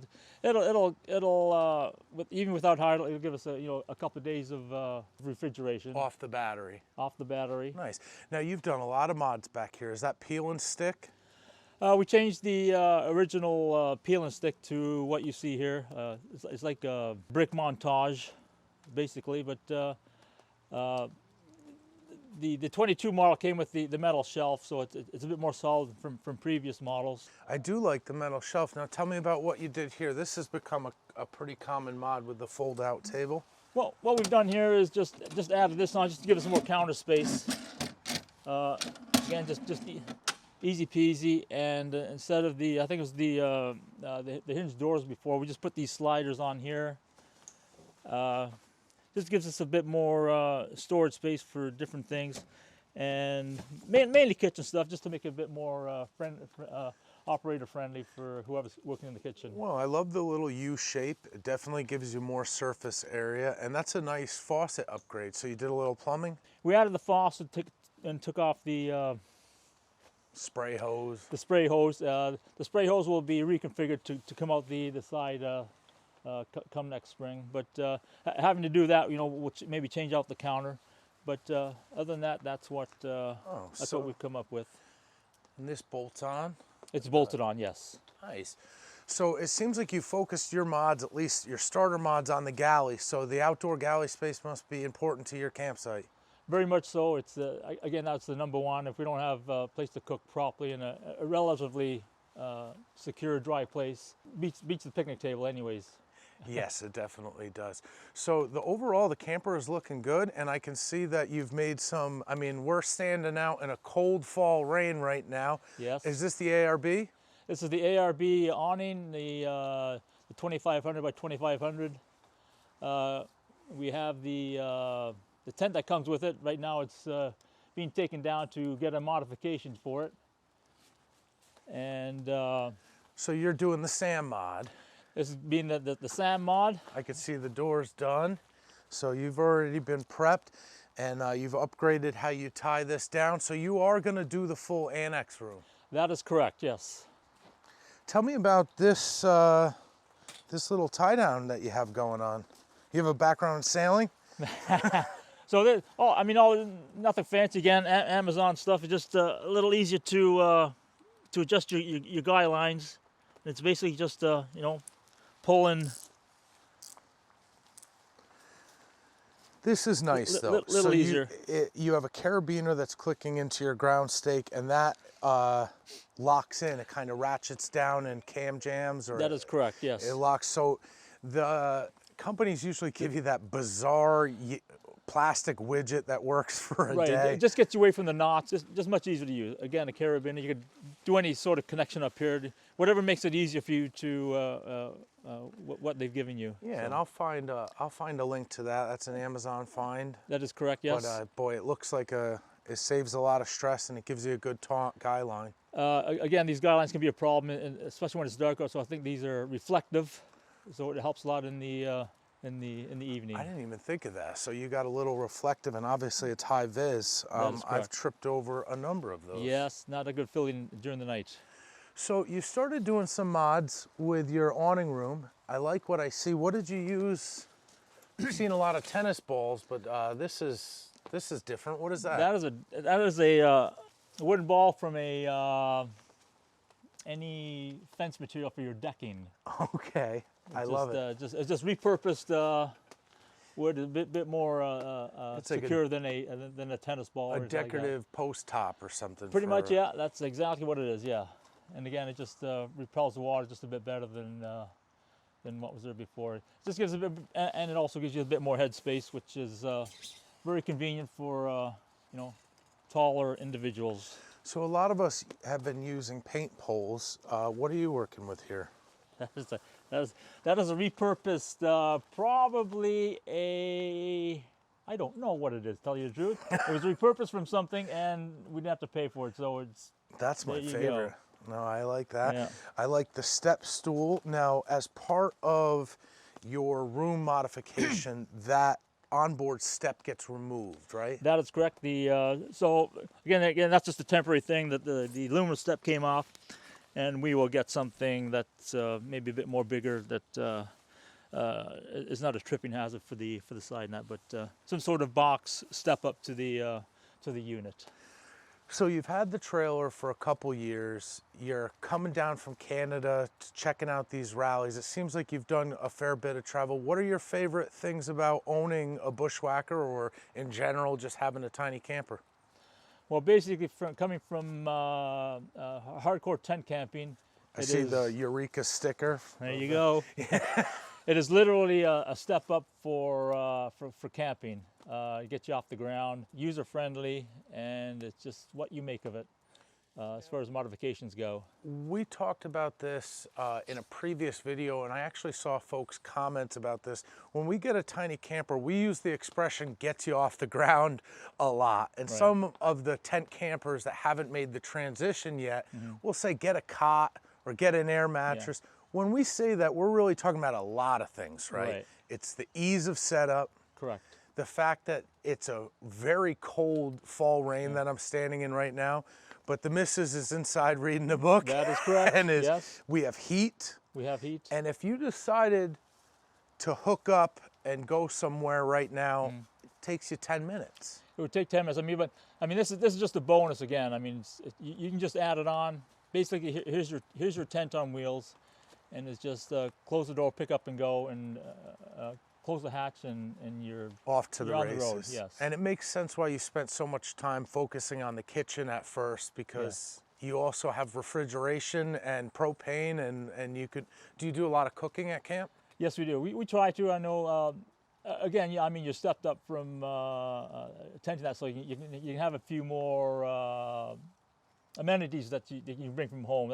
That's a bonus, and that is it takes a while to get used to that sort of thing when you come from backpacking and canoe tripping. So this is.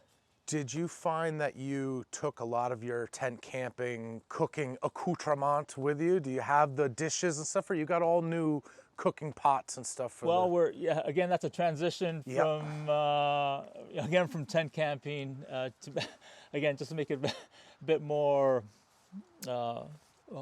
homey, I guess, if you want to call it that. Just those nice additions. So the little, I mean, I see a lot of us still use the little butane stoves, and we're using the skills that we developed from backpacking and stuff. But eventually, some of the tours I've taken today, I mean, people have lobster steamers and Instapots and all this, you know. Again, it's just a transition, and it's a matter of getting used to a different way of thinking.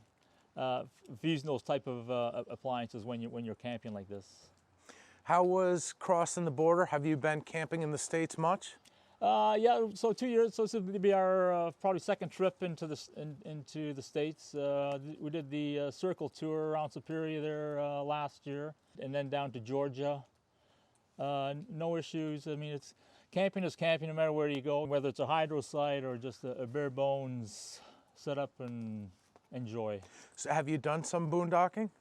Not on purpose. We only did that because there was nothing available, and it was late at night, and we just pulled over to the side of the road, and that's where we're camping for the night. For a backpacker, it's not a big deal. That's right, yeah. But as far as the hardcore boondocking, until we get the appropriate amenities, you know, solar and you know, a little battery upgrade and some solar. Yes. Now, you have quite a tow vehicle here. How much trouble towing? Do you have to get used to towing a camper, or was it easy? Well, this is the first time we've ever used a trailer, because you know our background is as such that we didn't need anything like that. So the truck itself, it's great. More power is better. You know, the bigger truck, of course, you can bring more amenities. The more stuff you can jam in there. That's correct, yes. And I see you have that like sliding tonneau cover. That's one of my favorite mods. It's like a shed on wheels. Pretty much, yeah. Very sturdy, very reliable, and again, you just get more equipment in there as required. That's right. And I mean, the camping in days like this, I mean, what a beautiful back camp area you have here. But you do start getting wet clothes. There's not much storage in these teardrops, so the tow vehicle becomes a big. This shed behind us is not yours, right? You didn't bring this. No. That's too big a trailer that we want to haul. A Bushwhacker is just you know, the right size for us. All right. Well, any other words of advice for someone getting into the tiny camper world or watching these videos for inspiration on their Bushwhacker? Anything you learned that you could pass on? Well, if you're getting out, if you want to make the next step up from tent camping, you know, the Bushwhacker is the way to go. I know ours isn't. This is the only size. There's different sizes you can get, but this is new for us. We're very simple, easygoing, just people, and we just want to keep it bare bones and keeping it simple. And we'll add as required as the time goes on. I love it. As we get into some of the more elaborate mods, it's important to remind people like simplicity is one of the most joyful things for some of us. Yes. And the ability to hitch it and go. And it seems like your biggest time consumption at camp is just setting up this real simple area so that while we're shooting this video, you're dry and I'm getting wet. That is correct. That is correct.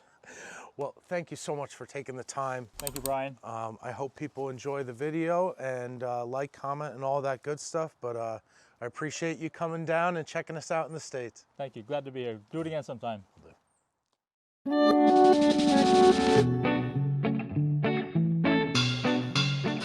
Hi, I'm Deb, and this is Paul. We're the Fedicians from Greensboro, North Carolina, and this is our FreeSolo OG, Oliver George.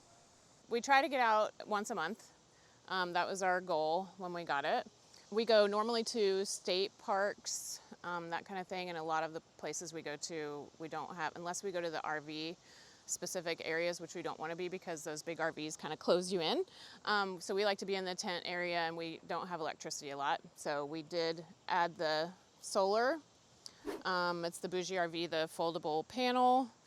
So you have all portable solar, Yeah. something that you would deploy, nothing on the roof or anything? No, because in North Carolina, a lot of your campsites are shaded. So we have, how long's that cord? It's like, about 30 feet. Yeah, it's like 30 feet. So we just can kind of keep moving it to wherever the sun goes. And it's a matter of what, a couple hours to charge the battery back up fully.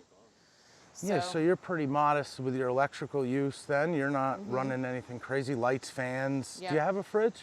No. Okay. We're still using the K2. Not our favorite, because we have to constantly go get ice and things get wet and all that. So that's probably one of the things we'll look at doing next. We came from tent camping, so this is a nice dry upgrade. That was the biggest issue, was the packing up the campsite wet. I don't think we've done a whole lot to it. I mean, we added curtains, obviously, because you got to have dark sleeping. So this is like a $3 rod.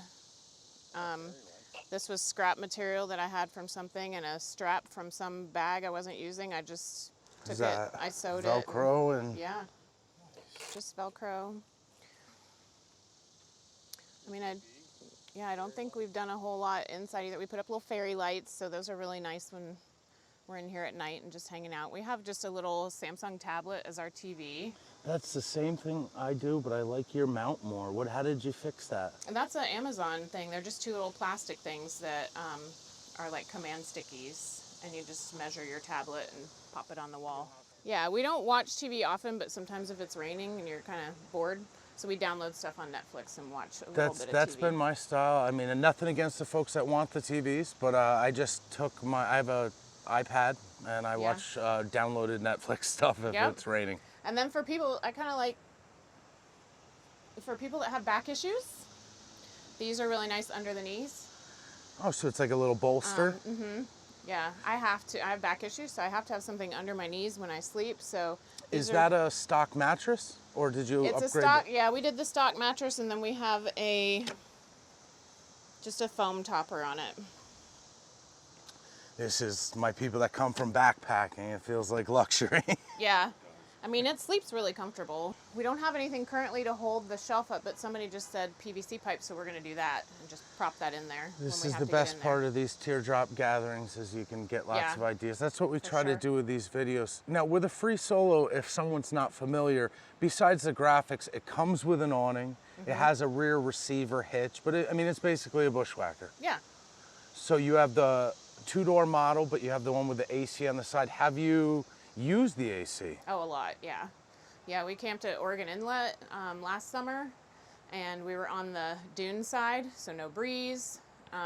Yeah, the AC is definitely a must when you're doing camping in this hot, humid stuff. We did find that it leaks inside, so when we're leveling, we always make sure that we're a little low on my side to make sure that the drip comes outside, because I came home to a wet bed. This is a big deal, and it's something that it's really helpful to spread the word on. This air conditioning drains inside the camper, but there's a metal pan, and it wants to drip out through these slots. So if your camper is not leveled this way, just slightly, it doesn't have to be way downhill. The water will eventually make its way back inside, and nobody likes coming back to find that. So. No. The FreeSolo comes with a Dometic awning. It's a really nice awning. It seems really sturdy. We have used it a lot. We just find we have to tilt it a little bit too for the rain, because it does pool. We have like a really low portable grill that we have had to put under there to cook our meals. Before we got this big awning back here, that was the only place we could cook if it was pouring. I'd love to see that awning. This one's definitely unique. Do you know what brand it is? It's Velvo. I have the Amazon link on my phone. Yeah, it looks like Darth Vader, so. It does look like Darth Vader, and it is large and definitely provides you some coverage here. For sure, yeah. It really helped the other night when we got here and it was raining. We were both able to sit in here comfortably, and if we'd wanted to cook, it would have worked just fine. We were originally going to get one that was just over the top of the galley, but these are really handy. They give you so much more space. Our chairs can sit all the way out here. We usually travel with a folding table that we forgot, but it would, you know, sit on the side somewhere for more counter space. We do have plans to get some extra storage space under here. We don't want to get rid of this. One of the things we love about this is that we have to pack very little in our car. So we want to keep it that way. So I don't want to have to bring a Coleman stove or any type of extra camping or cooking stuff. So we're going to leave the stove, but we just want enough room in here to like shove just a few of these things. I mean, we've got cool stuff that we found at Walmart that holds utensils and things, and that works great. Yeah, these are just your standard camp pans. So I use these camping for years. It's got your handle, and each of these has the clip. And there's 3 pots, 3 skillets. It's usually just Paul and I when we camp. I do have a 14-year-old son that comes with us. If we had a lot of people, like we'd need a lot more, like bigger pots and pans. They look perfect size for that stove too. They are, yeah. And they tuck really nicely in here. Yeah, we're adding a faucet, and then we want to be able to use this outside with the tank to spray off feet and whatnot. So that's something that we'll do eventually. Do you use the water reservoir a lot? It just depends on how far away we are from water. We don't like to fill up before we leave because it's extra weight, and I'm pulling with a Subaru that's got like a 1,500 pound. We tax out the Subaru a little bit. So we don't fill it up super often. We just use a jug, a camping jug. And that tends to work. That lasts us for usually the long weekend that we're out. And we keep just staples up here, like jars of, you know, if it's raining, we can just come in here and fix up some oatmeal. I have a little, you know, I don't do a lot of sugar, so we've got brown sugar, we've got monk fruit, and we can make oatmeal if we can't do anything else. And we just keep like little staples like that in here, and the staple seasonings. And as long as you keep this full, things don't fall out. That is a good piece of advice. I see right down to like the fireball. You got every... Yeah, we're missing 2 fireballs. Where did the other fireballs go that were there before? Yeah, we got our fireball. Our wine usually comes with us too. I love that. Sometimes it's the most simple things that I pick up from these videos, but I've seen a lot of people with like tension rods or like bungees, they just put rings, but just fill it up. Yeah, if it's full, it doesn't, I mean, occasionally we'll have 1 or 2 things fall, but, yeah, and then but not often. the galley just traps it in. Yeah, we did have a leak issue when we first got this. It was leaking down into this, and we got it into the dealer pretty quick to have that fixed, and we haven't had an issue since. Did they mention what they did? Do you know what they did to fix? They redid the caulking and the seal right at the corner. Yeah, it looks like they removed your end caps too. So, okay. That's one of the things that we've been doing. So. Yeah, now it just runs, it trails right down this groove and drops right onto the ground. Nice. Well, thank you so much for letting me come invade your campsite. Of course. Thanks for visiting. I had a blast. Oh, yeah. You wanna... One more bonus feature. Are you that hungry that you're cooking this rock? Well, I made biscuits and muffins before we left, and I wanted them to just kind of feel like they were right out of the oven, so I had Paul go get a rock out of the river and put it over this. It's actually still warm, but it in foil and set on top of there, it kind of acted as a little oven, and we literally had like, it was like we had fresh baked muffins this morning. It's absolutely genius. So. I'll put a link in my description where you can buy rocks on Amazon. So, all right, thank you so much. Thanks. We'll see you guys next see time.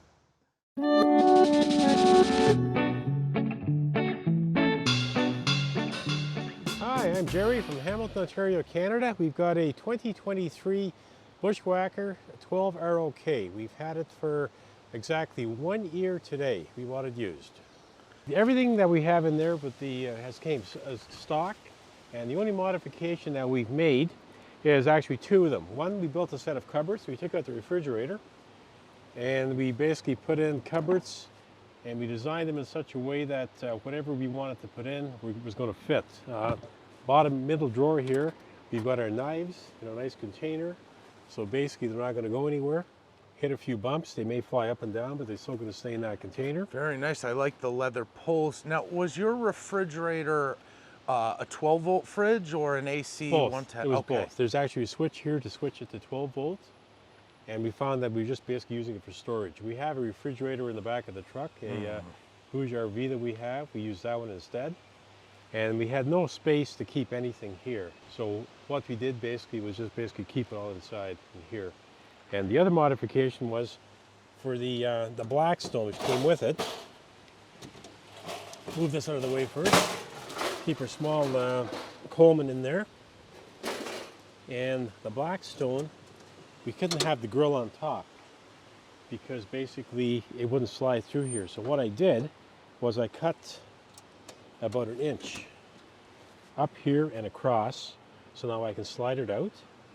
This is going to be really handy. In my limited experience with the Rads and the ROKs, everyone has to take that Blackstone cover off to close it. It's kind of like a funky design. So it was just as simple for you as just cutting that out. And there's no need to reinforce the back of the cam. No, not at all. That's going to be a very helpful mod for a lot of folks. The other thing then is I have 2 straps. I put this on so this doesn't bounce up and down.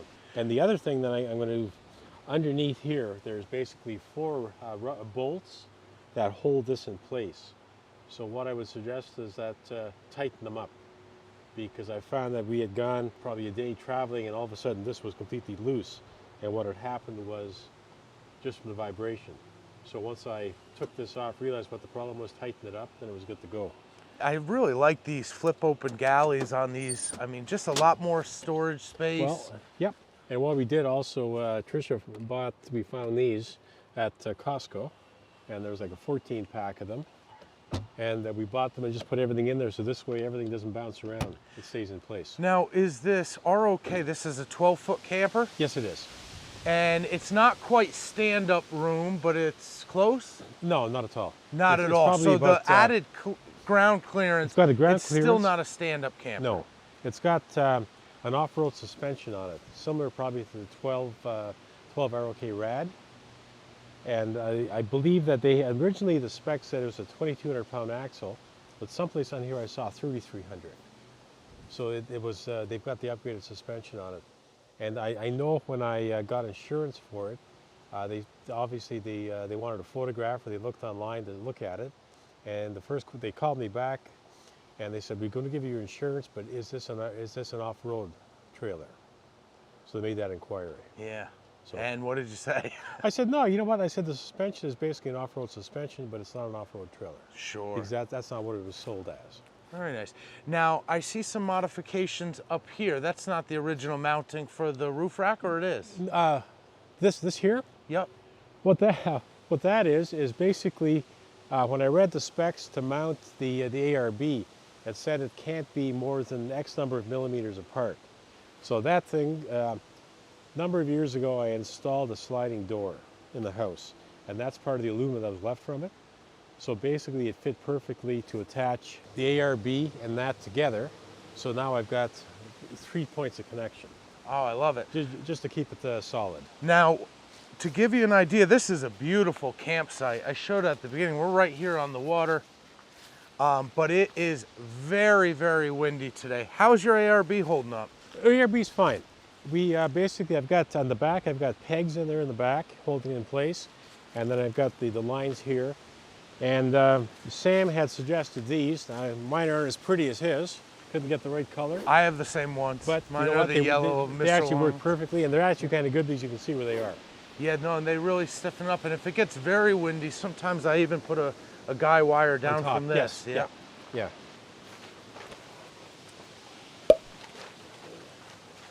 We've got the beds go north-south on the inside. Cupboard space at the back. And there's a couple of vents here for the furnace, the propane furnace. And the blinds are an IKEA special.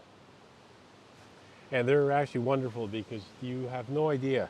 You get up in the morning, you think it's 6 in the morning yet, and actually it's 9 a.m. because the sun's out. They keep the sun out really well. Nice black hats. Now I see you have your, I mean, it's cold, but you have your electric fireplace on. Yes, we do. The electric fireplace actually came with it. We were kind of surprised to see it there. And most people, we tell them that it's there and they can't believe that it's actually there. The first time I saw it, I laughed but this has a propane furnace that will work off grid. Yes. And that electric furnace, like today you have electric, Yep. it's a nice It's way wonderful. to keep it It's heated even wonderful. during the day. And like last night, the temperature got down to 40, and I think we turned it on for about 20 minutes just to warm everything up inside. And after that, that's all that was needed. What we do is we also keep the vent open a bit, regardless of what the temperature is, because otherwise we found that just the humidity inside. Yeah, electric heat On will the lower inside. that humidity, and so will the propane furnace, but not enough. Some passive Yeah. ventilation. So we've got to make sure, and obviously if it's raining, we've had a few nights where we've had it on, we can hear the rain, and then we'll shut it. Yeah. So the And vent then can you wet. have some cross ventilation. You do have windows and Yes. stuff you can Yeah, do we've got as windows well. on both sides, which are wonderful, so we can open those up as well. And we've also got windows on the doors. Do you do a lot of off-grid camping? Not a lot. I mean, I would say probably half and half. I mean, if we can get an electric site, we do. If not, we do have a Blue Eddy that we use, and that's more than functional to get us through. In fact, when we earlier, the first camping we did this year, we went to Ossatog, and we were there, and that was basically off grid, and it was wonderful because I threw the solar panels on top of the truck, and within, I'm going to say, 2 hours, it charged up the Blue Eddy. Very nice. Which was good because obviously there was no trees, so we had direct sunlight. Now, you were on the beach there? Yes. Okay, did you see the wild horses? Oh yeah, we did. Yeah. Did they bite you? No, you know what? We had heard about that, so we stayed away. That's very nice. And we made sure that everything in the back of the kitchen was put away. My first experience was I'm in the back cleaning up, and I turned around and they were like basically 3 feet away from me and going, oops, this isn't good. But it was fine. It was absolutely wonderful. So you've been happy with your 12-foot Bushwhacker? Very much so. Very much so. I had seen some of the reviews prior, and I'm thinking, well, did I make a good decision to buy one? Because there's a lot of, I'm going to say, negative things that people had with them, but we've had, touch wood, no issues whatsoever with it. The only I shouldn't say that. The only thing we had driven probably for about a day, and the side of the mattress here was wet. Yeah. And I had spoke to Sam the other day, and he said, under here, this is open. So what happens is the water goes underneath, across, and then up here. He's got a really good video he calls Stop Bedwetting. Yes. And he talks about how the water wicks into these campers. Yep. And there's definitely a lot of Bushwhacker-isms. Yep. But a lot of these things aren't unique to Bushwhackers. No, not at all. You know, that's what it's like to own an RV. Yeah. Nothing's perfect, but it's good to hear the positive reviews. You've used it a bit? We have. We put, actually this year, we put on, being Canadians, 17,000 kilometers. So we're looking at 10,000 miles, and that was within a month. Okay. And you know what? Everything held up. I made sure that the axles were greased. I did that twice. They have a Dexter, so it's an easy. Yes, it is. Easy Absolutely. Pop the grease. Use Red and Tacky or a Lucas product. And I think it's a Lucas product that we use. So I use that, put that in, and that's fine there. And the other thing, we did probably 600 miles on a gravel road, so I was concerned with how much dust we're going to get inside, and it was minimal. Nice. There's one spot in the back in the kitchen where we got a bit. You could tell, but I mean, it wasn't spread all the way through, and even on the inside, through the doors was fine.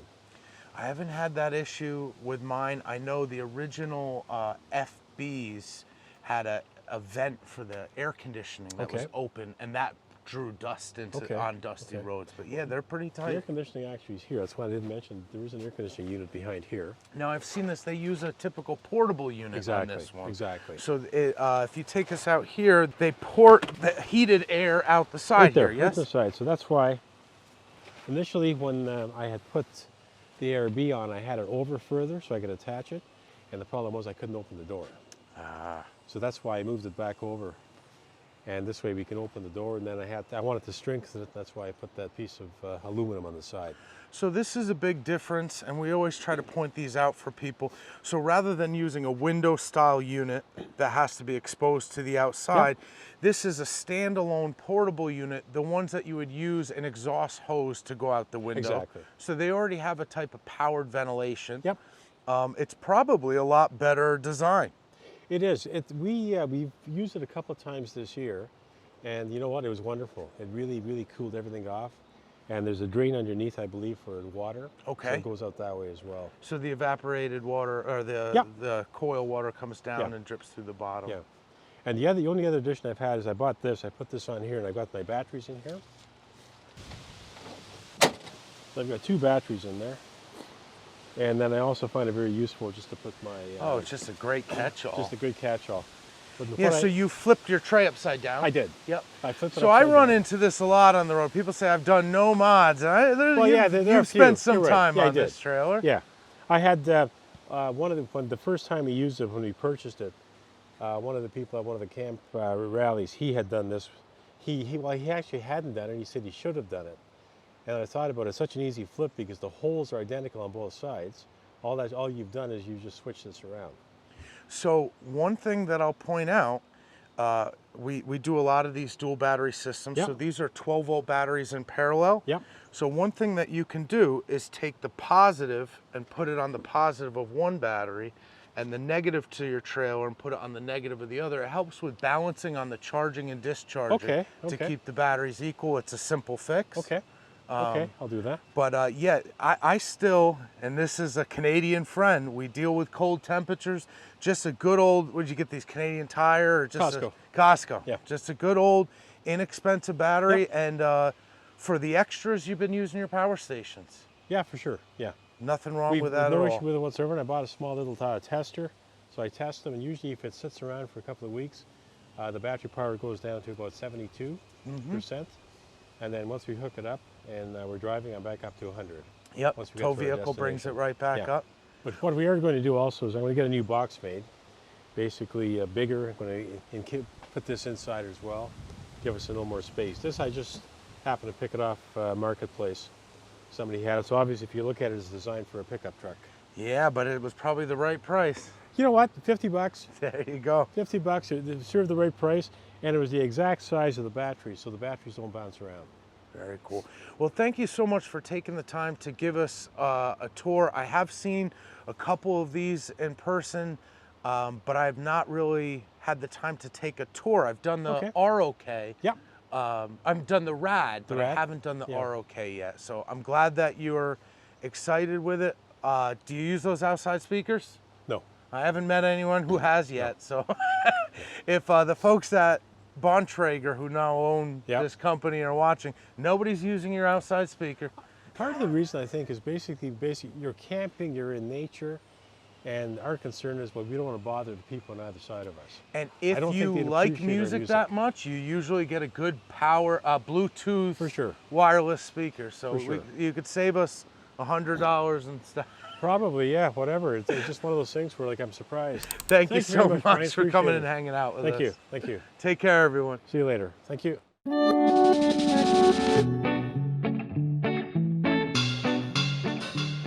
Hello, I'm John. I'm from Central Jersey in the Fort Dix area. I have a 2022 10HD. All right, so as far as the things we've done in the kitchen, not much. We tried a fold-up table, but that didn't work out too much for us. So we bought a GCI Outdoors fold-up. Takes up less space inside, and it gives us lots of room for storing our cleanup items. I found some bins that fit inside really well. They hold all of our stuff. Really nice. GCI? GCI Outdoors. Yeah, everything folds up into just a small package, this tall. And on Amazon, I think we bought it for $130, but it works out amazingly well, and it's pretty versatile. It also has a sink in here that we just use for a catch-all. So if you had anything in there, you could use that as a sink. How do you like the Blackstone? Love it. We use that more than anything. So cooking and making coffee and things like that, it's either the Blackstone or the hot pot, basically. We plug that in. So we just 15, 20 bucks off of Amazon. Heats water. You know, we use a coffee press, or my wife makes tea, and it works out well. We really don't use the stove too much. So mods back here on your Bushwhacker, you added a nice slider here, right? I did, and actually I learned a lesson. So there's almost looks like an E extrusion. You can buy them in plastic or aluminum. I tried Gorilla Gluing it, but the Gorilla Glue failed. So I'm gonna have to put some brads in there. But yeah, it gives me access to both sides. Have to be a little bit careful over here by the heater. But other than that, it's worked out pretty well. And I just had to buy some 1/4-inch plywood, drilled out a hole. Did you paint that, or? I did. I tried to make it match, but it didn't work out too well. I think it looks great. Very cool. So what are we working with up here? So these, I believe we found at like the dollar store, Dollar General or something like that. Just holds our bigger stuff. We did have an issue where we overloaded the top, where we actually caused a bend. My daughter borrowed this and it was overloaded, so I got a bend in the aluminum. Oh, daughters. Yep. What did she put up there, bricks? Probably. We had all of our spices and everything else up there, and then we realized, so we ended up putting everything in the IKEA. For cutting boards, I think this is a Walmart find. It fits over here pretty well if we need to use it. We don't use water too often, but it fits pretty well. We also have, if we're doing dishes, we'll pull this off and use this as a drying rack. It's another $7 Amazon find or $8 Amazon find. Nice. I believe one of your listeners turned me on to that. Yeah, I've seen them popping up. I actually even saw some today. I don't own one, and I'm feeling a little jealous, but these videos start to cost me a lot of money. Believe me, I know. No, it's a great way to, make the most out of a tiny space and be able to dry your dishes. Absolutely. Now I'm looking at your furniture here. You like the GCI products? Yes, very much so. We've gone through several different iterations of what we consider comfortable. We tried the small camp chairs, the little foldable ones. That didn't work. These are the rockers. My wife works at a farm supply store, I'll call it, and those actually rock. So they're pretty comfortable, semi-reclining. Oh yeah, they have the shocks in the back. Yeah, they got the shocks on the back. They work really well. Now you have quite a beautiful waterfront campsite here. It is wonderful. You have your privacy bathroom tent. Yes. Have you had any trouble with these ones? We've had a lot of wind. Any trouble with this in the wind? Yep, this blew over this weekend, this morning. So, AKA Sam, I used the cam clips. The can jams. Cam jams. Yeah. And I just secured it down on both sides, and it's been pretty good since. I went through one of these, and then I went and got the Lightspeed one with the big rods because it just seems to blow over every time I use it. But it's easy to pop up, easy to store. Yeah. The Lightspeed one, I don't know if you've seen it. It's just, it's easy to pop up, but it has like external rods, like a heavy-duty tent. Okay. Yeah, these things just turn into a sail. Yeah. Well, we're learning as we go. We try and every time we go out, we try and see what we need, what we don't, to try and basically streamline setup and take down. You want to make it simple, but you also want to have enough of the comforts or things that, make your trip so that you want to go again. Absolutely. As much as possible. Absolutely. It's not about glamping. No. It's about wanting to go 50 times a year instead of 5. Yeah. And it's funny. My wife on the way up here, she says the only regret we have about buying this camper was that we didn't do it sooner. Oh, I love hearing that. That's the love best. Hearing that. Now tell me, I haven't seen many folks with mud guards. What's your thinking? That is an homage to my father-in-law, who's deceased. He had them. I gave them to him for a birthday present probably 20 years ago. After he passed, it was given back to me. I cleaned them up. They were under his bed, and my wife's like, let's put them on there. So that's why we have it. It's an homage to my father-in-law. Very nice. Now, I'm a big canopy person. Mm-hmm. I love the awnings, but I can do a lot more with the canopy. Now, is this your normal setup for the galley? It is. It is. I do have, this one has removable walls. Yep. For privacy. I've used that a few times, but with the wind this weekend, I'm afraid it's going to end up in the next door neighbor's lot. Yeah, that's so. They've probably seen this in some of the other tour videos, but we've had some extreme wind today. Yeah. Really enough, it's shaking the campers. Yeah, so. Absolutely. And this one here is an ARB. That is an ARB. So you have the best of both worlds. It looks like you have a Napa on one side, ARB on this side, and you went with a canopy. Yep. And depending on where we're at in the sun, we'll turn the camper, to give us the most shade. This location is kind of hard because I didn't know what the neighbor was going to do. So. With this Runaway. Yeah, it's beautiful inside. Did you get a chance to look? I did. Oh, it's nice. But we didn't do much. We did the I don't know if, I think this is your idea, or it's one of our ideas. Just put turning it red. Yep, just turning it red. Got the dual switch to save money. We did both mods at the same time, the radio mod and... Put the dual switch in and then use the single to kill the radio. Correct. Nice. We did put up some netting, which another Bushwhacker person recommended. Yeah, I mean, we see a lot of the same things. When something is great, everyone is doing it. Yep. You know, blackout curtains that are insulated. Did you attach with Velcro? Yep. Nice. But I like these tours a lot more than some of the ones that are crazy tricked out, because there are some folks that just like the camper as it is. Yep. Adding to the outside space is always important to me. This is where I spend my time, right. You know. And that's why we bought this, to spend more time outside. But when you go in there, you just go to sleep anyway. Exactly. So I don't want it to be too nice. Absolutely. Now, I love this setup here. You want to take us through? Sure. So basically, I took the rack that comes with it. I found a Harbor Freight tongue box, bolted that to it. As far as the propane is concerned, I took some nutserts and I had to do a little bit of modification to the propane, and I bolted it to the bottom, and then there's just a bungee strap for... Yeah. No, simple, but it works well. Yep. Now, moving the box up front gives you a little catch-all, so you slid your tray back. How do you like your jackie up? I love it. It's worth its weight in gold to me, $60 or whatever it is. I just throw it in, and we have no issues whatsoever. Yeah, I did that review a couple years back, and I'm getting a lot of comments still, people saying, well, what do people think about them years later? There's nothing to it. No, there's nothing to break down. Nope. It allows you to lift your tailgate or drop your tailgate, depending on what you're driving. And your Jeep, does it give you enough to open the lift gate? It does, absolutely.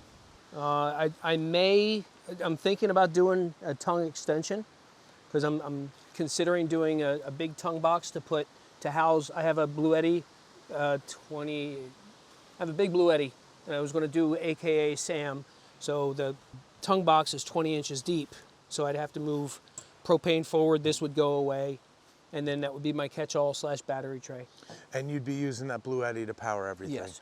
And people still get confused by this. You wouldn't just be plugging your AC plug into it.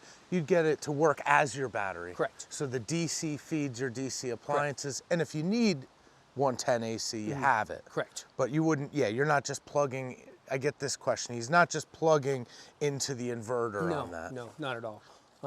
As far as going back to the things that didn't work, we found that the little camper chairs that you put together, not very comfortable, so that's going to get donated somewhere. Found out that when you're trying to get things level, shims from the hardware store work really well. Actually gave some out to help some other people with black stones. These bags work really well. Amazon link, put stakes in one, cords, tie downs, everything fits underneath. It's the little things that can streamline our experience. Little orderly, organization of our stuff gives you a little peace of mind setting up. Absolutely. Absolutely. How do you like, is this Alpacool? No, it's the Bouge. Oh, it is the Bouge. Yeah, it's the Bouge 48. I think I got it on sale a couple years ago for $250-ish. Works really well. Have had no issues with it. This kind of replaces the cooler, but we don't use coolers so much anymore, other than like the little Arctic I have underneath the kitchen setup. But it works well. Hasn't failed us yet. So you've had your Bushwhacker for a couple years. Overall, you love it. Absolutely. What's your biggest criticism of it? Probably the biggest criticism, and it's not a criticism because we knew what we were getting into, is on the side where you have the cabinet and the air conditioner, sometimes you hit your head. That's pretty much the only thing we really have to complain about. If you were talking to yourself 2 years ago, someone that was just getting into it, one piece of advice or gear that you would say day one? Awnings. Awnings. Yep. Awnings or pop-up. Actually, both in the same. At least one awning on one side and a pop-up to cover you in case there's rain. Because you don't really want to, if it's raining out, you don't want to spend all day inside. The camper gets kind of claustrophobic. So somewhere that you can escape from the rain, for at least a little while till it's time for bed. I'm with you. Well, thank you so much for giving me the tour. Brad. And Lonnie. Hi. Lonnie came halfway through the tour. Sorry. Appreciate you taking the time to do this with you. I hope everyone enjoyed the video, and we'll see you guys next time. All right. See ya.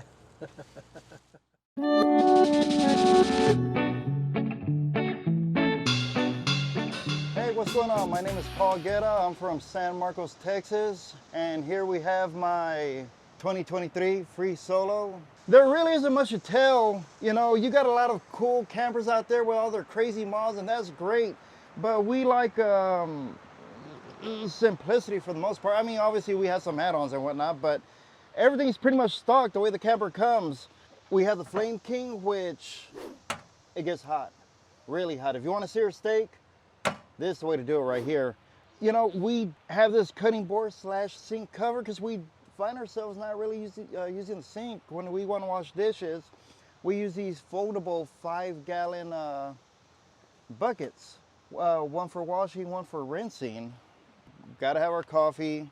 So this right here, we have our dry goods in it. The only thing about it is it doesn't fit. So it might be a little inconvenience, but we do take it out, turn it, put it back in. Eventually we'll come around to finding something that actually works, but as of right now, it's okay. And it seems like you keep your galley open while you're camping because you have a pretty good awning over here, a canopy. Yes.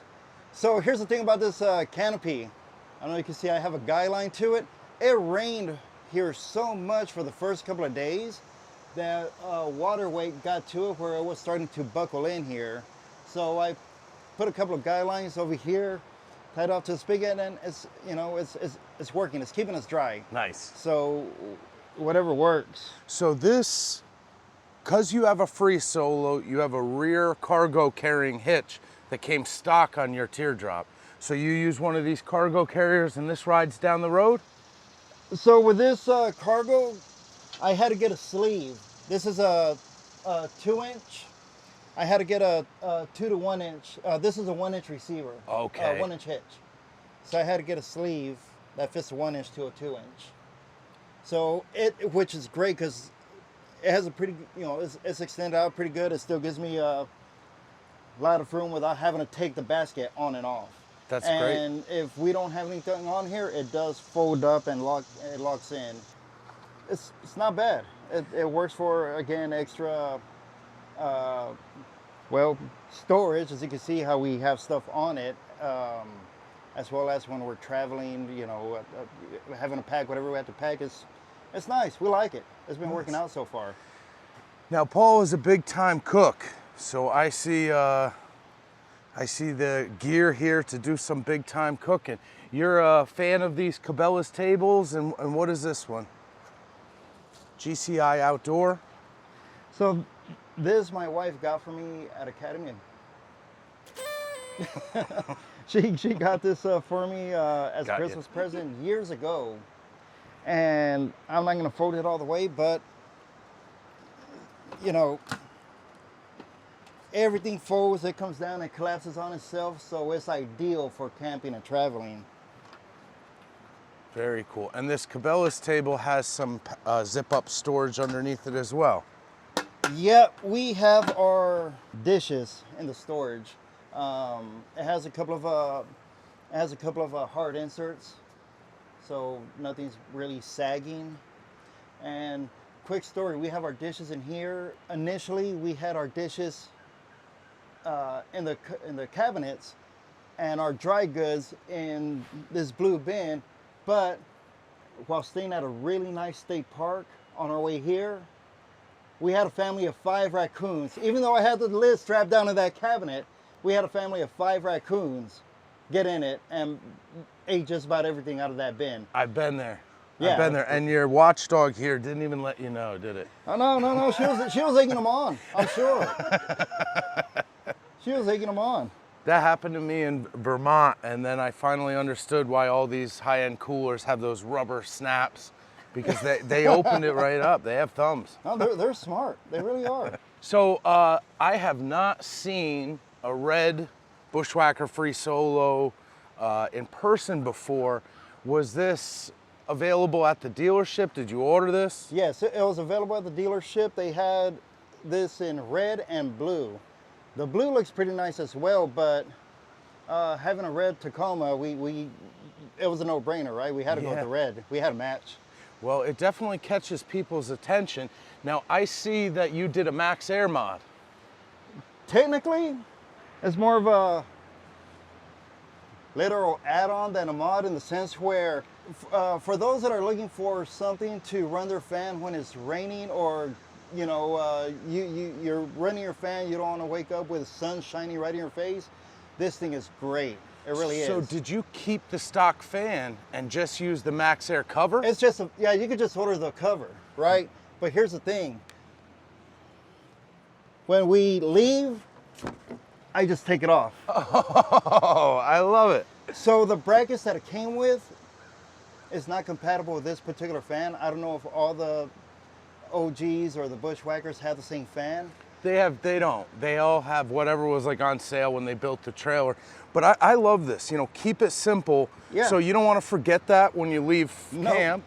But basically, when you get to camp, that's going to give you a blackout, and it's also allowing you to run it in the rain. Yes. So I built my cover out of a solar panel, so that the solar panel's up there and you can open it in the rain, kill two birds with one stone.